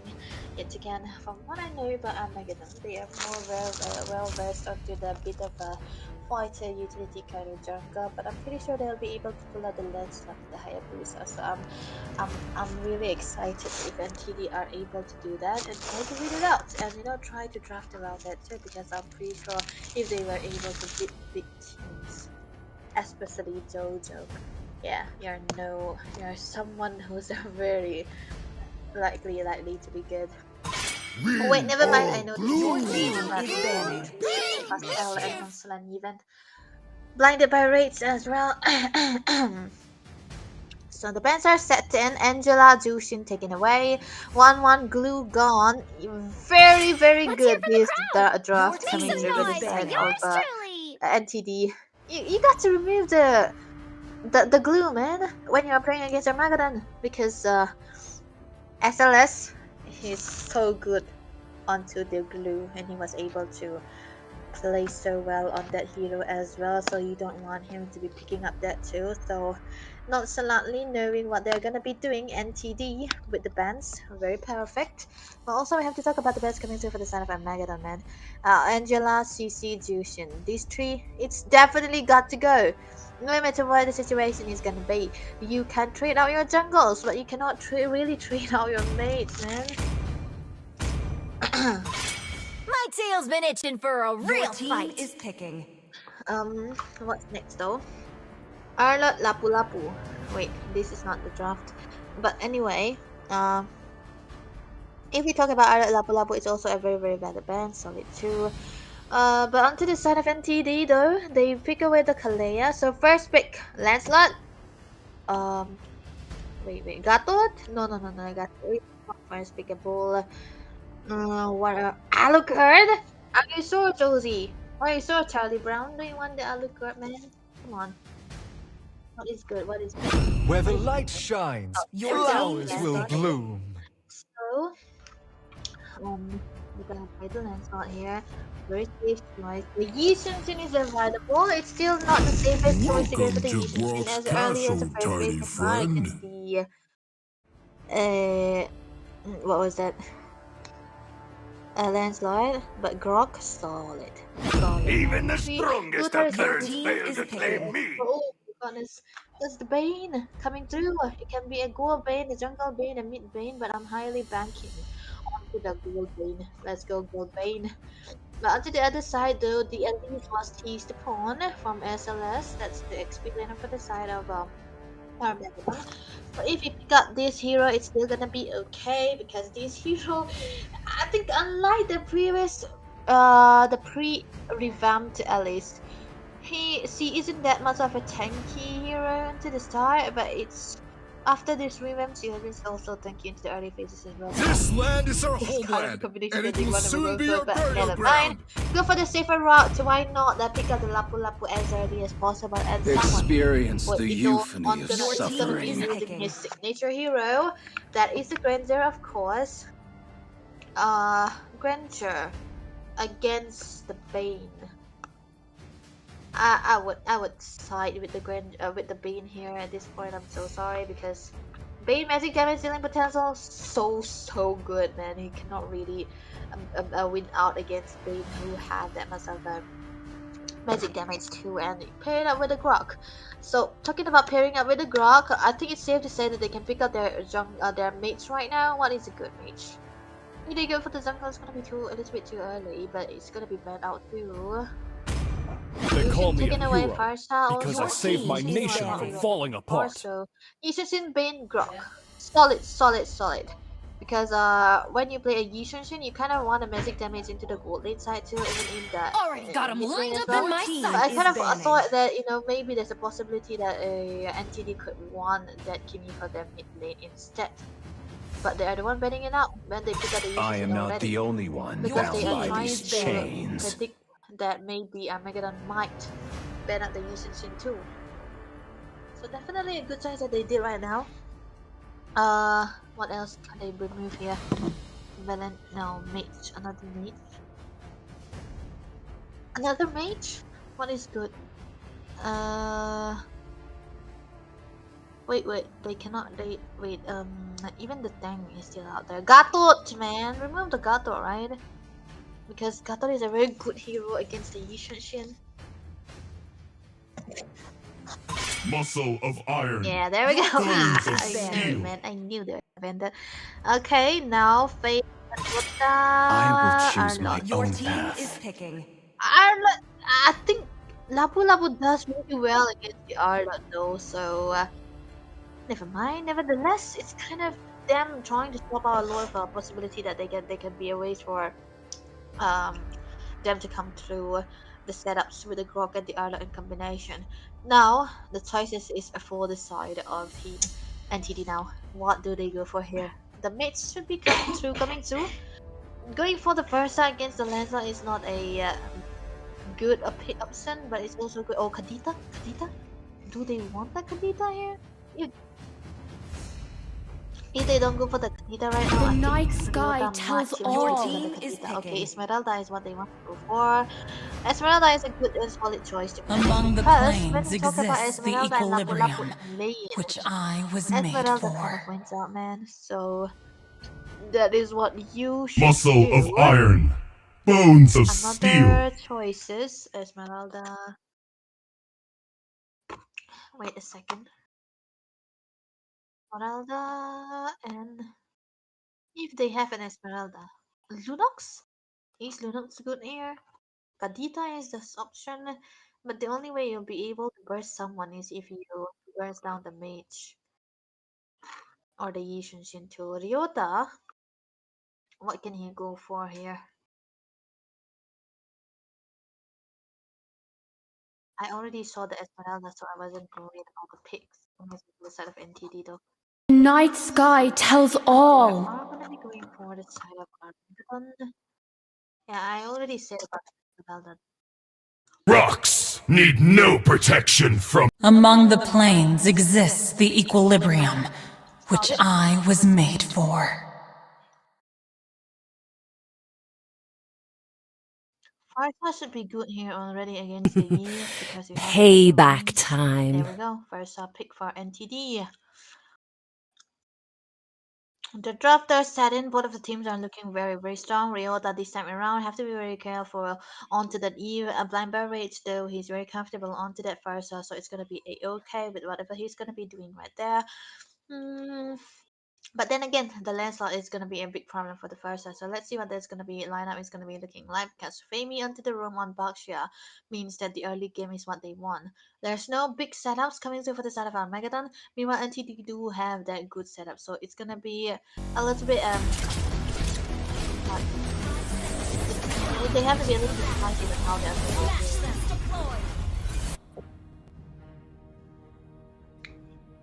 Hello, Debbie.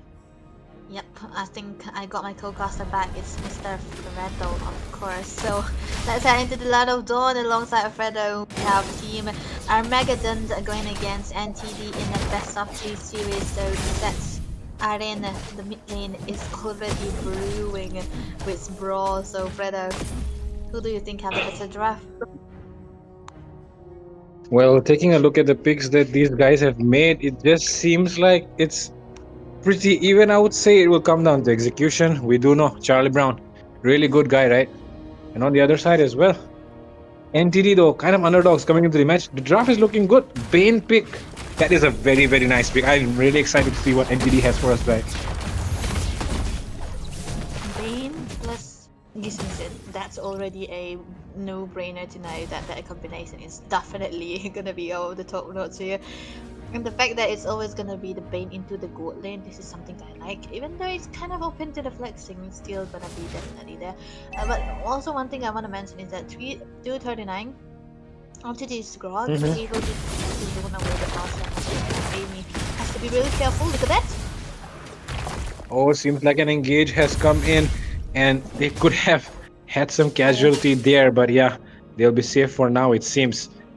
But yeah, with that, man, I feel like the turtle fight engage would be really crucial here, and Armageddon definitely will try their best to take control of things. But oh, take a look at the way this Grok is getting chunked down. Charlie Brown using a lot of skills on a roamer at the moment, and now the one who will be in trouble here could be Fami, but he uses the revitalize. Can he survive this? Blinded by rage as well, could be falling, but oh, no casualty yet. NTD as well showing composure under pressure right now. Such a good setup that Armageddon has been making, because I feel like they are just trying to zone away Tonrad upon from starting to zone, because they also know that if they use it against this first turtle, it's going to be very hard. Mountain Shocker!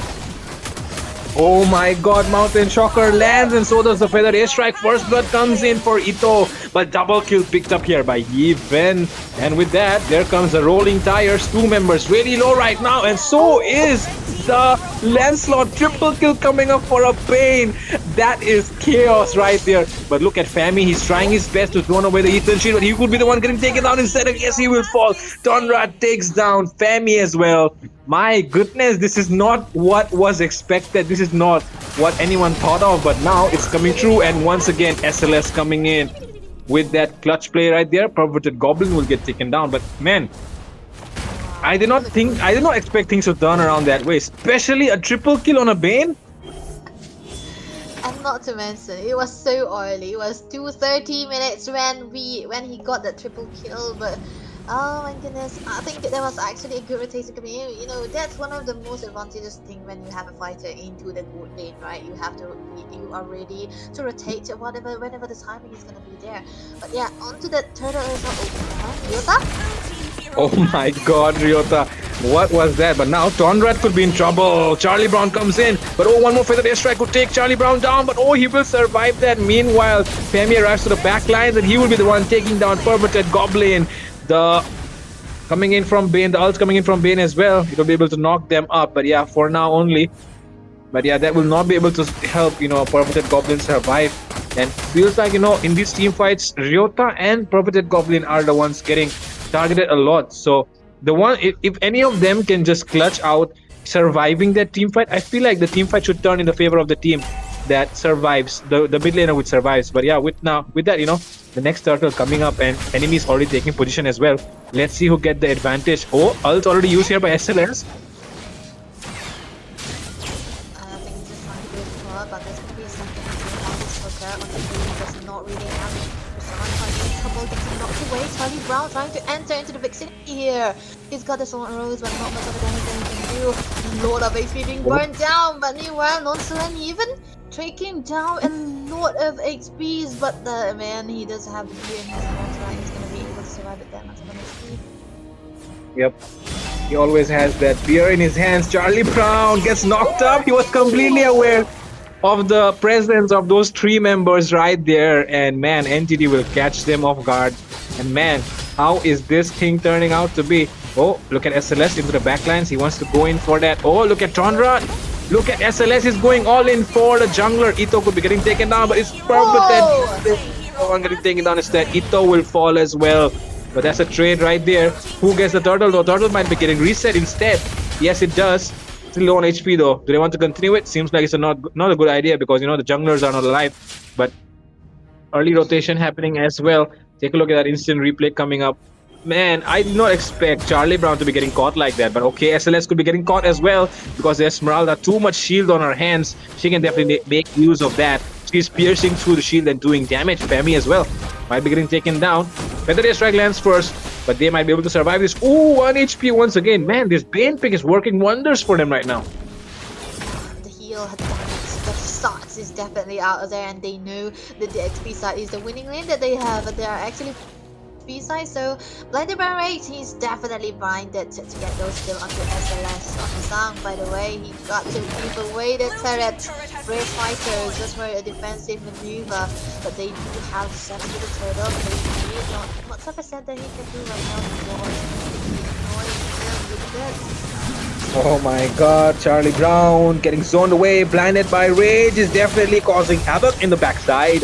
And so will Tonrod arrive as well. Ito taken on very, very low. Look at the way they're getting zoned out. RWM coming in, but that's a suicide from Ryota right there. Knockup coming in as well. SLS will fall. Ed is able to flicker away. Tonrod, does he want to go in? He can actually do that. But yeah, before that, he will go for the zoning out instead. Oh, Ito might be getting caught with the wall. Blinded by Rage arrives as well. And look at Charlie Brown. He's trying to make stuff happen. Tonrod takes skin down low, blinded by rage, less HP right now. He cannot survive long enough. Feather Day Strike to zone them away at the right time. But look at that forbidden goblin. What is he doing there? I think it was actually a little bit of a blunder, but meanwhile, being taken down with that lead press as well. But hey, look at that. It's going to be the reverse fighter coming out from SLS, trying to grab a kill onto Torrad as well. But that's going to be a rumor taken down for a jungle. But all in all, Fredo, NTD, if they have all the leads that they require, Turtle taken down, especially into the hands of AE Sin, even though he's 2 hits down. But hey, Charlie Brown? Oh, Charlie Brown is in trouble here. He's able to dash away thanks to that creep. But if not for that creep, maybe he wouldn't have survived there. But man, the amount of damage that this... Oh, take a look at that. That's trouble right there for Armageddon. Holy Crystal getting picked up. My goodness, that's a lot of aggression being showed here by blinded by rage. But yeah, he will get blinded by those bullets of Ito, and Ito will be able to take him down. And now, Nonchalant Gaven can't be falling here. He's able to use the flicker to get away for now. But yeah, man, the way that Esmeralda just went inside, tower dive, like, that is not something that we usually see, right? Tower dive solo that too. But when Esmeralda is fed, that is what happens. You do get, too cocky because you feel that you can survive everything. But yeah, in the early game without a lot of items, I don't think Esmeralda is tanky enough to be taking even 2 turret hits. Meanwhile, Nonchalant even just being at least with the spaces that he has, he's going to be digging out on the field as well. But hey, look at that, engage! Oh, coming in, Feather Day Strike as well, landing all those hits onto Femi. Femi still survives though, but into the backline, SLS, blinded by rage as well, taking a lot of hits. Even a rise to the scene as well. Enough backup being given here, but not enough to take anyone down. And that's why nobody will be falling as of now, but Ito's still going in with those Death Sonatas, just trying to trouble the Grog a little bit. Grog is down to 50% of health, so he will recall, it seems, but no, he does not recall. He still wants to go in and provide vision. On the other hand, look at Tonrad. Tonrad was pushing down the bottom side, creating pressure as well. But now he could be the one getting taken down instead. If the enemy is aware, seems like they understand that he might have recall. Or Charlie Brown Are you aware of his presence? Seems like he's not. Okay, Tonrad, will you reveal yourself? Oh, he does reveal himself. He does reveal himself. That might be trouble here for Tonrad. Okay. Damn, he survived that. He did. I thought, SLS would figure out there, but the princess is there, but hey, select even. We have Zeri Grass, but not gonna be enough. Look at that. It's a great right, Femi. Yep, Femi getting taken down really, really low as well. Because blinded by rage, even though Femi is the counter of him, blinded by rage is too far ahead right now in terms of farm, in terms of EXP as well. Cannot really trouble in Esmeralda, who is fed. And right now, take a look at that. Launchland even still untouched. That's, his great positioning because we are okay. That's a very, very bad ultimate from the Grok. Completely misses out. But now there could be trouble coming in because Nonchalant even is getting targeted. But look at that flicker play coming in. Ito as well. Trying to go for that Farsa. The stack does not get triggered now. Ito could be the one in trouble instead. Look at blinded by rage into the backline. He's still going on for SLS. Ito gets taken down as well. Blinded by rage still going in. There comes the RWM Ryota. But look at that double kill coming up for Given. And it might be turning into a triple right now. But it'll be Tonrad who will get that kill instead. But that's enemy 4 members down. Easy Lord coming up here for the side of NTD. NTD are showing why they have the free kits. Lapukabi, man. That's just the way that I'm playing. Really aggressive. All they want is to go down, and this is the combination that they are going through as well. And I don't think Armageddon are really made for that reply, because most of the time when you see a Balshia, you want to have a start into this engagement for the time. You're not really engaging, but look at that! Oh my god, Ito! What was that? I did not expect that from Ito, but man, Ito. Feels like whatever he says in Bolty's live stream is true. He did say that I feel like I've fallen off. I feel like I'm not in my prime anymore, bro. And that seems to be the case right now, as we can see. NTD definitely on the rise. And blinded by rage, I should say, is a very big reason behind that, because he has been providing a lot of sustain into the backlines and creating havoc in the backlines, right? Because of which their backliners can even do much more, providing space right now. Oh my god, look at Ryota! Tonrad just shuts him down. Unstoppable coming up for him. Now they're going in for the mid lane. Do they want to do something here? Look at the way blinded by rage just goes in with that falling star moon. And with that, okay, Bane coming up with that ultimate as well. Top lane could be getting pushed down. Oh my god. The shield gets triggered before the Lord comes. So now this could be trouble here. Look at that. The Tektra coming so far. While he's still out there available, that's gonna be the first time being using the feather airstrike for the zone, but they will be able to try to take out this inhibitor as well. The minions are pouring in. That's an engage, another one. Could be coming in right now from the Lancelot. Lancelot is shing his wave. Oh my god, look at it. The Bane shutdown secured. 440 gold into the hands of Ryota, and now they are the ones in the upper hand because they are chasing down members who are very low, but okay, they'll be able to escape. But man, that base defense, oh my god, seems to be unsuccessful, I would say. NTD did get what they came to get. They got 2 inhibitors out of that. Blinded by rage, still going in. Beer versus 4 members finally decides to back off because, of course, the Baksha has the ultimate. But man, this guy has been sustaining more than what we thought of, I think this is the reason why you cannot really give away the Esmeralda. Wow! Oh!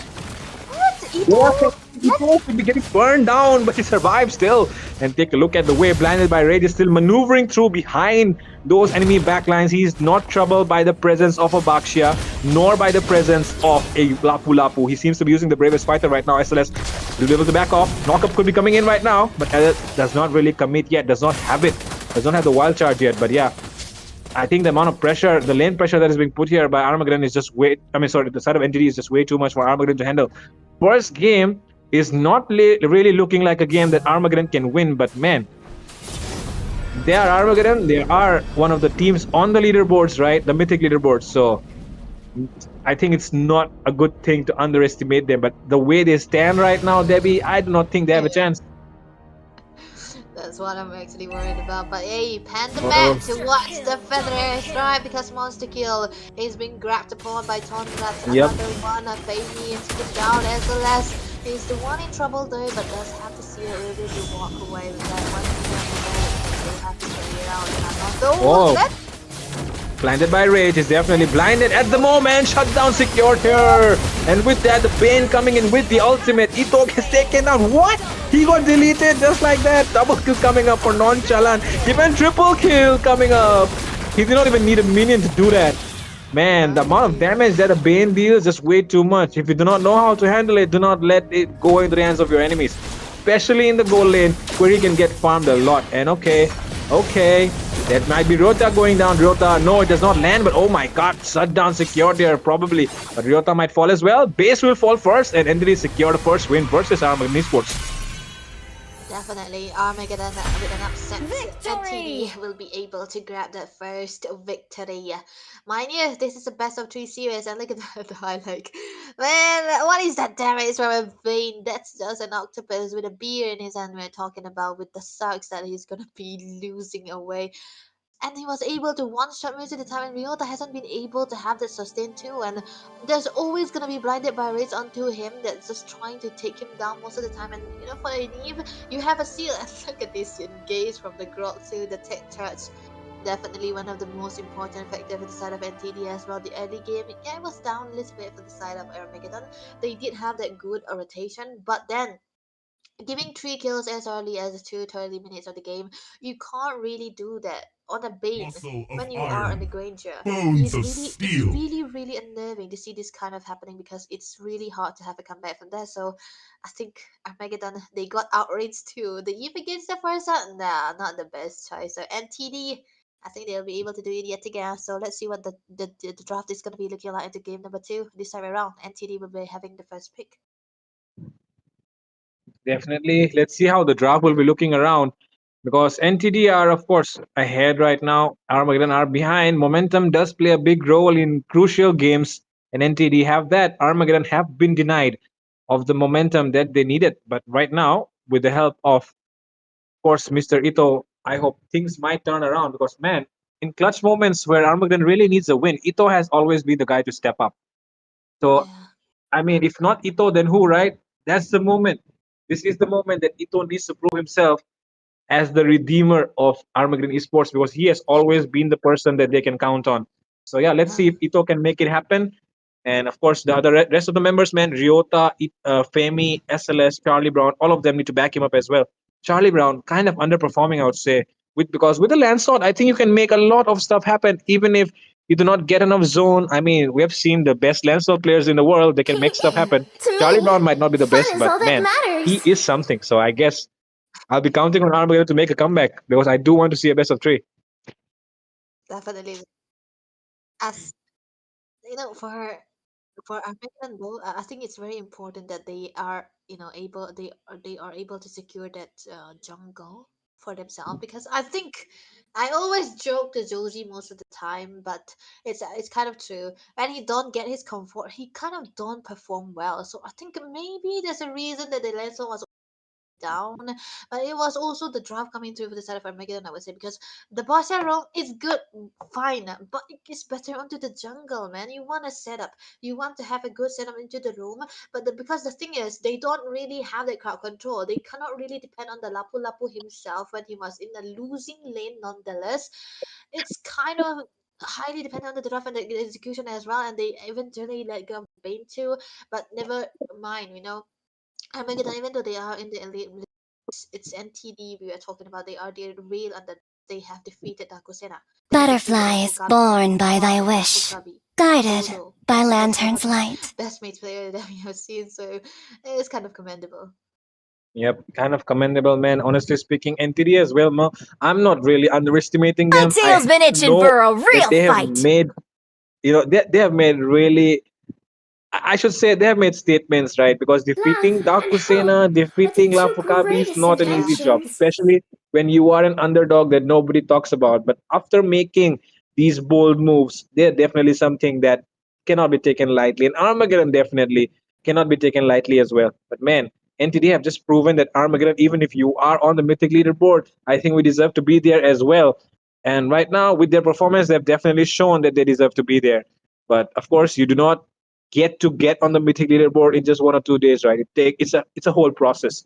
So let's see if NTD can win this out in a 2-0, I would say, because that will prove that they are just they're just at another level, I would say. Because the thing is, you utilize the red side to your favor. Now you have to do the blue as well. So can you utilize the draft in your favor and make things work once again, or will Armageddon take the advantage of having two picks on their side while giving away just one in the first phase? So yeah, Armageddon right now. Let's talk about the bands, right? We've talked a lot about the teams. So yeah, in this first phase, I feel like MTD, 1-1 ban, which is not something that we see often, but regarding the fact that there's Ito on the other side, Welcome that is to probably a my respect ban, right? castle, my friend. I personally Let's would hear be from the scared of crowd. those one Make some noise for Me yours too, me too. truly. No, not us. Okay. I will choose my own path. Don't be scared of his 1-1, but you have to be scared of the glue for SLS. Paulina, by the way, he is so good onto that glue. You've got to remove it most of the time, and if you want to play a little bit of a CC2, which is NTD picking up right now, they have to ban out the glue too. But yeah, when you pick up the CC, you're kind of opening up the airlock to be open here. And I think Armageddon are falling right under it, and they have to pick up the airlock as early as possible so they will not be banned away. Thorns remain, should petals fall. Not yet again. So Josie is not gonna be hesitating again. He's good on the landslide, but that previous game lineup wasn't it. They need to have a winning mid lane if they want slot to work, and they did not have that. The Grok plus the first combination, fast clearance, great control. Of course, the Basha is good, but together with the Eve, the first have been always outranging the Eve most of the time. I am not the only one bound by these chains. Oh, what? CC Gold? They call me a Man. hero because I saved my nation from CC, falling okay, apart. okay. Now we get it. Now we get it. The Ascension is the last piece of the puzzle, right? You cannot really understand what's coming up unless you see the Ascension show up as well. And that just solves all problems right here for us. As we can see, NTD are going all in on giving Mr. Tonrat his best ever game, I guess, because last game they did not really have that. This game they have that, and because of his mechanics, right? His first skill does not go on cooldown. He has insane amount of skills that can help him sustain, help him immune. So with all those things combined, Lancelot is a perfect jungler for you. And right now with the buff that he has, he is definitely the S tier jungler. But right now, Charlie Brown, there's a lot of pressure on his shoulders. He has to show that this can be worked out because Tonrad has already outclassed him in many ways. So, man, Tonrad, man, if you really want to show that you are better than, man, this is the time. This is the time to go for 2-0. 2-0, man. W, let's go. But what is better for Armageddon? It is the Gatot pick. Kind of saved everyone in meeting of the hard work. And Mr. Famey, lane someone. He's a Gatot fanatic, man. He calls me one trick Gatot, but he's the real one trick Gatot. So it was a very, very great problem that he got the Gatot right now for NTD. But I think they are also expecting it because there's a point that they will be able to try to get out the Hyros as well if they want the Hyros in the room, but it's highly unlikely because Armageddon now they have the Nathan, which means that they want to play for the late game. So Farsa again, or do they want a very different hero now? Pain right now would be a trouble if they decide to pick it up, but I still feel like it's still possible to play mid lane Bane just because the deadly catch is kind of good for clearing those minions out as well, right? You can just keep defending until the late game, and once you have those items, just go for a Hawk Tua in the late game, right? Just flicker on their faces, and they will just be deleted. I mean, I don't know if you do this, Debbie, but the thing is, sometimes I just pick up heroes and I just stay low key until the late game, right? Because if you start snowballing, they'll definitely come all 5 men on you, and you do not want that. So just stay low key, keep farming up, and in the late game when they're not really ready for you, just go and surprise them. I don't think these guys are these are the type of players that will this move will work on. But I'm just saying, you can try it. I mean, You know that strategy you're talking about, that is definitely a Nathan. It's a Nathan gameplay, man. You don't need to Yeah. go very aggressive into the early game. You just need your items, get the holy crystal, get the wind talker, get the feather of Starland heaven, side. Yeah, Feather of Starlim Heaven. side. Most of the time I think people actually like go to Starlim side and they would actually go for the wait, what is the last pick? The wind talker.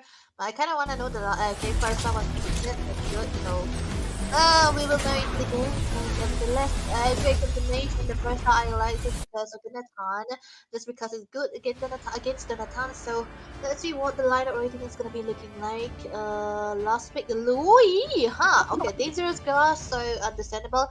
And wait, I've been so on point on the prediction on the side of NTD instead of Armageddon.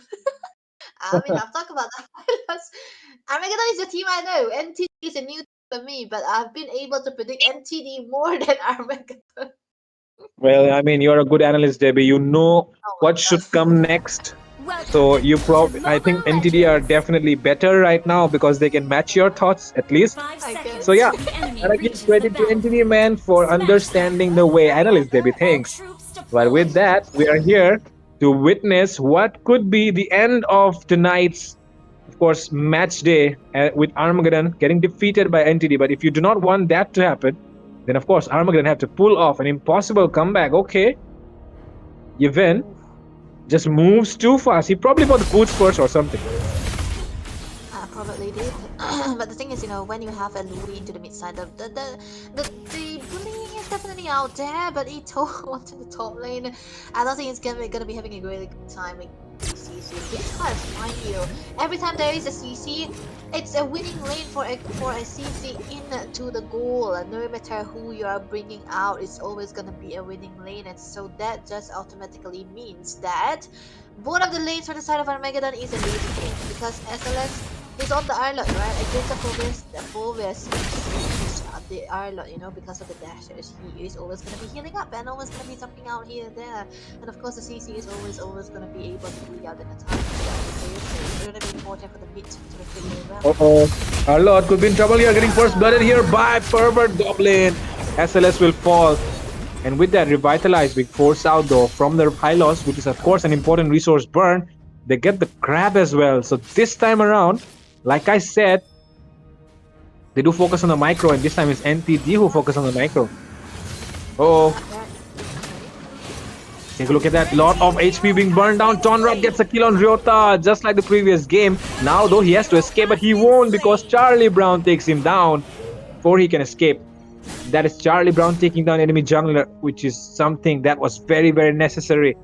And right now they have a good lead actually, because of course the jungler is down and Charlie Brown is getting farmed up. We all know what a good Lancelot can do, right? Especially when he has the farm that he needs. And with that, 1v1 could be coming up right now in the goal lane. Okay. It's Tonrad who starts the turtle first. Charlie Brown comes. Oh my god, top side though. Ito, probably unaware of the Farsar's presence, gets taken down. Tonrad could be falling as well. Charlie Brown, Phantom Execution. Man, she still escapes, and with that, blinded by rage, was doing a 1v3, and he will fall as well. 236 plus L will get taken down as well. Charlie Brown trying to escape, but no, he does miss the dash. But oh my god, thanks to his teammates, he will be able to survive that one. Yeah, that was a good set and a good rotation for the sun. For nonchalant even, but yeah, SLS with the fire is definitely amazing that he was able to that as well. The rotation coming through for the side of Chromatic Globing on the Goblin onto the top lane, able to take down Ito, is giving them a much good lead. Like, that is the goal about. And the worst thing is that the mic stuck. Pervert Goblin, Flicker, Purify, and with that, amount of damage being done on Femi is just way too much because Kato not really too tanky against magic damage. And with that, blinded by rage and 23, I'll just call him L. So yeah, L and blinded by rage are trying to provide vision, but it seems like it's futile because they have not been able to do too much. And look at YSS, he could be getting caught here. They're coming in with the river flow. Tonrad could be in trouble. He is definitely in trouble at the moment, it seems. Okay, top side though, it could be the CC getting caught. Nonchalant even survives thanks to that vengeance coming in really handy to help him get that extra sustain. But Ito will be able to get some tower hits and take down a few gold, and get some gold here. L comes in as well. Purple Goblin as well coming in. Feather Airstrike could be landing on the face of Ito. Ito will get taken down though. Fami, late AOG. Charlie Brown arrives as well. Purple Goblin could be in trouble here. Or will there be a flicker play coming in? No, it seems like Charlie Brown is still waiting. Oh my god, he just misses that Thorn Rose thanks to Purple Goblin sidestep. And look at that, Thorn Rod as well from the flanks taking down Fami. Man, this match is just getting too exciting right now, man. These guys are doing everything they can to turn things around for their own side, but in the end, who will be the one having this game?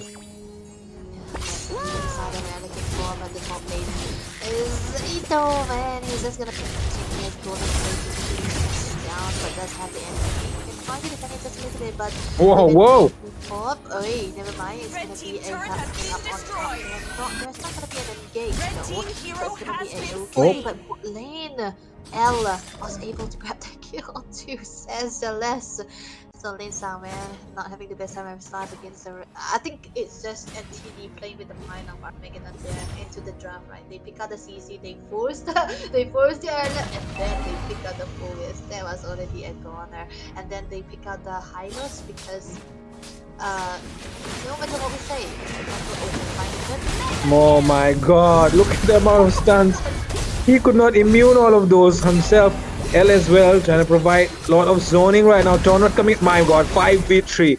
Okay, SLS, he did try his best, but look at that curtain call just fixating onto two members. SLS might be able to make an outplay. It seems like Ryotol is getting taken down first. The event gets a kill on SLS. Fami getting chased down. Entropy coming in from Natan. But can Natan take down a CC? Does not seem to be the case because he's just a marksman who does not have items. Ito will fall as well in the hands of the event. And that's a technical wipeout actually. So definitely have to be very careful now. Armageddon not arriving the best time. Event. As much as possible because when the defense is actually bad, you are actually a turret has been destroyed. With that, the airstrike, but blinded by rage, not gonna be. No dash. No dash. He misses out on that puncture, and Charlie Brown will fall as well. SLS gets taken out. My goodness, I have no words to say. NTD have clearly shown they are outperforming and outclassed Armageddon right here. I would not have, I would have never, I never thought these words would come out of my mouth, but man, Armageddon, downfall is real. Downfall is real, man. Ito, you gotta stop playing classic, bro. I'm joking, he doesn't. Nevertheless, they got to stop playing together. Always, you got the screen, man. Just agree with the screen that I set up. So we will be able to see them rise on top again because they were clearly the underdog a few months back. Now they are struggling against the real underdogs in this here. Because of the draft that was coming through, they have two losing lanes already. And on top of that, they have they don't have the best clearance into the mid side too. So that when you do not have the mid side clearance, you do not really have the control of the map instead. My god, the aggression from Pervert Goblin. He goes in with the flicker, but man, Lui just luckily survives there. But okay, that should be a bad one here. L going in. He does not get the connection, but even he does try to go in as well, but he does not find the connection as well. But yeah, that will be some turrets down. It seems Charlie Brown trying to make things happen by himself. Pervert Goblin does not have the flicker, and this could be a right time to engage. But okay, Natan trying his best to defend the lane, but it will be unsuccessful as the tower will still fall. But okay, take a look at that Feather Airstrike. Now though, Fami going in for Pervert Goblin. Pervert Goblin could be in trouble here. 1 HP escape. Man, that was really close, but Fami will be the one in trouble it seems. But oh, he forces out the Revitalize. He'll be able to save himself for now. But yeah, the score is 14-3. The goal lead is sitting on almost 6k. Now is a good time to take a look at the items. Yeah, definitely, because Radiant armor already into the hands of. There's not much Ryota need to because he's constantly building all that Radiant armor so that he'll be able to sustain all the damage too. And I don't think he's fighting Josie as expected because yeah, he can use something near him anytime. But already onto the hands of the boys, we can see that the Sentinels is definitely going to be so weak because then Picker as the Raven has but by 6 plus physical defense. So there's no way Armageddon will be able to win a fight. That's the only weakness. Oh, never mind. Ryota? Oh, this could be trouble here. And it could be Fami who will be the one getting taken down here. And look at the AOG landing though, just to escape. But this mid lane could be lost out because 5 members just approaching in. Charlie Brown trying his best to defend it by himself. He does defend it seems. But can he survive all the damage? Yes, he does as well. Mid lane still stands. Meanwhile, Ito is just recalling, and man, he was definitely clearing those lanes bottom side. But now this wave is something that they need to defend once again. They're trying their best to defend this mid lane tower, and that is okay. Ryota, one more hit, and the burn takes him down. Pervert Goblin just showing class that yep, you might be good, but I am better. Ryota definitely needs to answer that. So that's definitely something to be mindful of. Mountain Soccer goes pathway. Oh my god, look at SLS. This could be trouble here. Brewing up. L still survives. Tonrad survives as well. Everyone does not fall. SLS, the one who made the setup, will be the one falling instead. Charlie Brown could be in trouble here. A lot of damage being done as well. Oh my god, look at Perfect Goblin. Takes down Ryota. Ryota, I have no... I mean, you have my condolences, yeah. Man, and Armageddon indeed too. Because look at the Ghoulin, man. I haven't seen Armageddon falling this short even against Ice yet. They were able to get a win or two. Mountain Shocker. Oh my god, curtain call. Ito could be falling as well. It will be Femi falling down first. And that's a killing spree coming up for the goal laner of the side of NTD. That's nonchalant even. And man, both games, he has not even played goal laners, right? He has played fighters. Yeah. And he has made it work. He made it work definitely, but this set right here, if NTD wasn't this tanky or this fed, it could have been a perfect final slash. But unfortunate for SLS, that was good, but they couldn't be capitalized because they do not really have a damage to the mid side. Ryota, I would say, I think Ryota is the most, the one who underperforms the lot in this team for now. I don't think it'll be try to practice a lot, man. This is not the way they're usually playing. Because when he picks up those heroes, the Kadikas, the Valentinas, it was actually good. And I don't think that Rui is working out here, man. It's completely useless. Who are you gonna be trying to reach out? Because it's gonna be getting outraged also by those two, but they look at that. Yep, once again, Ryota gets taken down by Pervert Goblin. How many times has he got taken down by now actually? By Pervert Goblin, I think thrice or 4 times. At least twice. I mean, man, come on. He kind of reminded me of Upward. He's kind of like down, but hey, for the S-Cut, that's what he's doing. Hey, SOS? Oh, they get 1, but can they get 2 and can they get 3? No, it seems like the bombs are just creating havoc in the backlines and they get taken down. 3 members. Ito left all alone to defend. Can he do it? He does have the entropy and he clears out that mid lane, but now the top lane is coming in as well and he needs to deal with that. Oh, that was a good yin yang reaction, but of course it's still not enough to take down a tanky boy like the Phobius. And NTD can definitely go for the Lord, but will they actually go for the Lord or will they wait for for enemies to come as well or try to bait them or something?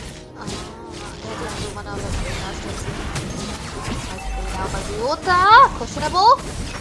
Yeah, could be questionable. Ito as well. Very, very low right now. He's forced to use, and the bench might be the one getting taken down here. SLS coming in as well. Nonchalantly into the backlines, getting shut down. It seems. Oh, he survives that.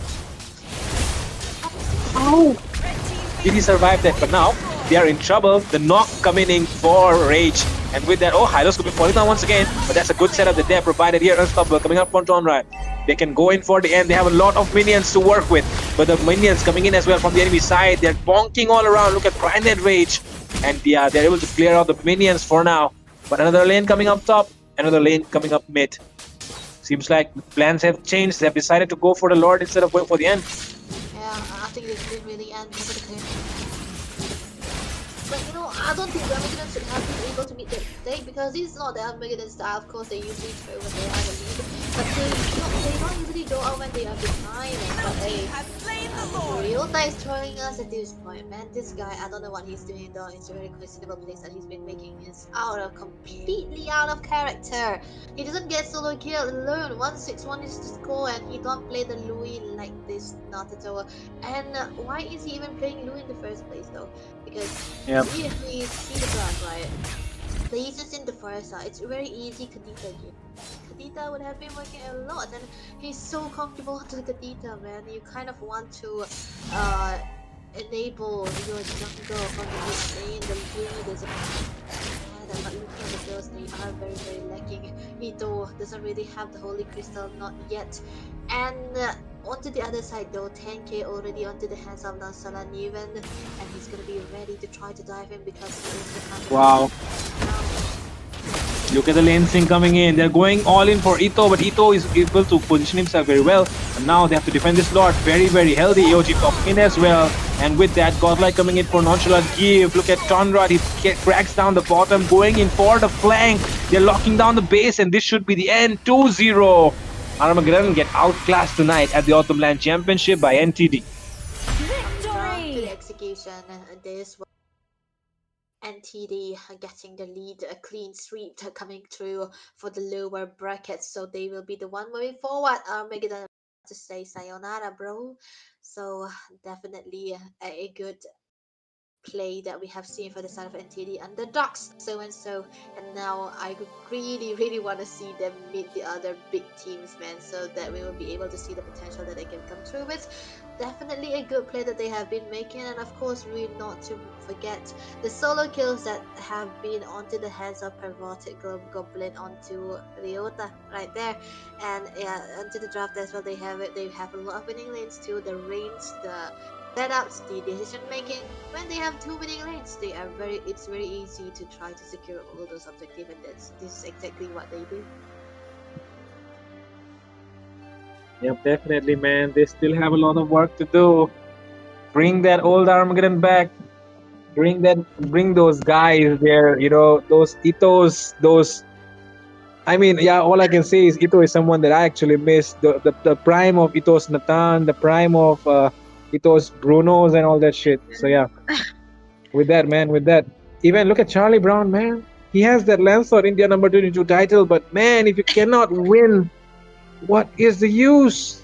SLS as well, man. Yeah, well, I feel like they have been coached at this point. NTD have been coached for draft. They have either they have been coached, or else they have self-coached themselves. They have come prepared because there is no way Armageddon usually gets out-drafted because they have a huge hero pool as well. But tonight is one of those nights where they have been out-drafted not once but twice. And I mean, like, okay, that's all, man. That's all. If we keep talking, then man, Armageddon, man, Ito might go into depression. I mean, you might get a goal.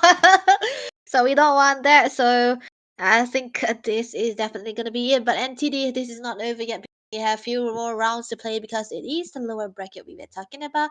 But for today, though, it's definitely going to be the end of our stream. So, ladies and gentlemen, I hope you found this round very, very interesting because Armageddon, they got knocked out. So you saw me here alone, but I am with Fredo. So me and Fredo, I think we're going to be signing off and see you into the next round. Ito lagi. Oh, sorry. Mira,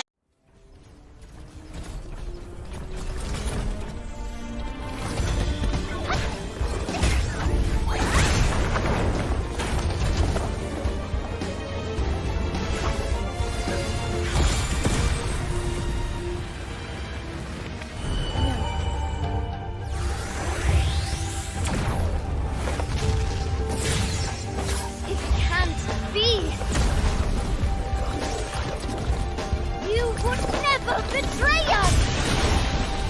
You haven't changed at all.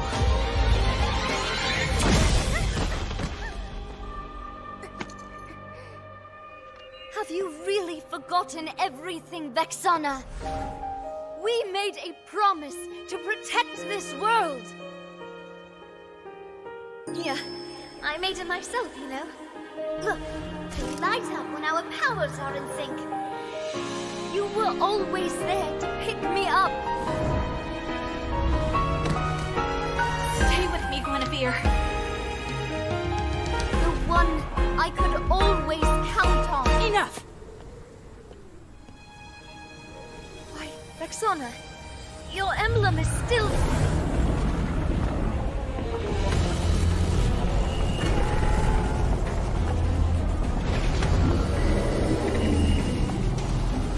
The gateway is near completion. Soon new aspirants will meet your end. Vexana, execute Purge Protocol.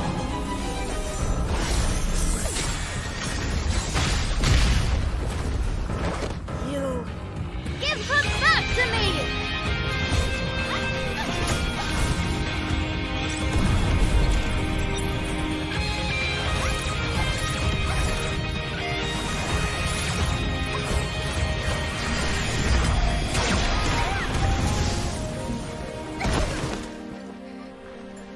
Give up, Guinevere. Hope is an illusion. Its will is absolute.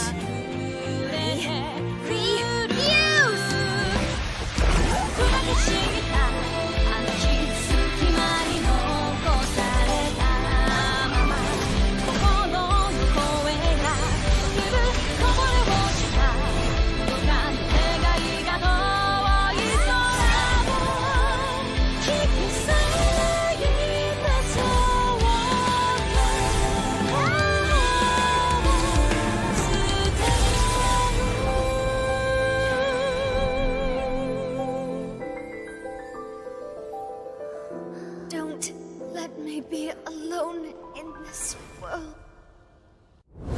We are the aspirants.